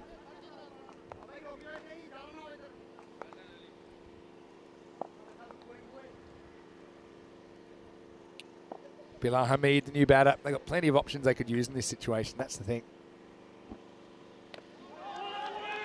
Swing and a miss. They'll take off, and then one will take off. It was Hamid. He gets sent back pretty quickly by Asim. No Sikandar Abbas just kind of throws their balance out a little bit, but only a little bit. Fresh tropical. You know, these guys have all got it. Jobs and things that sometimes kick them out of the lineup. That's a really good shot by Hamid. It's a wide Yorker, but he just jams down on it and he gets into the gap and he gets 4. This is so disheartening as a bowler when you pretty much get it exactly where you want it. But somehow the batter gets the boundary anyway.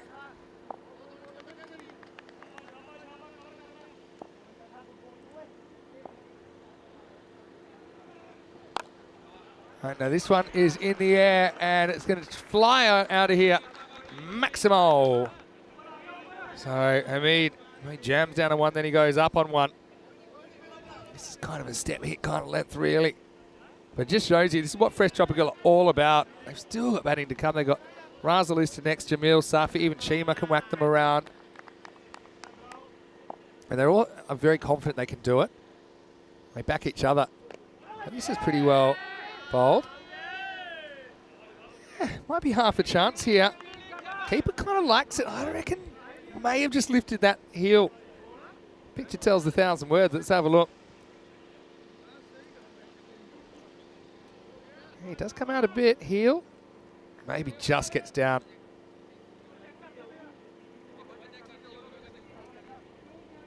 Yeah, for me, I don't think you could say that you're sure he's out. I think you can see he's got a couple of studs down behind the line. I don't think it will be out. It's pretty close, though.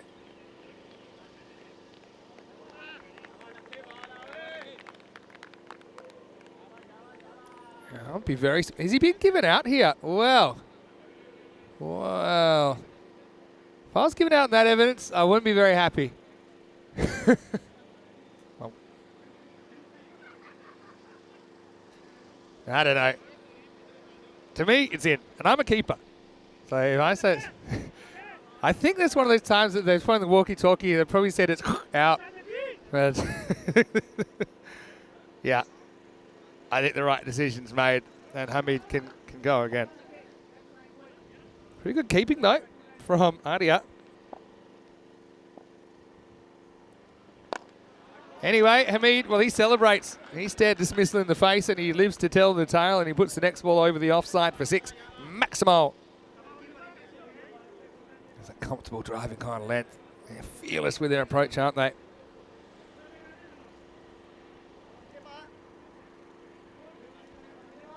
End of the over, 134 for 4. Vicenza, they have fought pretty bravely here. I mentioned without their leading wicket taker in the group stage, Jagmeet Singh.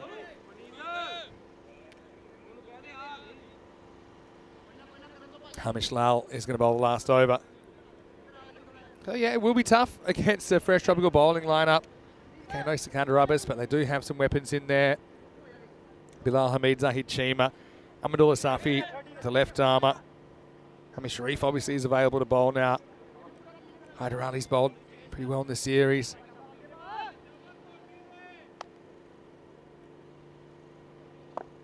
But let's see how many they can get first.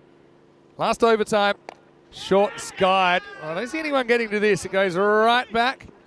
And, well, you wouldn't believe it. Satish, the captain, he's gotten there, but he's back-heeled it over the rope for 4. Well, bowler would be filthy with that.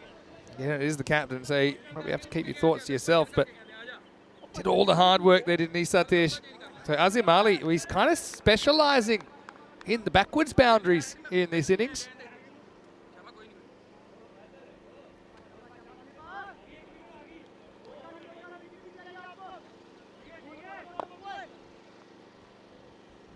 Ramesh tries again.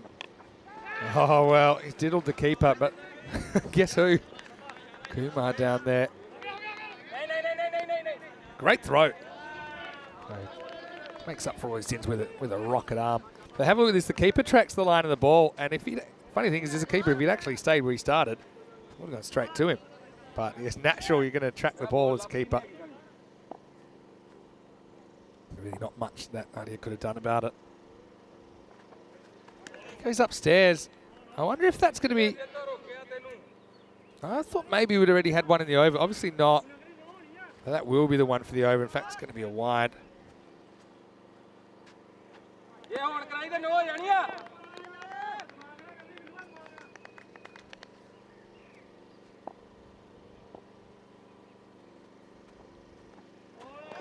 Wild swing. Now they're going to run. Well, I don't think that the keeper could believe they were running because he just kind of looked at him and there's an "are you serious" element about it. But Azim says, hey, well, I'm no good at this end. I'm going to take my chances. I don't even think they would have crossed. When that had hit, I don't think that even crossed. They'll get through for a bite. Adia misses the gimme. 3 to come. Azim gets the strike back. And now he's going to lift one, and that's going to be out of here. Well, you give up 1, you give up 7. They give up the bite. They could have had him, and you see they're only practicing the underarm. But Maximo says carreras, and that's why Azim was so desperate to get down there. He said to Bilal, look, I get it. You miss one, I want my chance. 147 now, the perfect break for Fresh Tropical. Lyle battling, and he's got a battle on his hands. Surely this is going 150 plus now. Now he stands, he delivers, and he maximos it over mid-wicket. And there is the 150 up for Fresh Tropical. 153 with the ball remaining. Azim Ali. It's been one of those funny innings where really every batter has looked good at some times and they haven't looked good at other times. They've hit enough balls to put a big score on the board. Good teams can win ugly sometimes. Nothing ugly about the total though at the moment. 153. Last ball coming up. I'll be running no matter what. Ideally. Ali's trying to put it over the ropes. Last ball of the 10. Oh, that could be a no ball, you know. Well, they're going to go again. I still got a feeling this is going to be a no ball. They're going to keep running, but that's got to be the second bouncer in the over because we had one for over the head. So just wait for this. I'm sure that's too high. Let's have a look. Yeah, I'm seeing it. That's going to be a no ball. It's going to be the second bouncer of the over. So it's weird because they were on kamikaze style running, but I knew there was going to be another ball. So, yeah, I don't even know how many they ran there.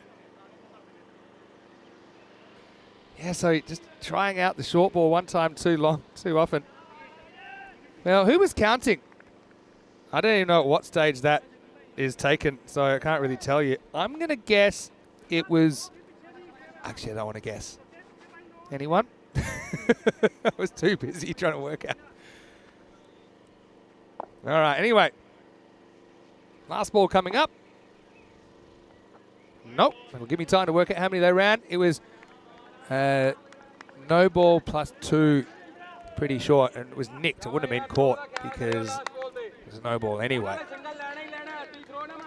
Azim Ali gets the strike back. Last ball, take 3. Smashed out of the ground. Maximo and Fresh Tropical. Well, they take the last ball for an undisclosed amount. 3, 4, 10. 10 off the last ball, and they really put the icing on the cake there. The last 3 balls go for 22. So that kind of sums it up. And what looked like it might be kind of high 140s, something like that. Suddenly it's up in the 160s, and suddenly Vicenza looking a real long shot. Again, missing Jagmeet Singh, the left arm spin sensation. Fresh Tropical having a bit of a field day, although I will say that early on, Sharif did struggle a little bit for touch, but I suppose you can understand that. Don't know how much cricket he's had. So Naqvi went for 20. Great catch by Sukhchain Singh, who took a couple of very good catches in this one. That one was also taken. Bowler looked around, Mr. Gill said, all right, I guess I'm doing this myself. But yeah, for Fresh Tropical, we know they're the kind of team, they're going to always give you that attack no matter what the game situation. And so Sharif did kind of find his boots, didn't he, after a little while, and found some allies there as well. Javed went for an outsheet, hit some nice shots in his 23, and nothing really went right for Vicenza for most of it. This was a real rainmaker, wasn't it, as Sharif was knocking on the door of a 50, but Sukhchain once again took that one out of the clouds. Fresh Tropical just continued to motor on. We see 6 batters, and they all looked like they were kind of jostling over each other to get a bat, which is always a good sign. That was a tight one. I think it was the right decision. I think he just had a stud behind the line. Anyway, for Satish, he had a bit of a nightmare down there on the boundary. And even these little things went against them late in the piece. They really kind of held them for so long, but then they give up a bye they never should have, and then we have like a suicidal 2, but it was a second bounce, and then everyone realised, and then the next ball, which shouldn't have been, was a wide, and the next ball that really shouldn't have been was 6. So they go from a situation where they were kind of 141 with 3 balls to go, and they end up on 163. Amir Sharif tops the scoring with 47 on his return to the team. Azamali with 46 off just 14. Hit some really nice shots. And look at his strike rate, up over 3 a ball. Early on, it was Nakvi doing the damage, 20 in quick time for him, 23 for Sheikh, and Bilal Hamid with 16 not out at the end. As far as the bowling went, well, no one was really able to control them in any serious way. Mithu Gill with some pretty good figures, 2 for 20. 1 for 25, Laku was okay as well. The other wicket went to Kundlas, but Vicenza, well, don't know how religious they are, but it might be time to start asking for some help from the man upstairs, because they're going to need to bat out of their skins if they're to do this. 164 will be the target, but hey, this is Vicenza, and they're a team that never says die. We saw them take 32 off the last over the other night to force a golden ball. Can they do something special here and keep their dreams alive? Mini sounder here, Mr. Maximo for ECN. We'll take a quick break, back shortly with the second half of the third quarter final. This is ECN, and you're watching the European Cricket Series.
European Cricket Network event is proudly brought to you by HCL Software and Paramatch. Hello and welcome back. Great to have your company wherever you're watching from around the world as we head into the second half of quarterfinal number 3. Just keeping an eye on the other matches we've got on today. So match 1 has just come to a conclusion in France with the hosts holding on for a victory. Nice late chance by Malta, but couldn't quite overhaul France in the end. Could come back from France after they had a bit of a tough start to the game. So right here, right now, we're getting ready to see a bit of a monster run chase attempted. 163 fresh tropical put on the board. Makes 164 and there's no bonus points or anything like that. You've got to go for broke here. What I will say is that Vicenza, last time out, we saw them play a dramatic 5-over reduced game that culminated in Golden Ball 60. As Bilal Hamid gets us going, starts with a dot. It's not the ideal start. 103 teams have now played Golden Balls. And the 2 last teams to join the Golden Ball family are Vicenza and Friends 11. They play Golden Ball 60 on Tuesday night. What a game. And this guy, we're pretty keen to get them off to a good start. Goes upstairs. This is Malkeet, who's opening up. Still Mithu Gill in the middle order. He was the guy that kind of really turned things on. It's a funny one because if he's standing up, it might not be, but normally we'll see that called as the one for the over.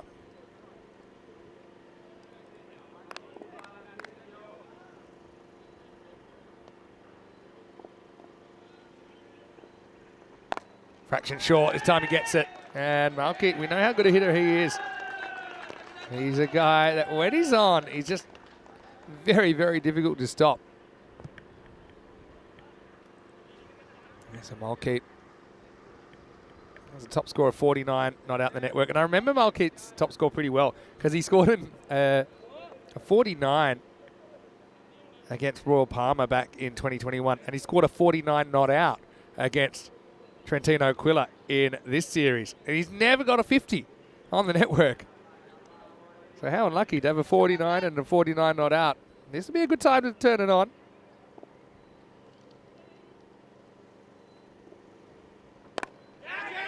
And he'll get away with this. Slightly dodgy one that falls into space. And France getting up 136 to 127 in that game. Over in France, Canasane, player of the match for his 66. And despite some late hitting from Malta, not able to get across the line. Funnily enough, Malta took all 10 wickets. Bowling France out with 4 balls left on the table, but France, their bowling proved too strong in the end. There's still another game coming, starting around about 45 minutes. That's from France, and that should actually run even longer than our broadcast goes today. Cracked away. What a start for Adia. Maximo. That's a really good shot first up. It's kind of puts that front foot down the wicket slightly and nails it. Very good shot.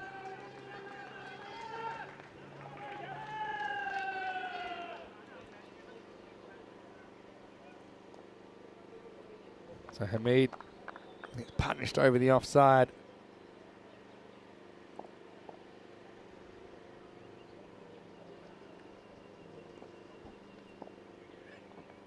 This one really takes off on him though.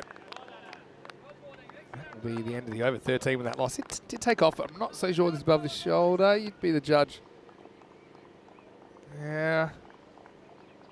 I think it's just under. I think they both were about the same, if I'm completely honest. Anyway, it's the end of the first, and Vicenza 13 without loss. It was Vicenza that brought us that golden ball on Tuesday night. 7 matches since.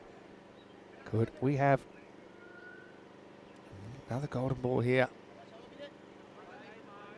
Of course, you won't get a golden ball in the T20 International, so if we do have one, this is the channel you need to be tuning into. not quite sure what happens if there's a tie in T20 International. I know typically you'll see a super over, but that's normally, it always depends tournament by tournament. It's not kind of written into the playing conditions. I might be wrong there. Of course, I don't get to do too much T20 International cricket. Probably done 100 or so games though. He's bowled him. Chima comes on. Zahid Chima gets the assistance of the inside edge, and Malkeet's going to have to go. The captain strikes, and it's 13 for 1. Fresh Tropical with the early strike. You can see him, Malkeet, searching for the leg side. That's always a risk. If you want to drag one from outside the off stump, sometimes you drag it onto the stumps. And so Malkeet has the right idea, but he is removed from the equation. The score now is 13 for 1.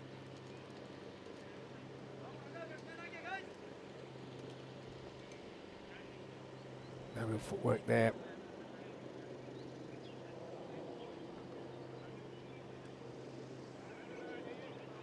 Yeah, so maybe I'm right. Or maybe the super over is standard in all T20 internationals.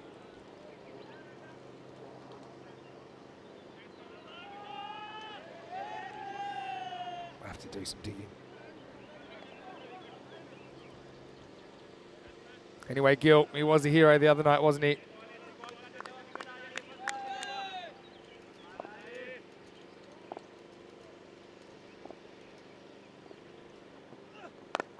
Well, that's a pretty good shot first up from Gil. Just gets a hand through it and gets 4.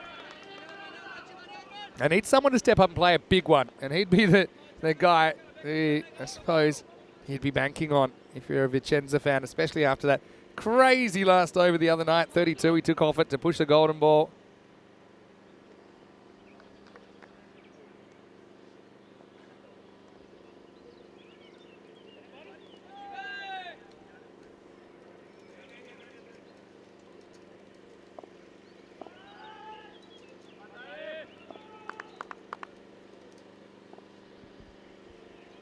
Gil needs to keep rolling the dice. He will. Chima gets him to flash outside the off stump. Chima is a natural kind of outswing bowler. We first saw him playing for Brescia actually, the 2019 ECL, the first ever real ECN tournament in the current iteration. ECN kind of had its roots in a project called German Cricket TV and pitched the idea for the original Champions League of European cricket back in the period just preceding that 2019 tournament. A lot of work went into it. Really, it's resulted in this explosion of cricket, televised cricket all around the continent. Bit short, shabbed away. Nutfi in controlling the mid-wicket zone. We'll probably see him go back on the boundary at the end of the power play.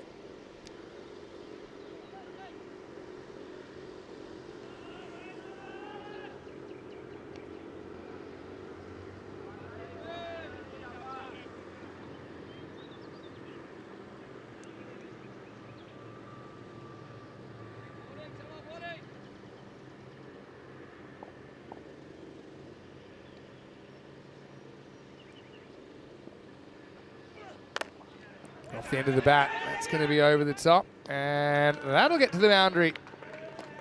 Cuatro carreras. Not going to go down without a fight, are they, Vicenza?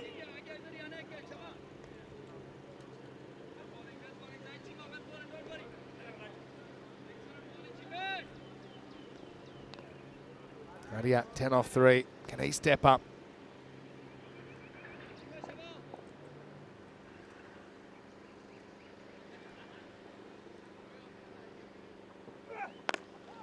Right on the money though from Chima. He's just starting a bit quicker than you think sometimes. Adia, top score on ECN of 40. That was playing for Lonigo. They had some great uniforms, by the way, back in 2021 in Venice. It was against Venezia. Right now, he's still at the crease at the end of 2 overs to score. He's 22 without loss.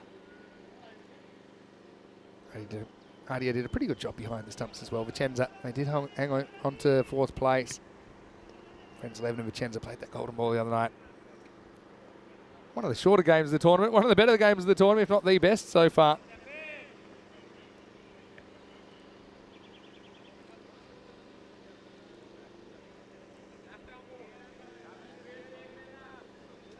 So Gill hoping for some more heroics.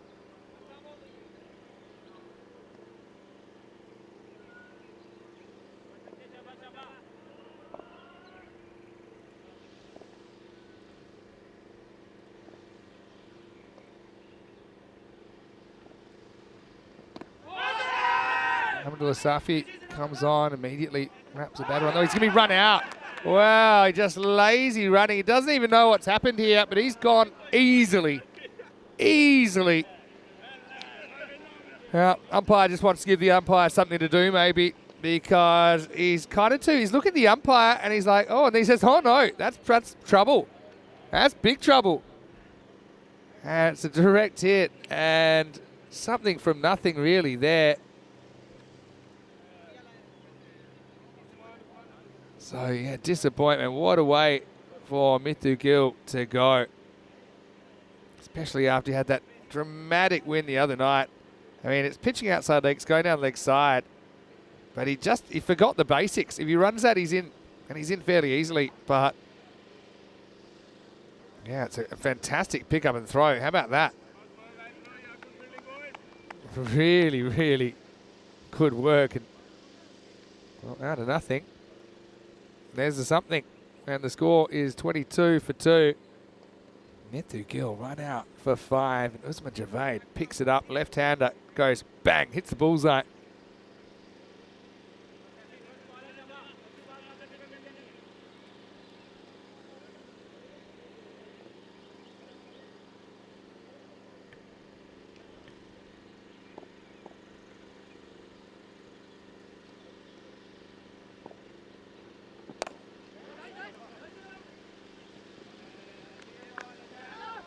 Start of a new over.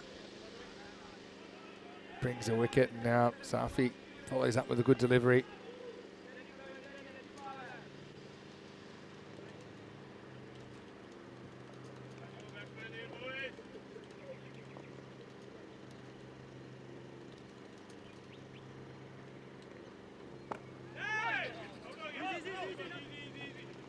Chopped away now. It's something from nothing. That just does get your tail up, doesn't it? Fresh Tropical. Got a lot of questions. You know, who's the team to beat? I mean, Punjab obviously played really well this morning. They'll actually meet Fresh Tropical, assuming Fresh Tropical go on to win this game. I suppose that'll sort it out. I think they're two big fish.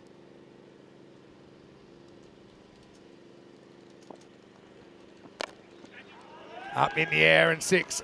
Maximo Adia. He's going to fly the flag, isn't he? He's going to give it a crack. He's got no reason not to go for it. No point to play for anything like that.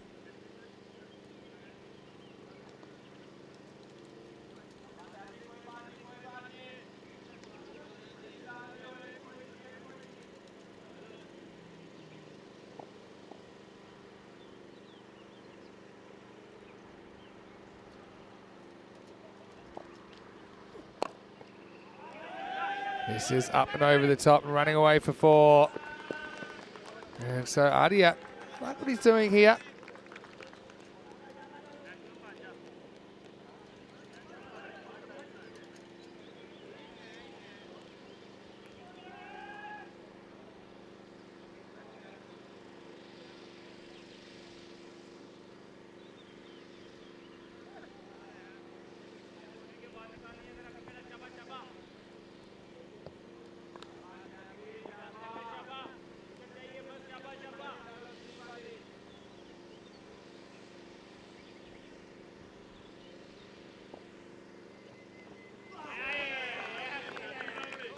Goes slightly short at Safi.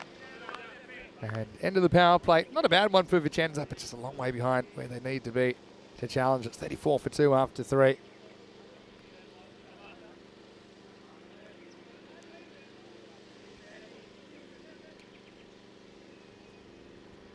And 13, 9 and 12. Not too bad. Have a look at that ending though. Last over kind of went off the rails, didn't it? 29 coming off it. It's like the over would never end, really.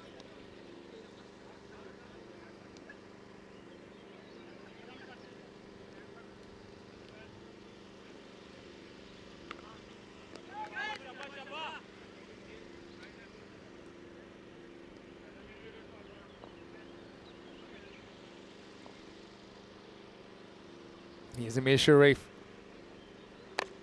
And this is up in the air. This is catchable. It's taken. And Hyder Ali will get Kumar for just a single. And there's an air of inevitability about this game.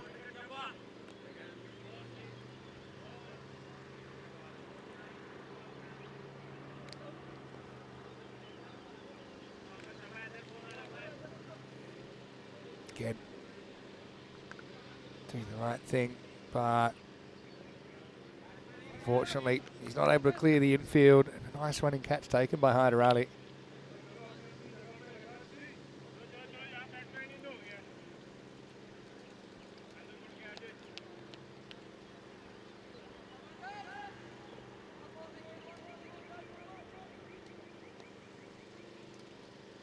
So, let's see what they can get to from here. This is Lakalaku, who's coming to the crease.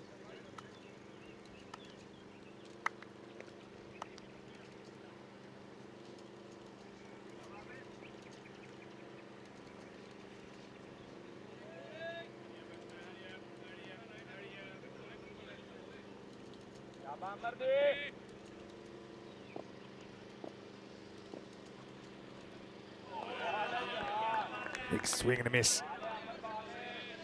So, Sharif, he's an important player with the bat and ball. Big inclusion.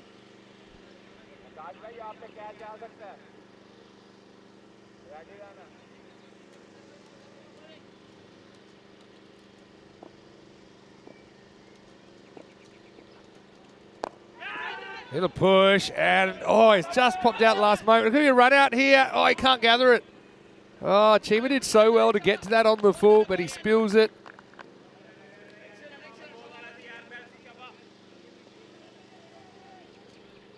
See, there gets there, but he just doesn't hold it. Almost clutches it to his torso.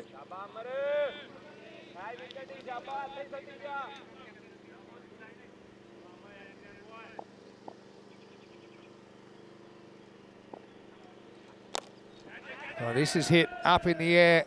It's very high. Does he ever play on it? He doesn't. Maximal. Good hit from Adia. He's playing a bit of a lone hand here, isn't he?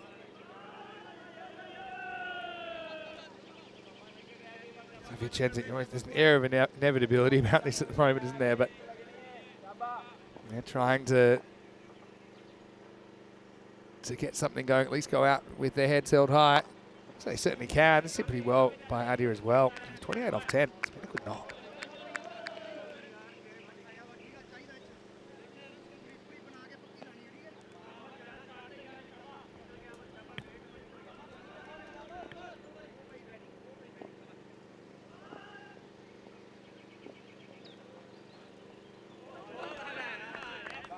Clever change of pace there from Amir Sharif. And he'll only go for 8 in his over. And Vicenza 42 for 3 after 4.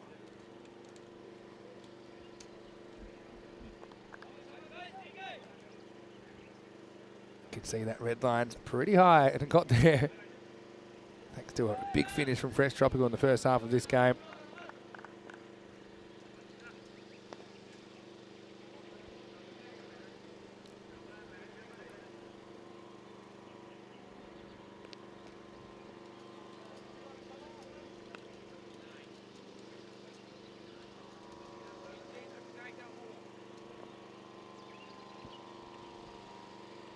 So this looks like Hyder Ali going to bowl the next one. He's been a pretty reliable performer. He kind of flies under the radar a little bit sometimes, Hyder, given the talent in their team. And he's a pretty good cricketer and right on the money. He doesn't let me down and he bowls a big wide first ball. Let's get the ball to swing. Don't really miss by more then.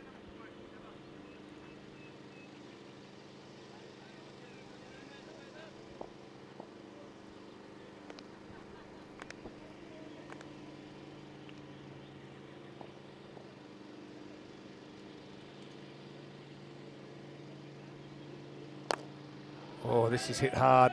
Straight back past the bowler. I thought of catching it, but by then the moment had already gone.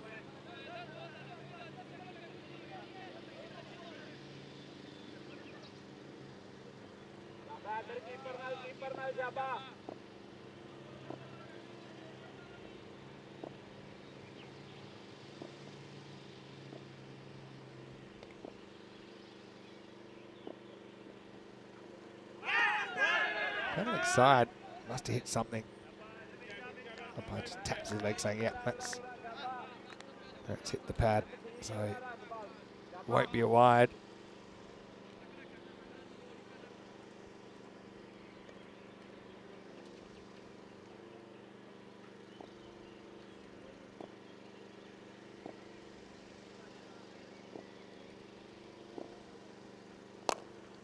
Down the ground, but won't get past Safi.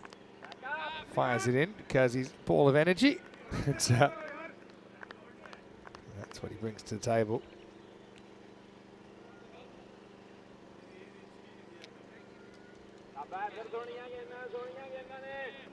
Bit of the sting out of this game now.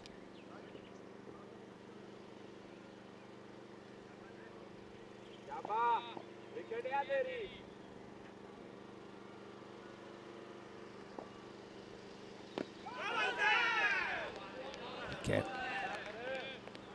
Not able to get this one away in any significant way, Ardia. I suppose the question is, can he beat his 40, which is his highest score on the network? That's one talking point.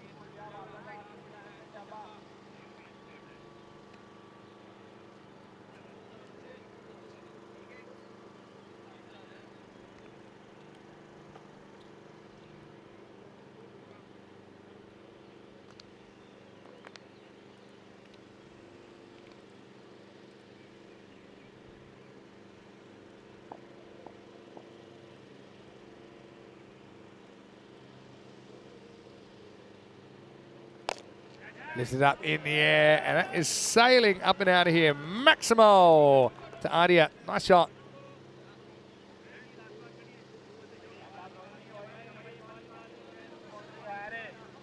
Right now, Ardia kind of with all the responsibility.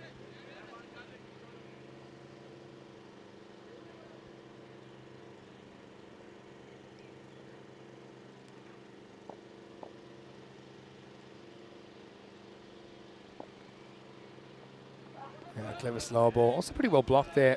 Different shake behind the stumps.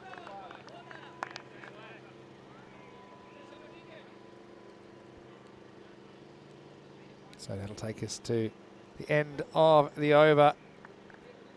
And the score is 51 for 3. Hey, coming up in France, still a game to go there. Still a game to go here after this as well. But France and Malta doing battle again, back-to-back front. Getting up by 9 runs in that first game. Sudasanem with some incredible keeping early on in action. Jackson had the right of reply. Looks like the same sides for me. Don't see any changes there. France batting first after winning the toss in that one. Coming up in around about half an hour's time. So around about the time this finishes, you can flick over and check that out if you're not already. Anyway, Chima comes back.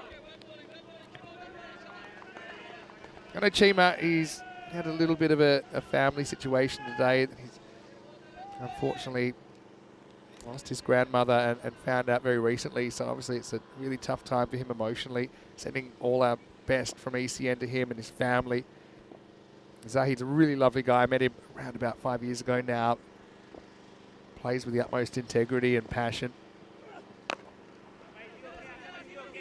Just get worked away here for a while, but I know he'll be hurting right now. It's a really difficult time. Always is. So on behalf of the ECN community, I want to wish him all the best. And obviously he's out there and he's captaining his club that he loves, and he's got dreams of taking Fresh Tropical all the way in Italy and maybe one day to the ECL. And I hope for his sake that he's able to achieve those dreams with his teammates. God, he just loves playing the game. He'd love to be back in the ECL.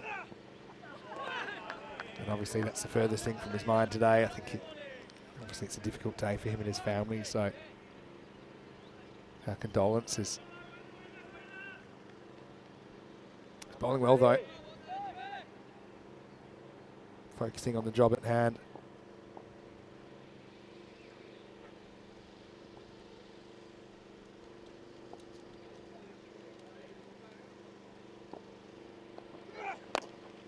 This is hit back down, but Chima not able to stop it.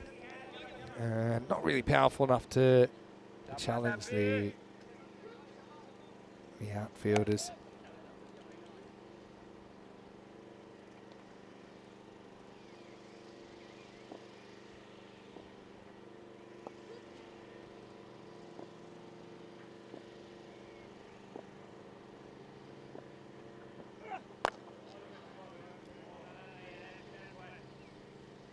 Again, just a single. Pretty well placed there, aren't they?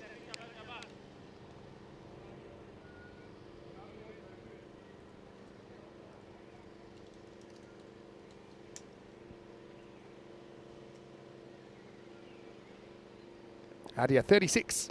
Can he get up over that 40? It's been his highest score for a long time now.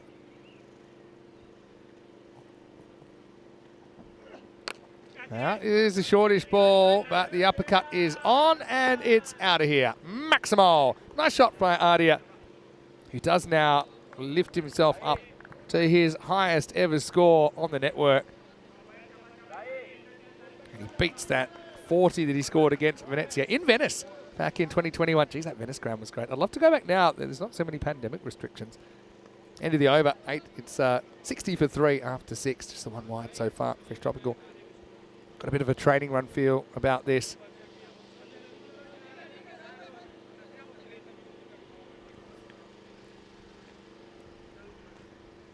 Yeah, Arnie was playing for Lonigo, who had uniforms that were inspired by the Australian Indigenous T20 jersey.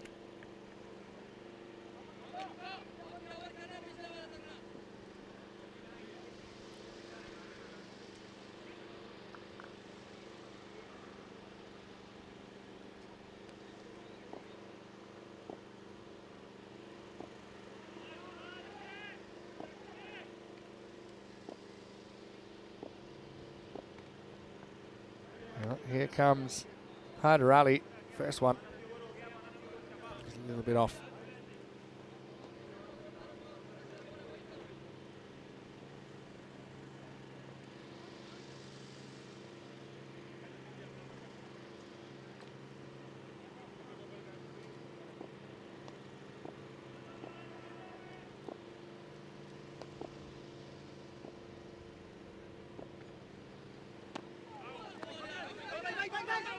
Next one is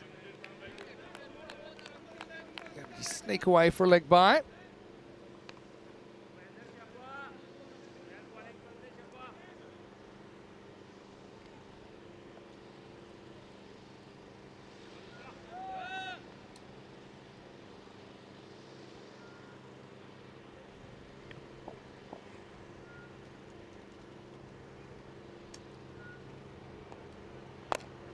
That's up, it's in the air, and it's away from the fielder. Safi's pretty straight there. So Adia, I suppose the question is, can he get his first ever ECN 50?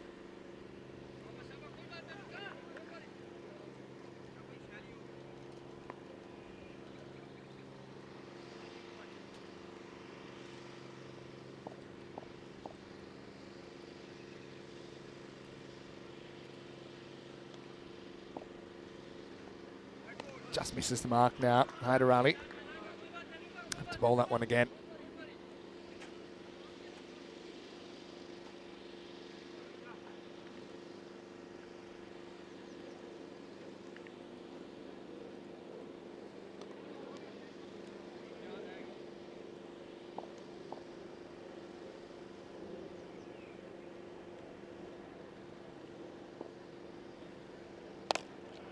That's in the air, and Safi this time almost turns the nothing into something. Does get there in the end. Great effort to turn it into a catch. Unfortunately, can't hold on.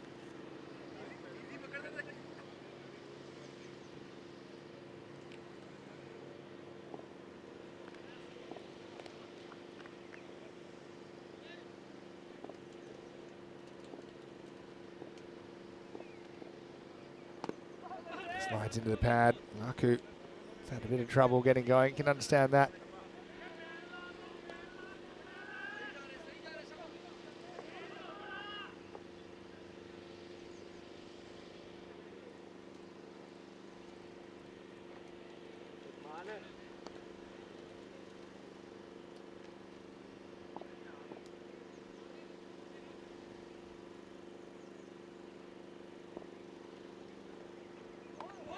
Comes back, but maybe not quite in time. It's a big innie that time from Hyderali.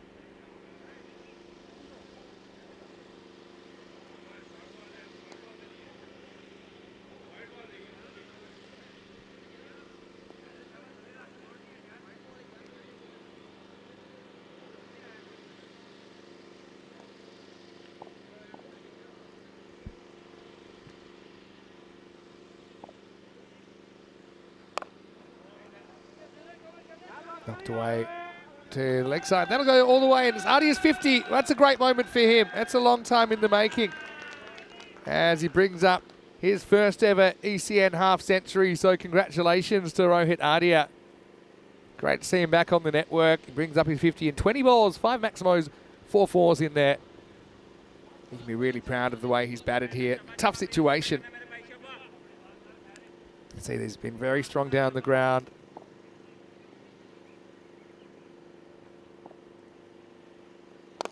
Now he's going to cash in. He's going to get 6. Maximo! Ardia says, well, let's turn it into something big. Bit of a lone hand, to say the least. He'll move to 57 at the end of 7 overs. Vicenza, 80 for 3. This is what's coming up in the 4th quarter final. We're around about 35 minutes away from the first ball. Jandra Brescia had a strong win yesterday. They're back, and they bring in Nassim Mahmood to their lineup. Jandra Brescia with a 5-1 record, topped Group B. They're taking on Marco Milano. Had a very mixed time, 3-3 with a no result. And led by Mohammed Umar. Watch out for Asjad Butt and Archam Javed at the top. They're certainly threats. Jandra Brescia with Riaz Madassa coming off a brilliant century yesterday, his first in ECN cricket, just the second of this series. They've got a lot of talent in there. I say Azim Munir's a guy that's really impressed me as well, the youngster. It's all arms and legs, but he's going to be tough to take on. Marco Milano winning the toss, sending in Jandra Brescia, so bit of a gamble. We'll see if that pays off. Only room for one of those two teams in the semi-finals. So looking forward to a big finish to quarter-final Thursday. So Javed's getting a bowl here in over 8. Hanging full toss first up. It's not going too far.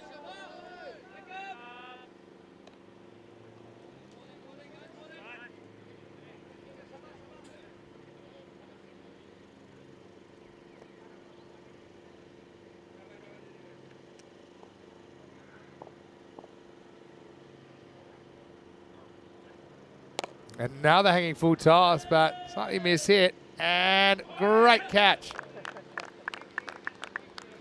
They want to see if this is no ball, but honestly, I don't think it is. I think it's dropping. And, well, picture tells the story. Let's have a look. It is legal. I can tell you just by the way he's playing that. So, pretty nice catch as well. And a pretty well judged catch. How about that? Oh, what a feeling. Down come the feet. With room to spare. Just has a little peek behind him. But Javed will buy a wicket there. And the score is 81 for 4. Rohit Ardia goes for 57. Well caught by Amir Sharif on the boundary.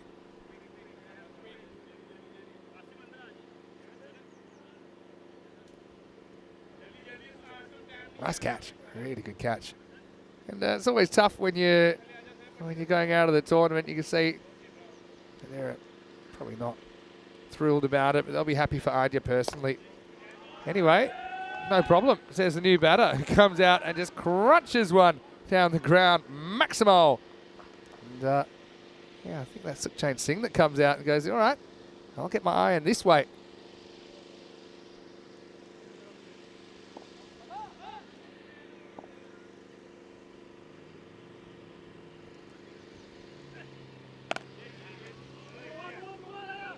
Played away. Offside for a single.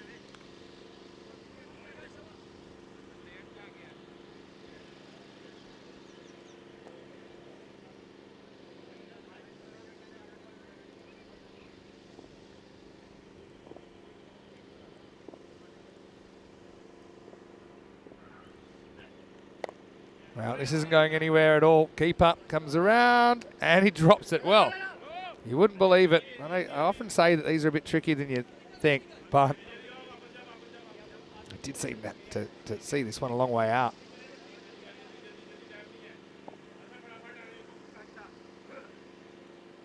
A bit of a frustrating one for the bowler. We'll try and work out what happened there.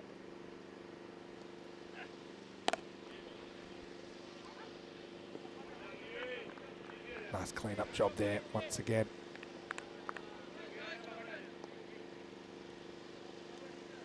That'll take us to the end of the over. And the score now is 90 for 4. So again, this one has a little bit of an air of inevitability about it, doesn't it?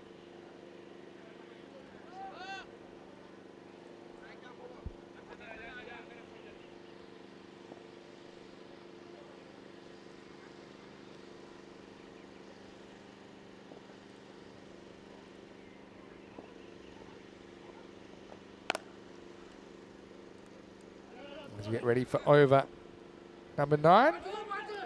Well, they're going to take on a slightly dodgy 2. I think he gets there, you know. Have a look at this. I felt he jammed his bat in before the stumps are broken. Let's see. It's a bit of an ambitious 2, but the throw did pull the keeper away from the stump seat. I think that's just down for me. Kind of in between frames. I'm willing to say that he just jams the bat down in time and it shouldn't be out. Depends when you consider the bail off. To me, I don't think there's anything. For me, I think it's not out. Yeah, good call. All right, that's up in the air and that's out of here. So late blows coming from Vicenza. Nice shot. Maximo. Silk chain, I'll be saying, well, what's all the fuss about?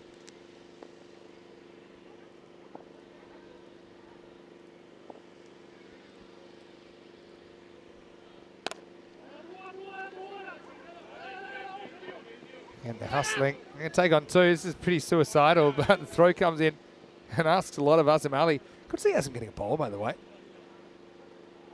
Because, yeah, we haven't seen him bowling too much. I think it's a pretty good bowler.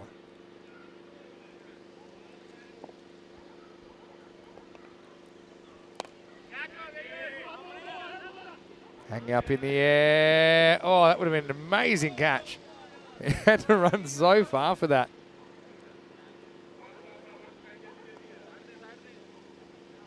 Nice effort.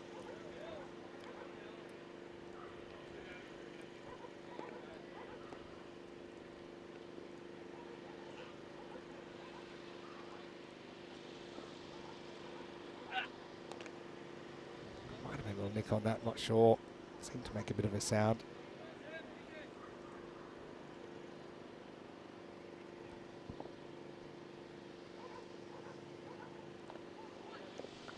So Azamali gets through and over there without too much of an incident.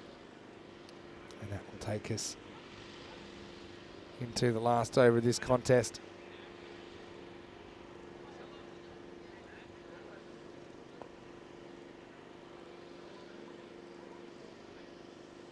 You can see there, 7 bowlers used. It's got a bit of a training run feel about it, doesn't it? This third quarterfinal now. Next time we see Fresh Tropical, I think the pressure will be on.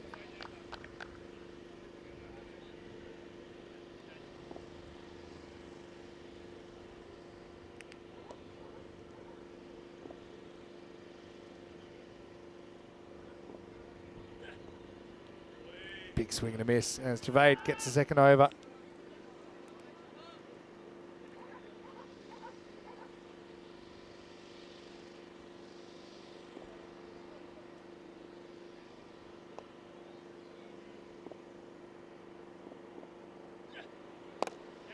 Up in the air, leaned a long way. Bilal's got room, he'll take the catch, and so Laku's going to have to go. Almost clears the rope, but almost. As Javade get another wicket here.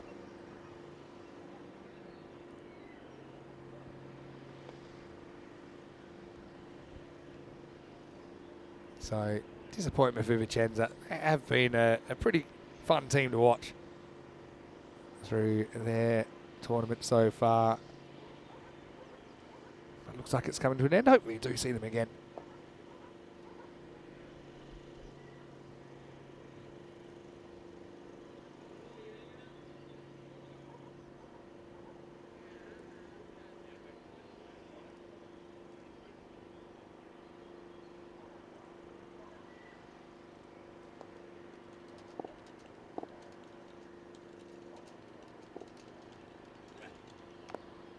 Knocked away, and that's going to be 4. Kundlas comes out, and they've gotten past the 100 at least.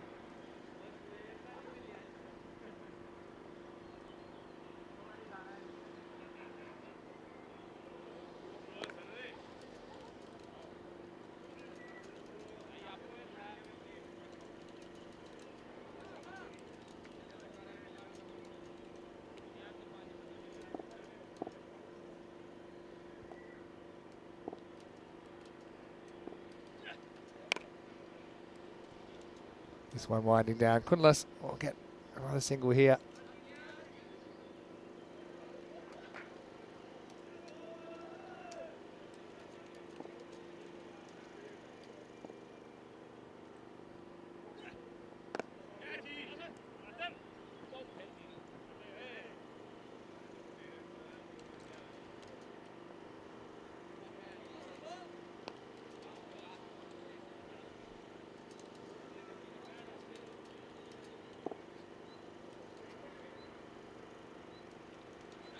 So Javade ready to bring this game to a conclusion.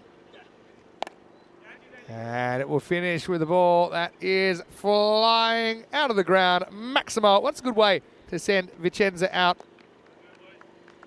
But Fresh Tropical, they are going to be the team that will get the result.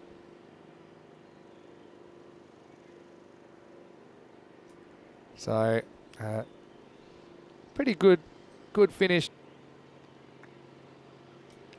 Fresh Tropical, I mentioned that they're one of the favourites, and obviously that hasn't really done anything to dispel that. Vicenza, like I said, I've got plenty of highlights to take away from this, especially being a golden ball winner. Not every team gets to experience that. But this will be the end of their ECN journey. So Fresh Tropical will take on Punjab in the first semi-final tomorrow. We know that. Now we just have to wait and see who will win the last game of the day between Jandra Brescia and Marco Milano. They'll take on Brescia CC. So that semi-finals picture taking shape one game at a time. But we'll pause and we'll have a look at the chase. And it was a big chase, wasn't it? 164 required.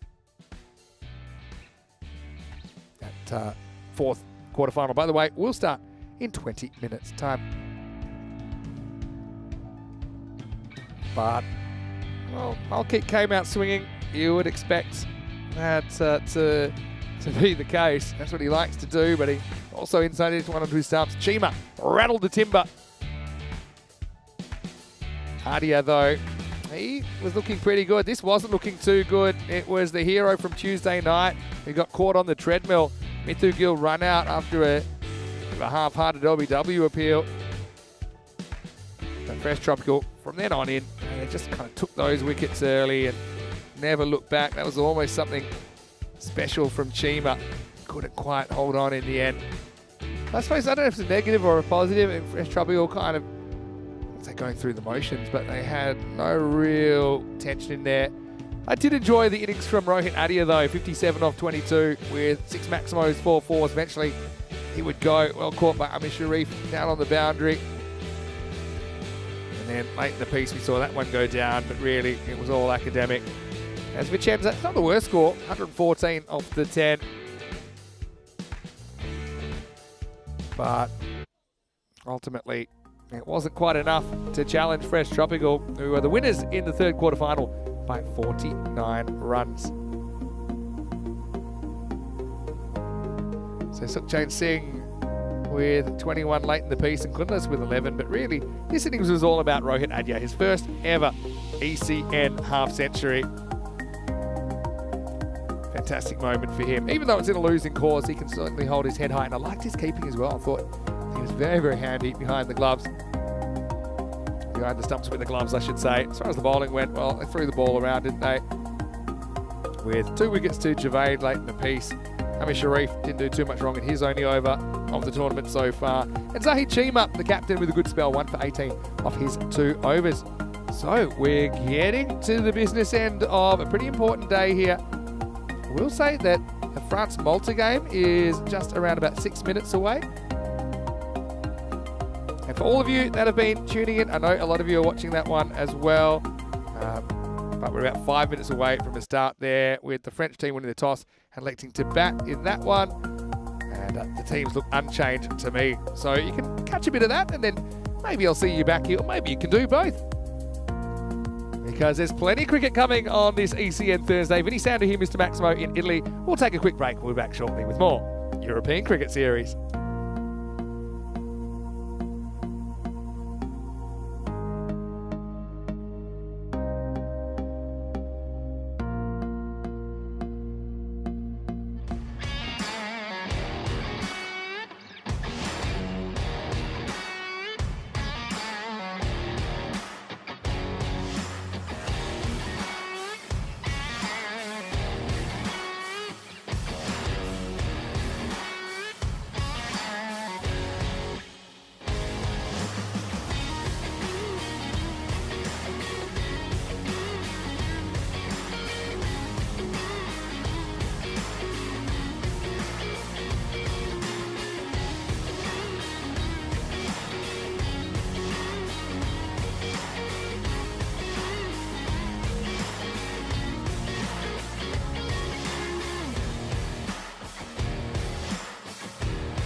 This European Cricket Network event is proudly brought to you by HCL Software and Paramatch.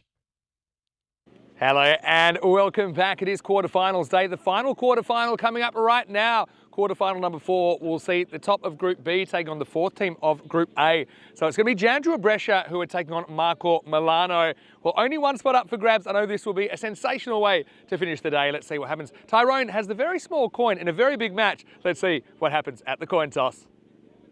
Marco Milano to call. Head. Heads the call. Whoa, gentlemen, whoa. 1 second. Oh. Head it is. We will ball first. They are going to bowl first. Interesting decision there from Marco Milano to send in Jandra Brescia. How good was Riaz Madassi yesterday? As we welcome you back to the central commentary position. 4th and last quarterfinal we'll see today. Jandra Brescia with a strong opening combination of Yassin Dulu and Riaz Madassa. Madassa coming off 100 yesterday. His maiden ECN ton. Wasim Ali's a good striker at 3, and they just keep on coming, to be honest. One player to watch out for, the youngster Azim Munir. I thought he was very, very good. He's raw, but he's a real talented player and a good one, I think, to bring in. Speaking of bringing in, Nasir Mahmood comes in, and we haven't seen him in the series, but we have seen him a fair bit before for Jandra. He's played 13 matches on the network. Jandra, unsurprisingly, favourites, but hey, you never know. It's a pretty interesting game. Marco kind of been your ultimate hit and miss team can they hit at this time? And as far as the Jaguar Brescia, I mean, they've been pretty good, to be honest. Just had the one loss along the way.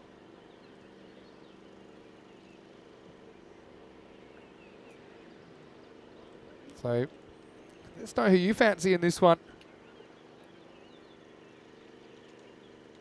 Beautiful weather. I know that I was just tuning into France for the first bit of that game, and I can tell you that right now it's a scene.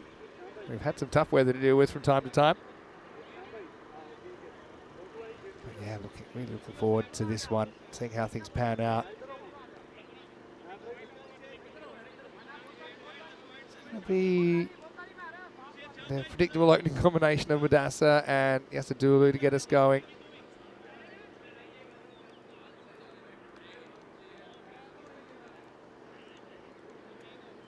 So it's a pleasure to have you back. And I hope you're enjoying all the action. This is just a taster of what's to come, by the way. There's a lot happening on ECN over the next month, especially. May Madness, we're calling it. Strap yourself in, come along for the ride. So almost ready to get going here.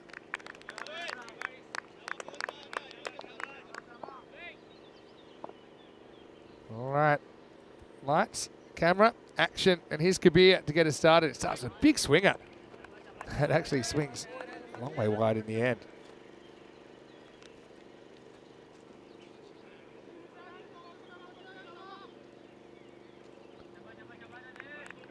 Just one spot remains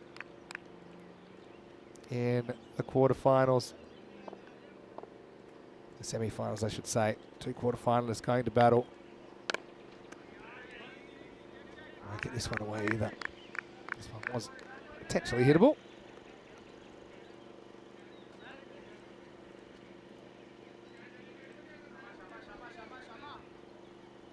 For Madassa, let's see if he can replicate some of the heroics of yesterday. He was on fire. Well, that's a pretty good start. That's going to fly out of the ground. Maximo! And he's away. 103 not out.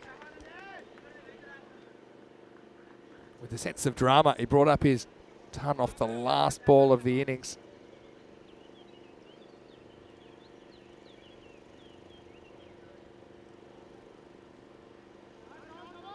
It was a really good knock, though. Enjoyed it.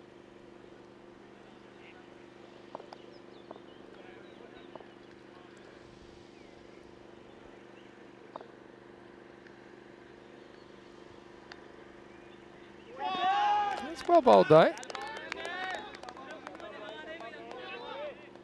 Hanging in there.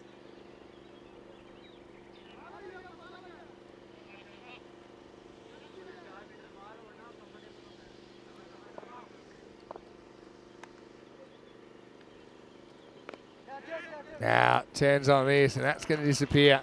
Out of here, Maximo. Large strike.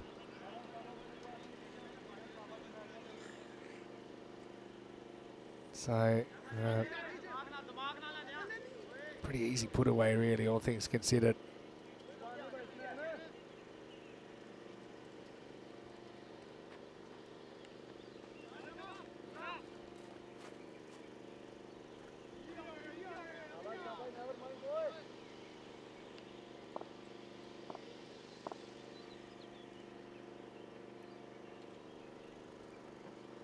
That's a good comeback from the bowler, though, Kabir.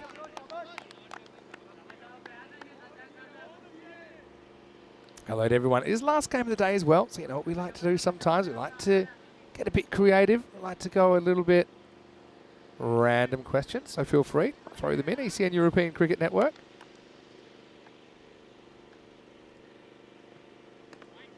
This one will be a wide.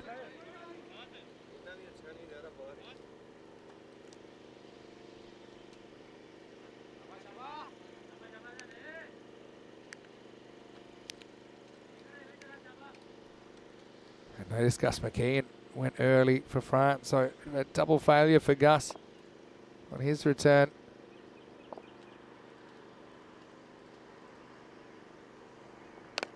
It's a cracking shot. That's going to be, well, did that go all the way? Surely not. Let's have a look. It was too fast for the human eye. Up and I think it's 4.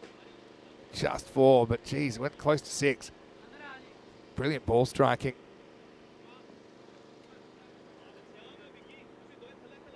And that will take us to the end of the first over. It's 18 without loss after 1. This is the last game of the day, live from Brescia. So far, all the favourites have won. By favourites, I mean the higher ranked sides. The winner of this game will play Brescia CC tomorrow. Jandrel Brescia versus Brescia CC. It's a mouth-watering derby. Mark Waugh, new kids on the block. In fact, I mentioned earlier that actually all of the matches today, they're established clubs against kind of new clubs.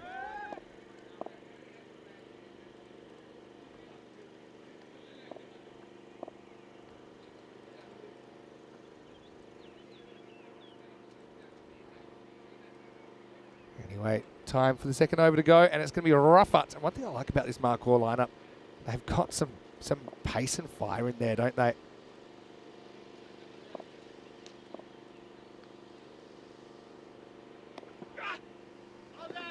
You see that straight away, not afraid to dig it in.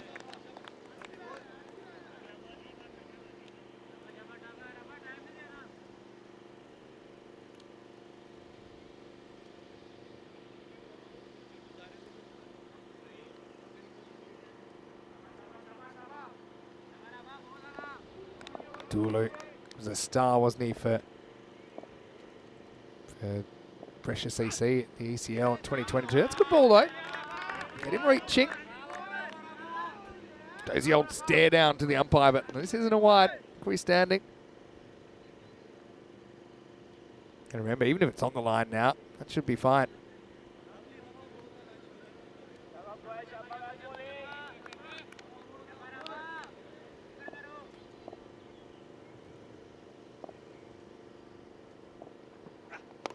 All right, in the air, uncontrolled, but 6. Oh, well, that's the power, isn't it? That's the power of Dulu. Definitely not convincing, but effective.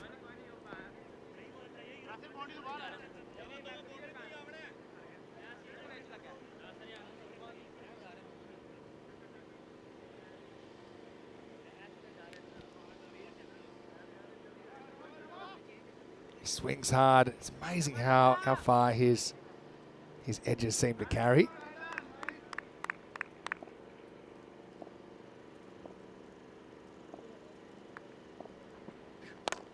Now he belts it, really. Fielder theoretically had a chance, but even the fielder, which is off the field, had trouble handling it. So the guy on the field had next to no hope, didn't he?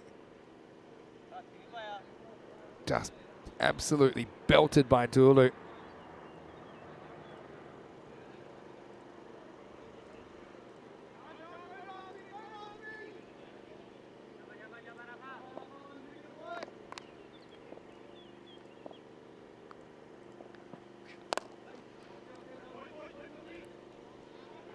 Now we've got another boundary worked away, and that's going to be 4 runs. Jandrel making a very solid start.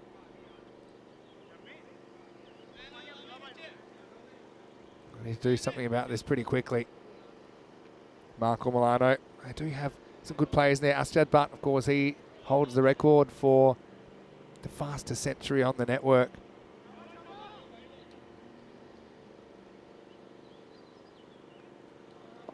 So how much is enough? That's the question, I suppose.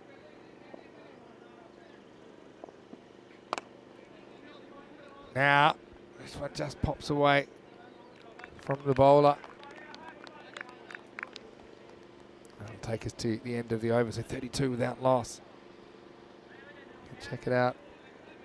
Bounce that all the way over, but not getting off the pitch area. So 2 overs down, 32 without loss. Marco Milano finished in the 4, but only just they were challenged.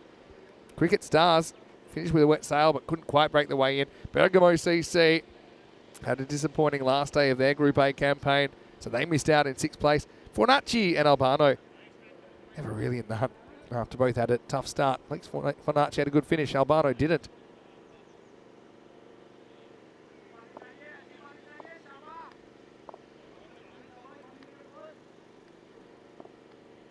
Kabir will get a second over. Went for 18 in the first. And he's going to get blasted away over the offside. Maximo. But that has been so good at this, hasn't he?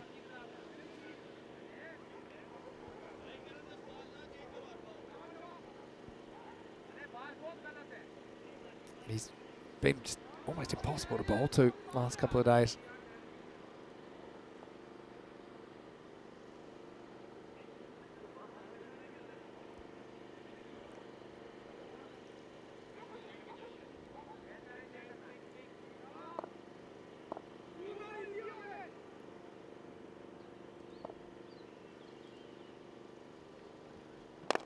In swinger drives, but fielder should get to this. He does. I'm thinking of 2, but Dulu says, no, thank you. Pretty good work by the boundary rider there.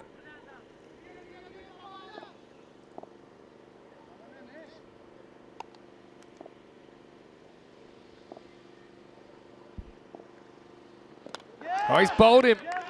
Dooley didn't want to look for a second, but that was a proper inducker from Kabir. He just tries to keep it out in the end. It's a really good delivery. I mean, if you can get a guy that's actually just trying to be defensive, you know you've beaten him all ends up. Look at this come in.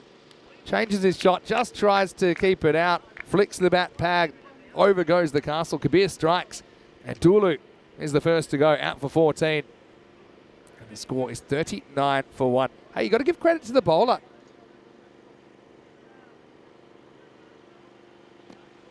You can definitely see why Dulu has trouble with that delivery. Because just look at it. Have a look at it go left to right. And so he starts wanting to play one shot, and then he realizes, hold on, it's coming back at me. So then he says, okay, I'm just going to keep it out, but he couldn't even do that. Flick the back leg. And it's the worst sound in cricket if you're batting. Whacks his pad in frustration. 39 for 1. Rizwan Tahir will take his place.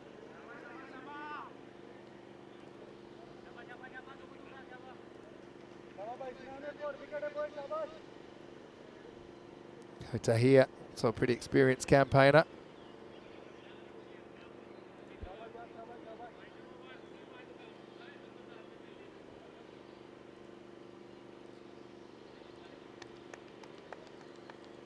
But what a good piece of swing bowling by his name Kabir.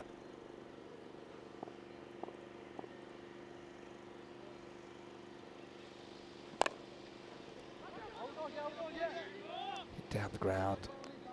Just a single. Tahir is off and racing. I wouldn't quite say he's racing yet.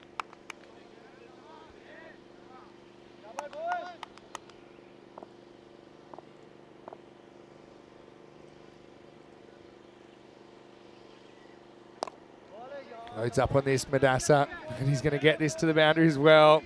Fast outfield. Picking up where he left off yesterday.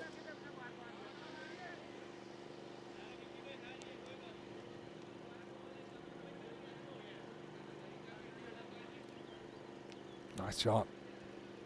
Kind of going with the movement there.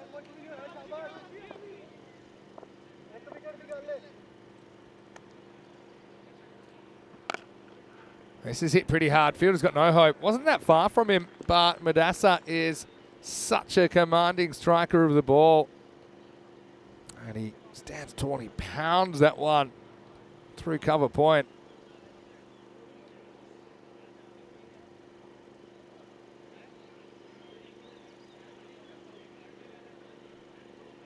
And that will take us to the end of the over. End of the power play as well, 48 for 1.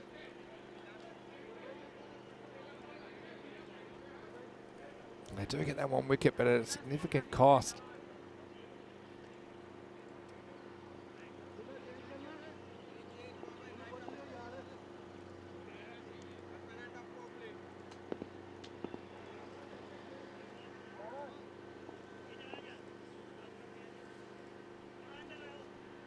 Tahir will get his chance.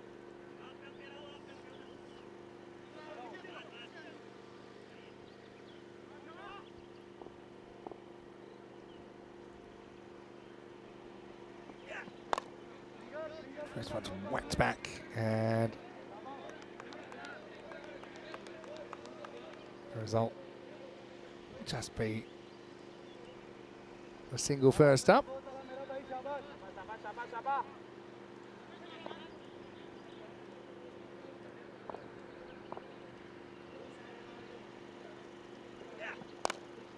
Hit up in the air, but that's got the power. Maximal Murdasa. Like strike force 6 right now. He is just having a real heater in this series.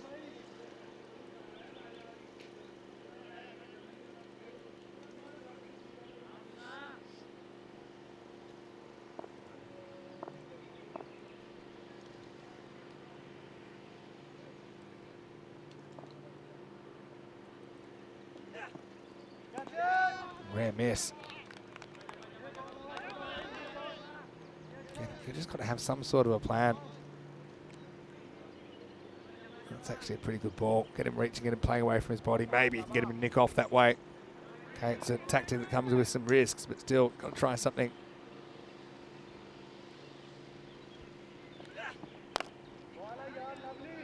Now this is hit. Leg side, just be a single. Now, famous last words. There's a bit of a loose one. They'll get through for an overthrow. Bowl's not happy. Abdullah. Yeah, they've got a bit of fire, don't they, in more ways than one.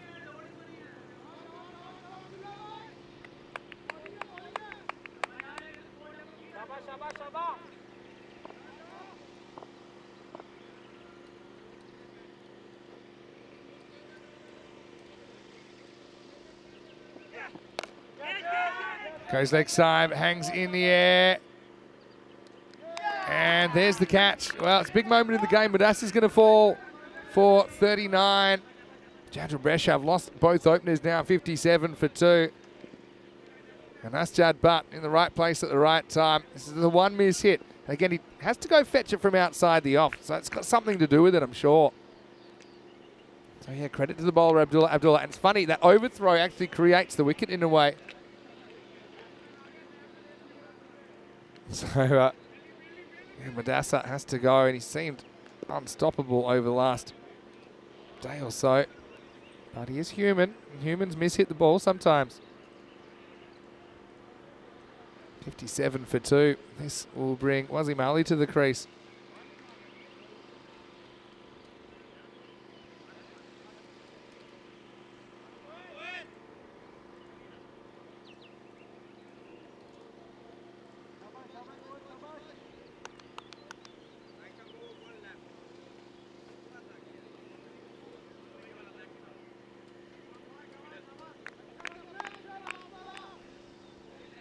Now, one thing about Wasim Ali, this guy really can whack it.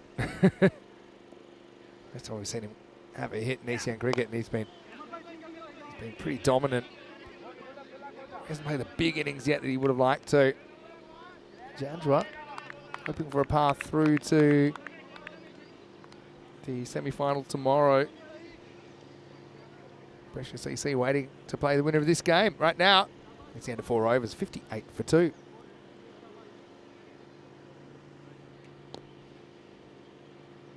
At least something is there for the Marco Milano team.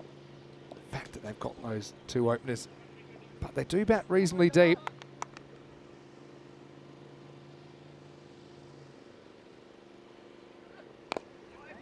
Flicked away, almost takes out the umpire. And Wasim Ali is going to get 4, but this is almost inadvertently fielded. Watch the umpire. Yep, and that's a pretty good sidestep. Hey, that's actually pretty pro move there. Because if you move to your right, the ball keeps following you, but smart work.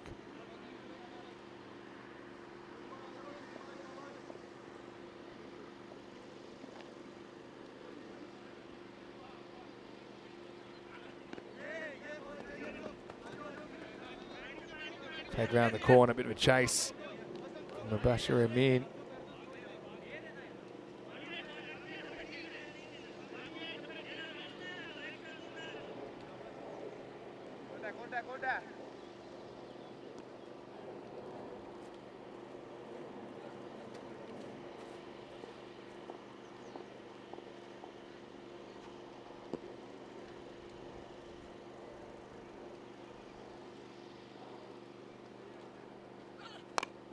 Well bowled from Mir Kamran. He's come on to try and quieten things down a little bit. That's good Yorker.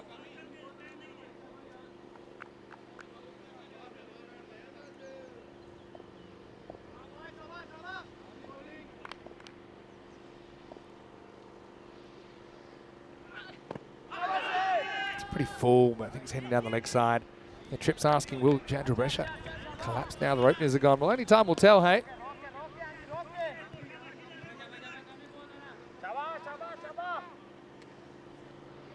But one thing, I wouldn't doubt their batting, especially through that middle order. If you get 5 or 6 down, maybe it's another story, but can't handle themselves.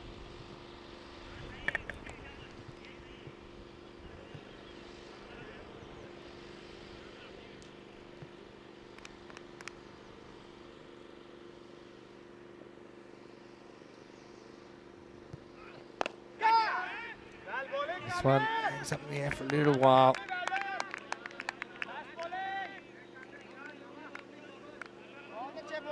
Funny little period of the game here.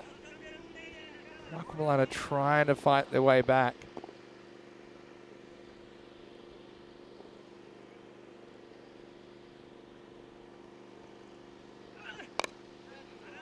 Flicked away, and that'll get to the boundary. Nice shot by Tahir. Gets his first 4 of this innings.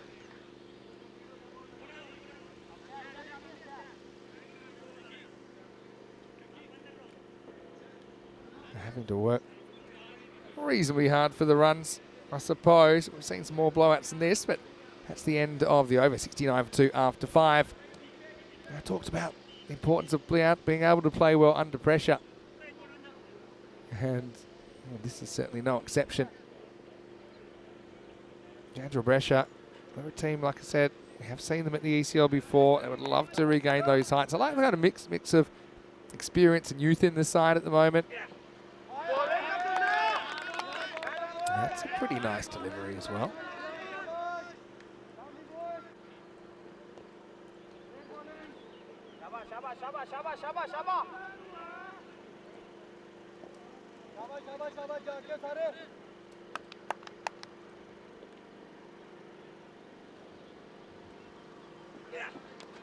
Edged and dropped.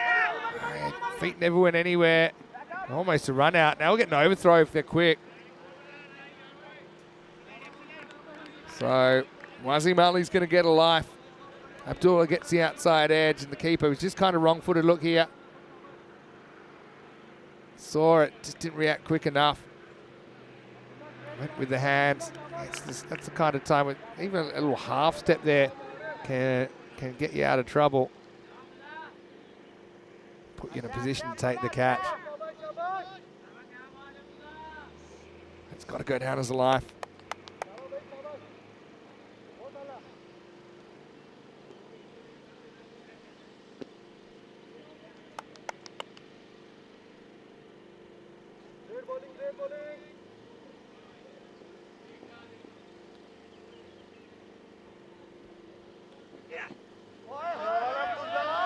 So you've got to love the fight here from Marco Milano. I still think they've got the big wickets of the openers, so they've done some heavy lifting. Still got to play well from here because they've crept into this contest. But at the beginning, we saw 69% to 31. Marco Milano just kind of crept in a little bit to this contest.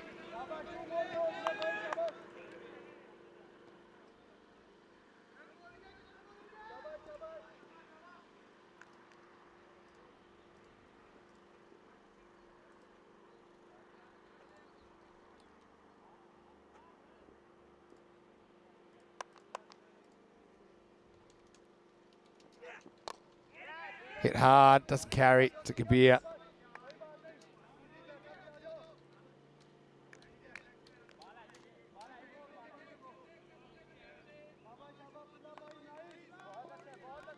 Certainly no shortage of aggression shown today.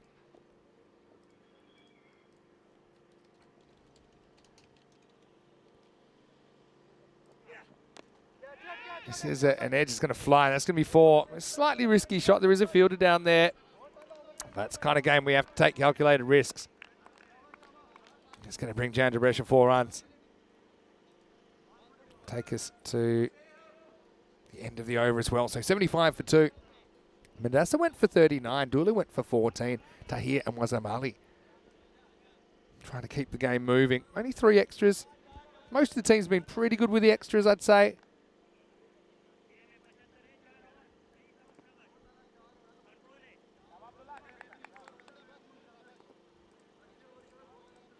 Still plenty of cricket left to be played.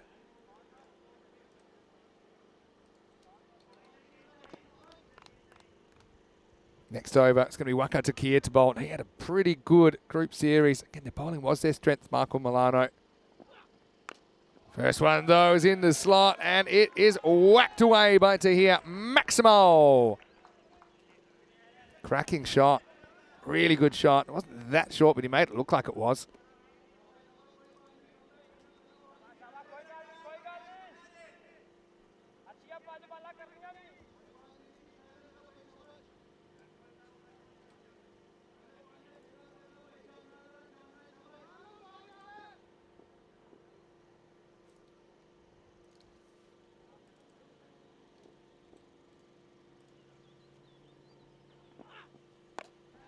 Up in the air and just creeping out of the ground from Tahir. And that kind of backspin on it, which made it travel even further. 6 runs to Jandra. They're now fairly well-known lime green kits. Slightly more traditional navy blue and the red trim for Marco Milano.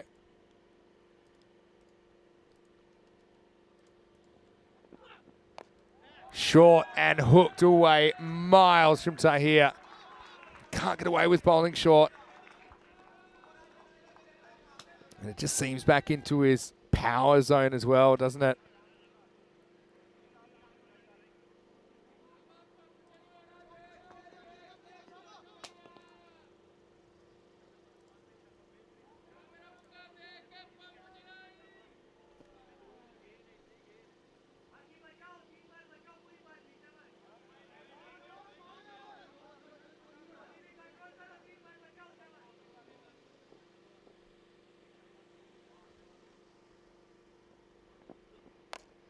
All right, this is high though, very, very high. Fielder comes around, drops it, gets 2 hands to it, can't get off his feet. Tahir gets lucky, he's on a bit of a heater, but is that Cameron out there? I think that's dropped it. It's high, really high. Okay, gets there. He's never really that confident tracking that. Chance goes begging. Both of these guys have had a life now. Slow ball, that's what he's done well. But Ali takes it on and he hits it. And he hits it long and he hits it strong. Maximo! And the 100 comes up as well for Brescia. Still over 3 overs left in this contest.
राफा क्या राफा बोए dot पे मैंने dot पे मेरा भाई शाबाश अभी कुछ नहीं हुआ शाबाश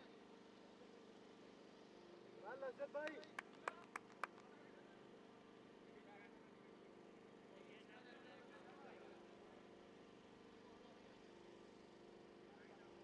शाबाश शाबाश मेरा भाई शाबाश जान मार के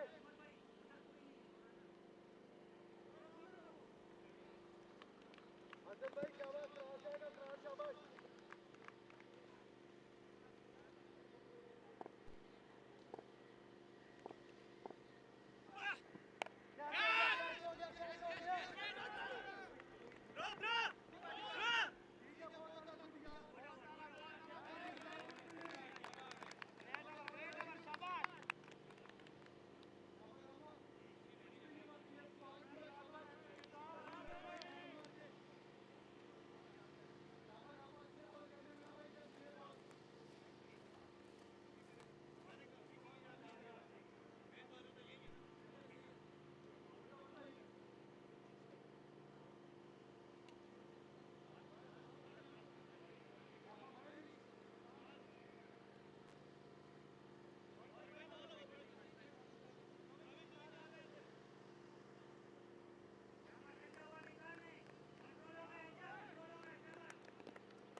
This European Cricket Network event is proudly brought to you by HCL Software and Paramatch.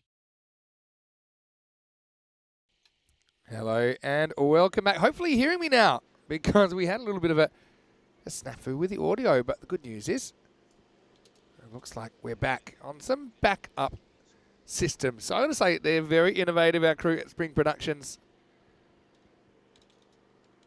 And right now, what you saw, but you probably didn't hear me talking about, is the fact that Brescia do have a score on the board, 116. That's pretty similar to the first two scores of the day. We saw Friends 11 score 114 and not be able to defend it. We saw Cividate score 115 and not be able to defend it. And now we're seeing Brescia with 116. So, yeah, a few comments and I agree. Probably the best chance of an upset so far.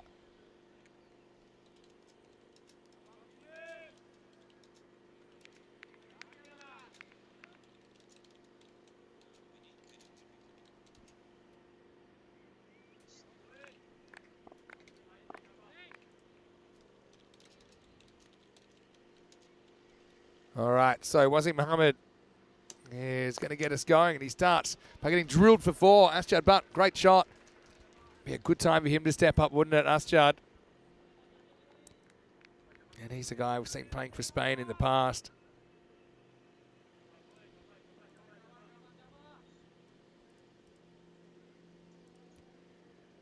Does have a 50 in the series, 56 not out. Slightly different conditions here as well. Slightly different level of bowling, I think, compared to what he'd normally get in the ECS in Barcelona. I see Mohammed. Yeah, it's hit away over the offside, and that's going to be, I think it's gone for 4. I'll have to check this one. Goes up, and yeah, it looks like 4 to me. Yep, 1 bounce 4. Decent start, this. Could this be the upset?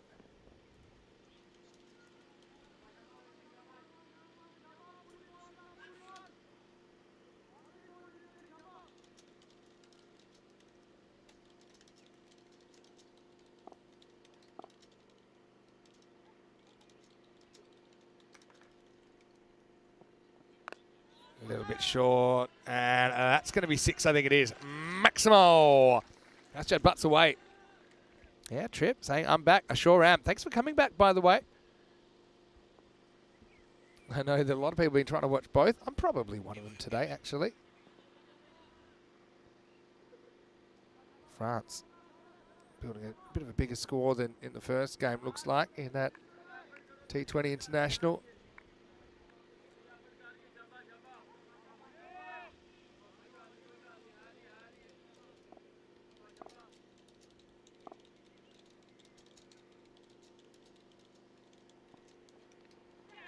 Oh, it's going to get through. It's going to be 5.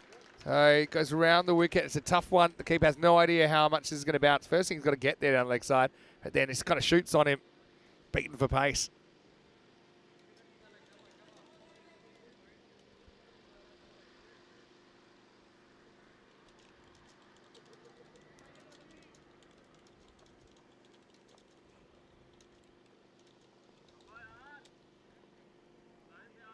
So Asjad Butt, 18.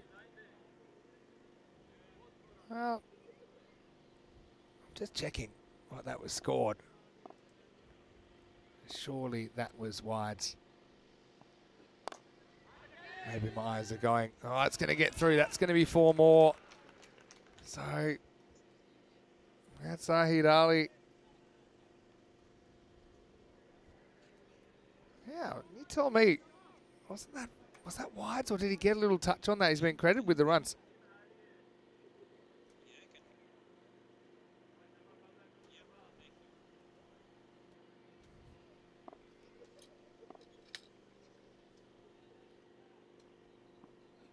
He nicks this onto his pad.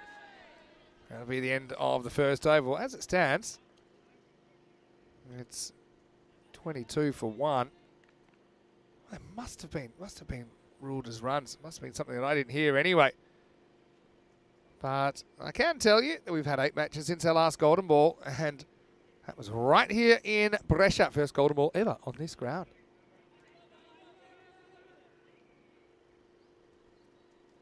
Could we have another golden ball? Of course. We're just, I suppose 4 weeks ago, we had our first ever golden ball final. We've had 10 golden balls already. And what are we about? Let's say 4 months into the season. So we have still about 7 months to go.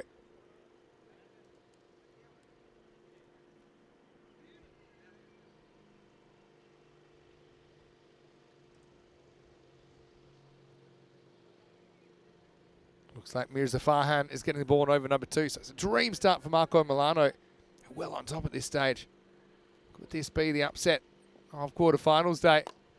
Lifted up and powerfully struck. It's Maximal. 6 for Artisham Javed off the first ball he faces.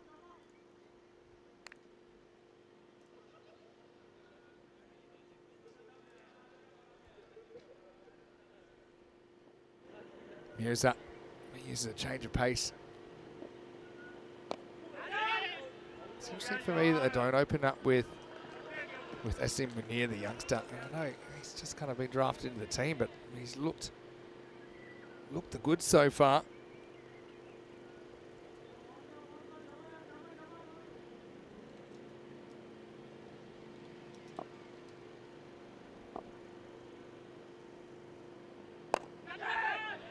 This one's going to get through as well. So Aschad's going to get another boundary.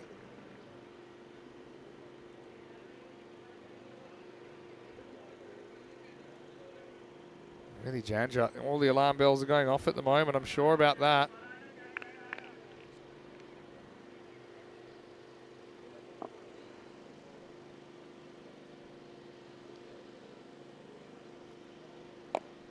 Now it goes leg side. It's going to be into a pocket of space, and it will be stopped. What's the 2? Because he's so hot right now. That's Jad Bart. Why not?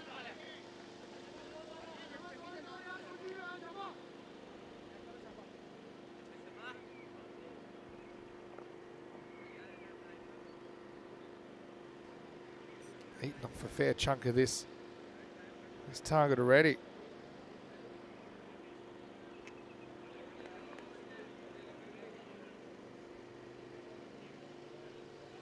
.35 and just 10 balls.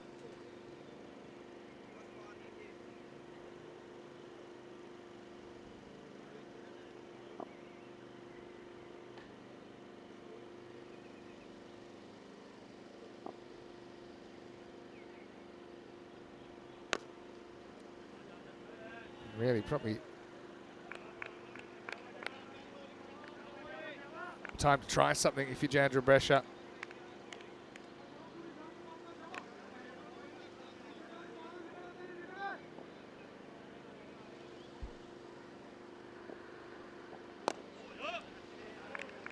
Got to start somewhere, I suppose. Farhan goes for 14 in his over. It's better.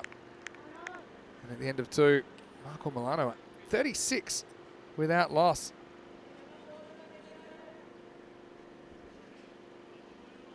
Jandra Brescia topped the group. They had a bit of company up there, didn't they? Punjab might have topped the group if it wasn't for that loss to Friends 11. But when you get to the quarterfinals, anything can happen. We know that.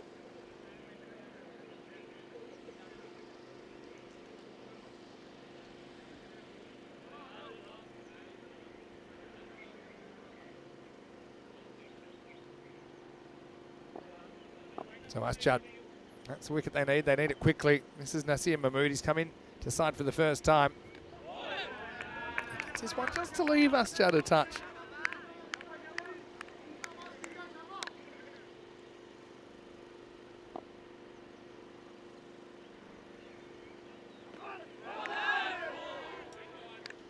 This can be called a wide. Does get through his overs quickly, Nasir. And this is going to be lifted up and over the top. Nice shot by Aschad. Moves to 33.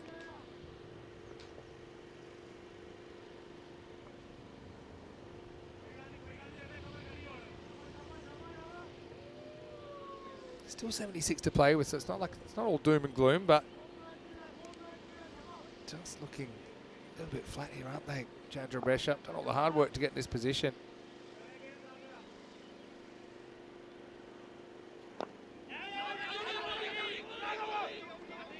Have to hustle. It's pretty close, you know. I'll tell you what Dulu does here. He gets the barrels off super quickly in one motion. Let's have a look. We've got a few things blocking here. Here comes the bat. Does he get in? I think he's just in. Just in. Great pictures there. That's the shot that shows you.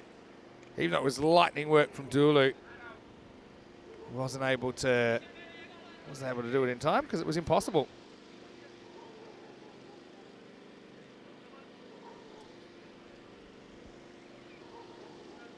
So go down as a quick single.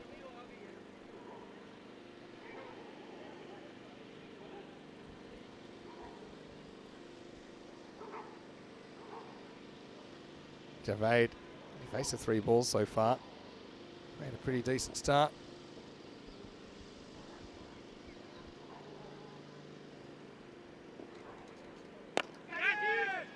In the air, back and out of here. It's not getting any better. Javed gets the distance again. And 6 more to the total. Marco Milano really sunk their teeth into this at the moment.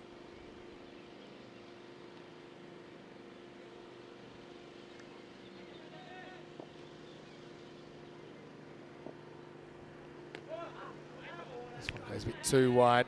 Dula behind the stumps. He's a bit of a panther back there. Very quick hands. Just in that Medina Cup. Just notice Moulton chasing 171 for victory. So check out this one. Been called wide. It's one of those ones that's close, isn't it? Does it get a bit of the line? In my opinion, it probably gets a bit of the line. Maybe a bit of a harsh call. That new interpretation now. This next one dragged away. 50's come up now, by the way, and add 4 more to that score.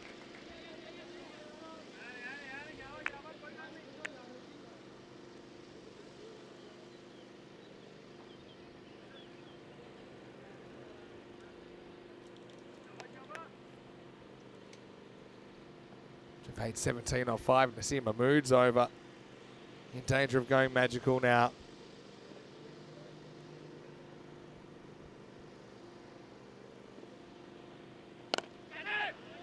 Driven and 4 runs. So Javed does take the over magical. And right now, Chandra Brescia, they need an answer. This is where you've got to bring the youngster on, I think. Got to bring him on and see if he can make something happen. Because he has been the form bowler. But Nasjad Butt and Adisham Javed have taken 58 off the power play. 58 for no loss after 3. 3 tall towers. Magicals in the first and the third. Looks like Mirza Farhan is going to bowl out. He went for 14 in the second. Again, didn't bowl a bad over Mirza, but didn't get the breakthrough either. I don't know if I'd be sticking with the same bowl at this stage.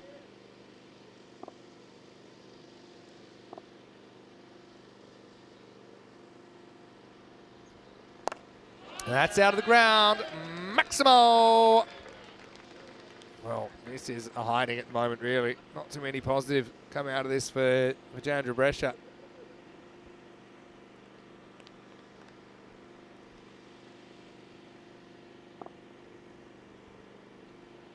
Farhan tries again. Makes good adjustment there, though. Last jumper's kind of in 2 minds. Come forward or back.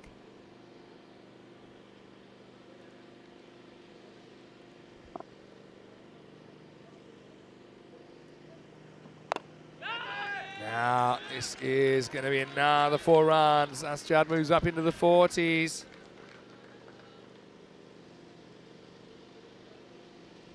Really? I'm scratching my head. Again, like I said, Farhan had a bad over, but these 2 are running away with it. You've got to change the game. That's been hit, and that's going to be 6 more. So Asjad Butt makes his 50, and he brings it up off 16 balls.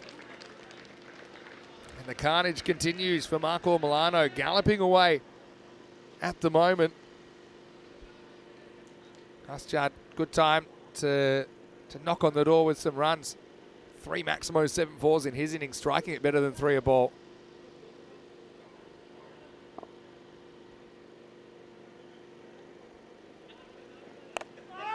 Now in the air, and Mirza's after this himself, and he catches it. It's pretty good caught and bowled.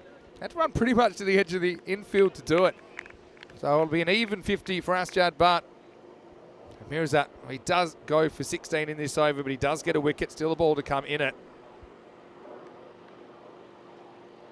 It'll have to be an epic collapse, no doubt about that. But it is the end of Asjad. It goes for 50 off just 17. And the score is 74 for 1. And that's what Asjad's been brought in to do. Kawan Nadeem is a new batter coming in the number 3 spot.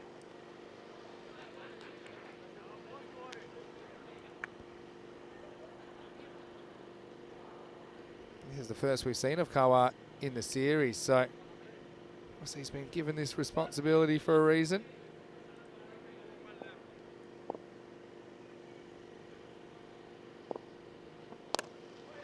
He's a player we've seen actually playing in Germany. Seen him playing for PSV Aachen in the Krefeld version of the European Cricket Series last year, just outside Dusseldorf. Scored a high score of 20 against Golden Star Bonn. Right now, though, that's the end of the over. Successful one ultimately for Mirza, who does go for 17. So is it successful? I suppose it is.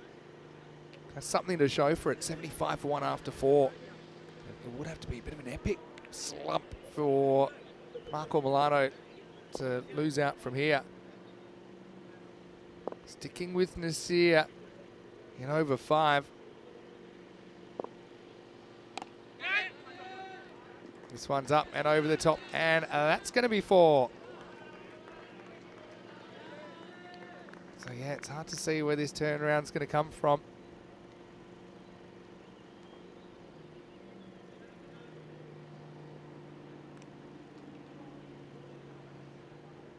Nadeem has his first boundary of the series pretty quickly.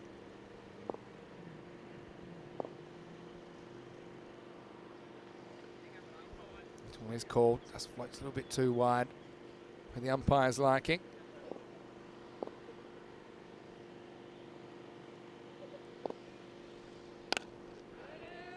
Hit but well fielded. Again, I think if you need to do something, you need to turn it around and think, why not bowl the youngster? Nazim Munir hasn't let you down so far.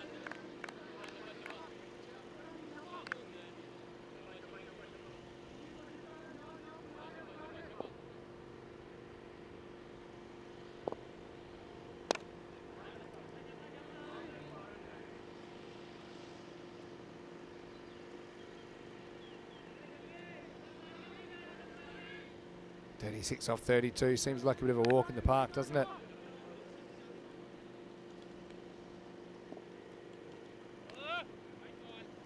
Another wide, another one to the total.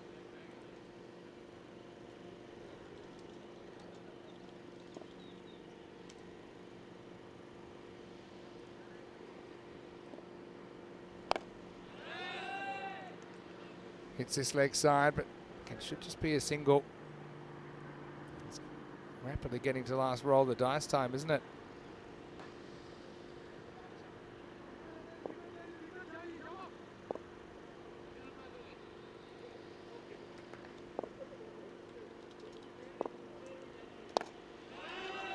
This one is hit, and it's hit a long way. Maximo. And again, just having their own way, aren't they, at the moment? That's the end of another over. Really, at the moment, every over might be the last. 89 for 1 after 5.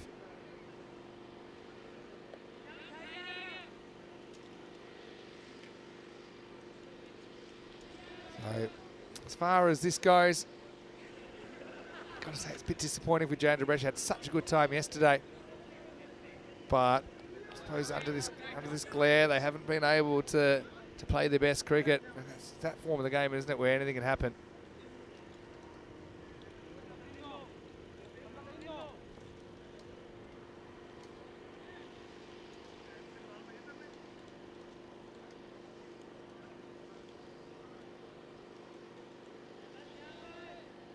Under a run of ball now.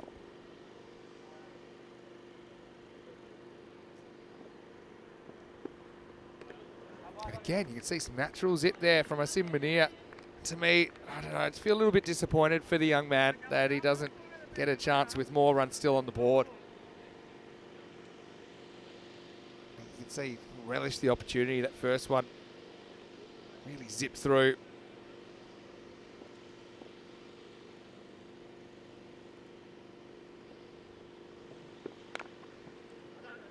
This is going to be a bit of a chase for Tuolu, but he will keep it to a single. There's no signs of panic at the moment for Marco Milano.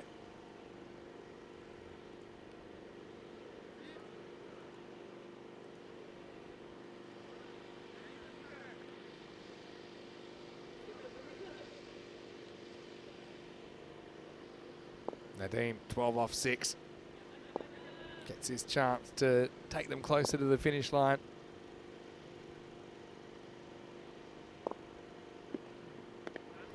Like it, like this kid. He's still probably growing into his body, but he's already got really good rhythm, and he's just got a little bit of that X factor about him with the ball, and he's troubling guys that are a lot more experienced.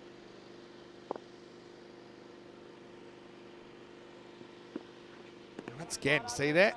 He's got a good follow through. There's a lot to work with there.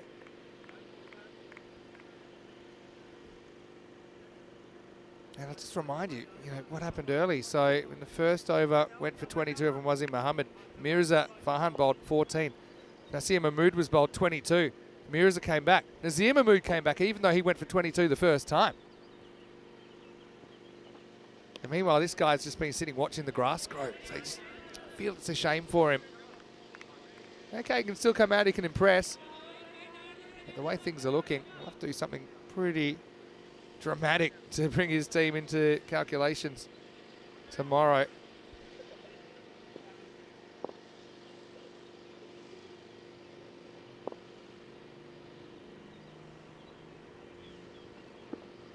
Been such good over here. It's been a really good over. He's only conceded 2.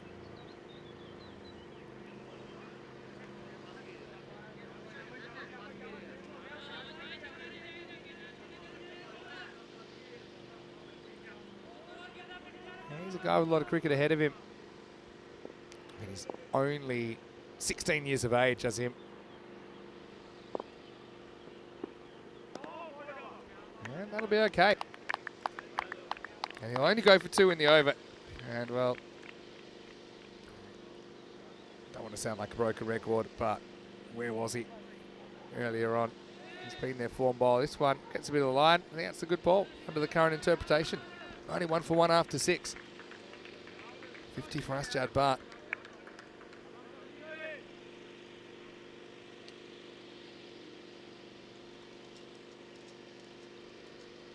It's always exciting when you see a new talent in European cricket, and something we uncover all the time. But sometimes you see some players that have that little special sparkle about them, and he's one of them for me. And he's only going to improve as well. He's already so good. Hopefully he can stay fit and healthy, do the right things, look after himself. There's Madassa. He's going to come out and he's going to get pounded for 6. Maximal. So if your name's not Azim Munir, you haven't had a good time with the ball for Jandra Brescia in this innings.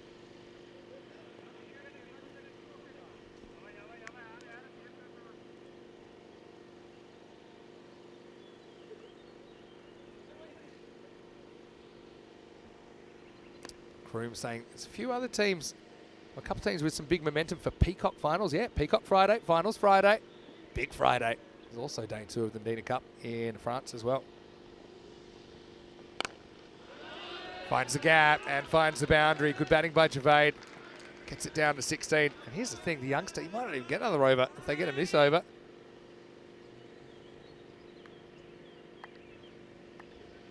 And imagine a world where maybe you do open with him and he removes the openers and maybe you win the game. Okay, sliding doors. No one's got a crystal ball, but I just think he played that role so well for Jandra since he's come into the team. Why abandon it now?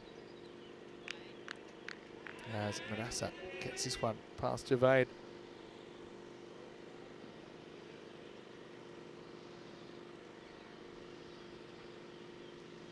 (16) between Marco Milano and finals day. At 15. Javaid gets one off the inside half of the bat for a single. Yeah, a lot of love for Azim Munir in the chat as well. Why not? He's been a real find for Jandra. His bouncer will be the one for the over.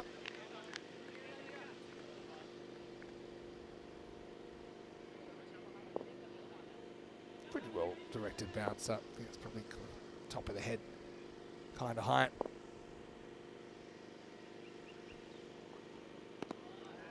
And that will take us to the end of 7. 100's up. Jandra just clinging on after 7 overs. 102 for 1. This is what's coming up tomorrow. And we have the first semi-final locked in. Fresh Tropical versus Punjab. And then the winner of this game will take on Brescia CC in the second semi-final. Pretty simple final series here because we've gone through the quarters. The 2 winners of the semis, they go straight through to the final. The losers, they will play for bronze though. So each team's guaranteed 2 matches tomorrow. Join me for day 12, finals day here in Brescia, starting same time, 7:15 AM GMT, which is 9:15 in Central Europe and 12:45 in India. Last day of the ECS before we head over to the internationals. Well, here is the youngster Munir coming in again. You can see he's been played with a fair bit of respect from Javaid.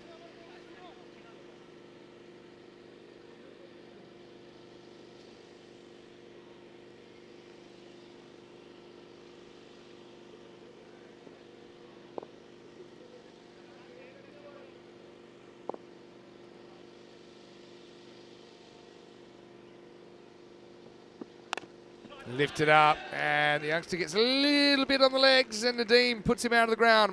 Maximo! And we're getting close now.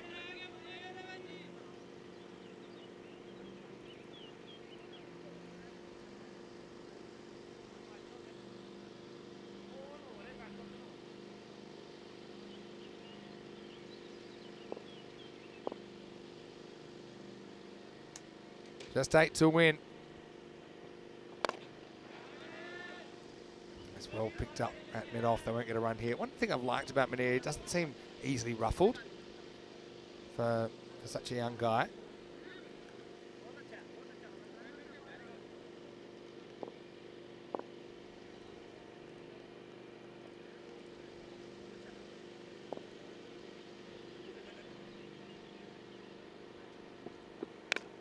A little bit short this time, but he's got protection out here.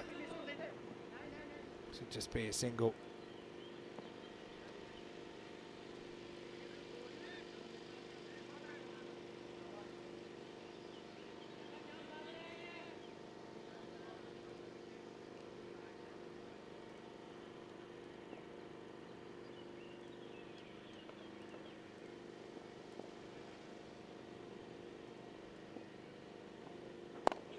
Well bowled, picks up his follow through.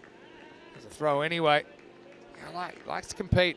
And I just hope he keeps working at his game. He's a guy I can see him playing for Italy. And I can see him doing some really good things in the game.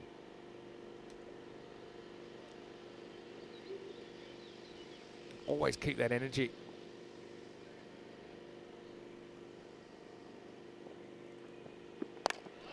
This is up and it's tying the game. Maximo! And Jandra Brescia just haven't brought their best when their tournament's been on the line. And they're going to be out the door.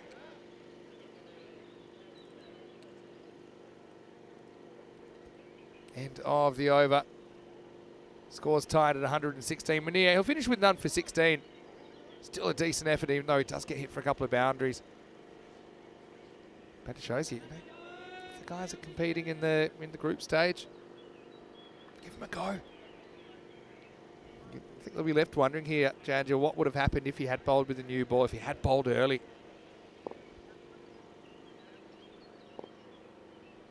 So it's going to be Wazamali trying to keep this game alive, but really, it's a done deal. 12 chances to win the game.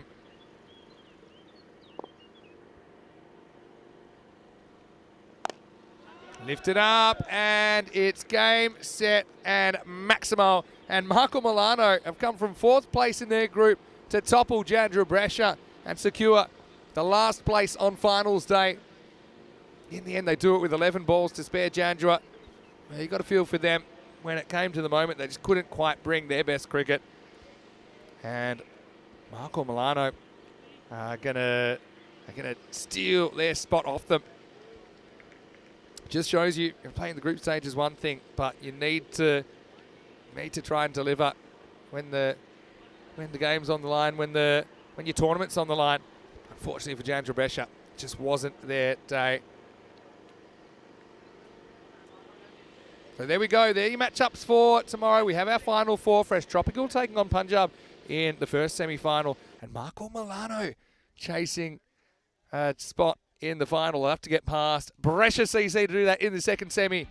Each team will play 2 matches tomorrow. Join me for finals day, 7:15 a.m. GMT, which is 9:15 in Central Europe and 12:45 in India. Let's rock and roll these highlights. And really, it was a powerful power play, wasn't it? As Jadbat in particular was brutal.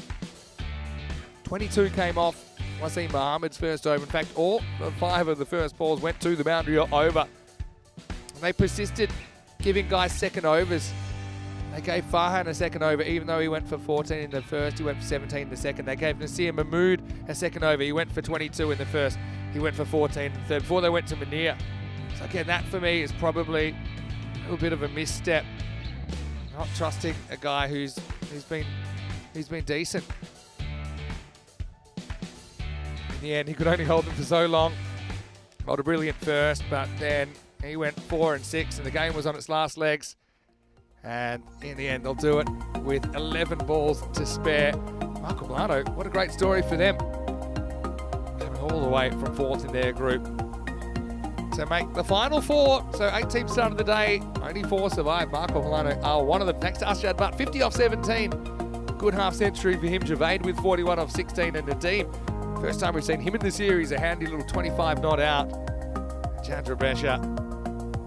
Well, when the pressure was on, we didn't see the best of Brescia at all. Jandra Brescia, that is. Mirza Farhan does take a wicket, but everyone was pretty expensive. The only person I think that can say they had the better of the batters was Azam Munir, the youngster, none for 16 again. Hope he has a great season. Hope that next time we see him, he's made even more strides, because like I say, he's a guy I can see in a couple of seasons' time being able to make the full Italian national team, and who knows what's possible for him. So that's all she wrote. I want to remind you that right now there's cricket on the other ECN stream, which is Malta taking on France right now. I think they're around about 3 overs into that one. Malta chasing 171 for victory. And that is going to be all the cricket we've got for you today from Italy. Charlie Hunt is standing by. I want to remind everyone that we're drawing to our conclusion here in Italy. Just finals day in the internationals to go. It's May Madness here on ECN, so be a part of it. Tell your family, tell your friends, tell your dog to tune in every day. So much cricket coming your way from Europe. But for now, this is Vinny Sandy, Mr. Maximo. On behalf of ECN and the entire ECN family, wishing you a happy and a safe evening. I'll see you in France in about 5 minutes. But for now, enjoy these highlights of quarterfinals day. Only 4 remain here in this European cricket series. Hasta mañana.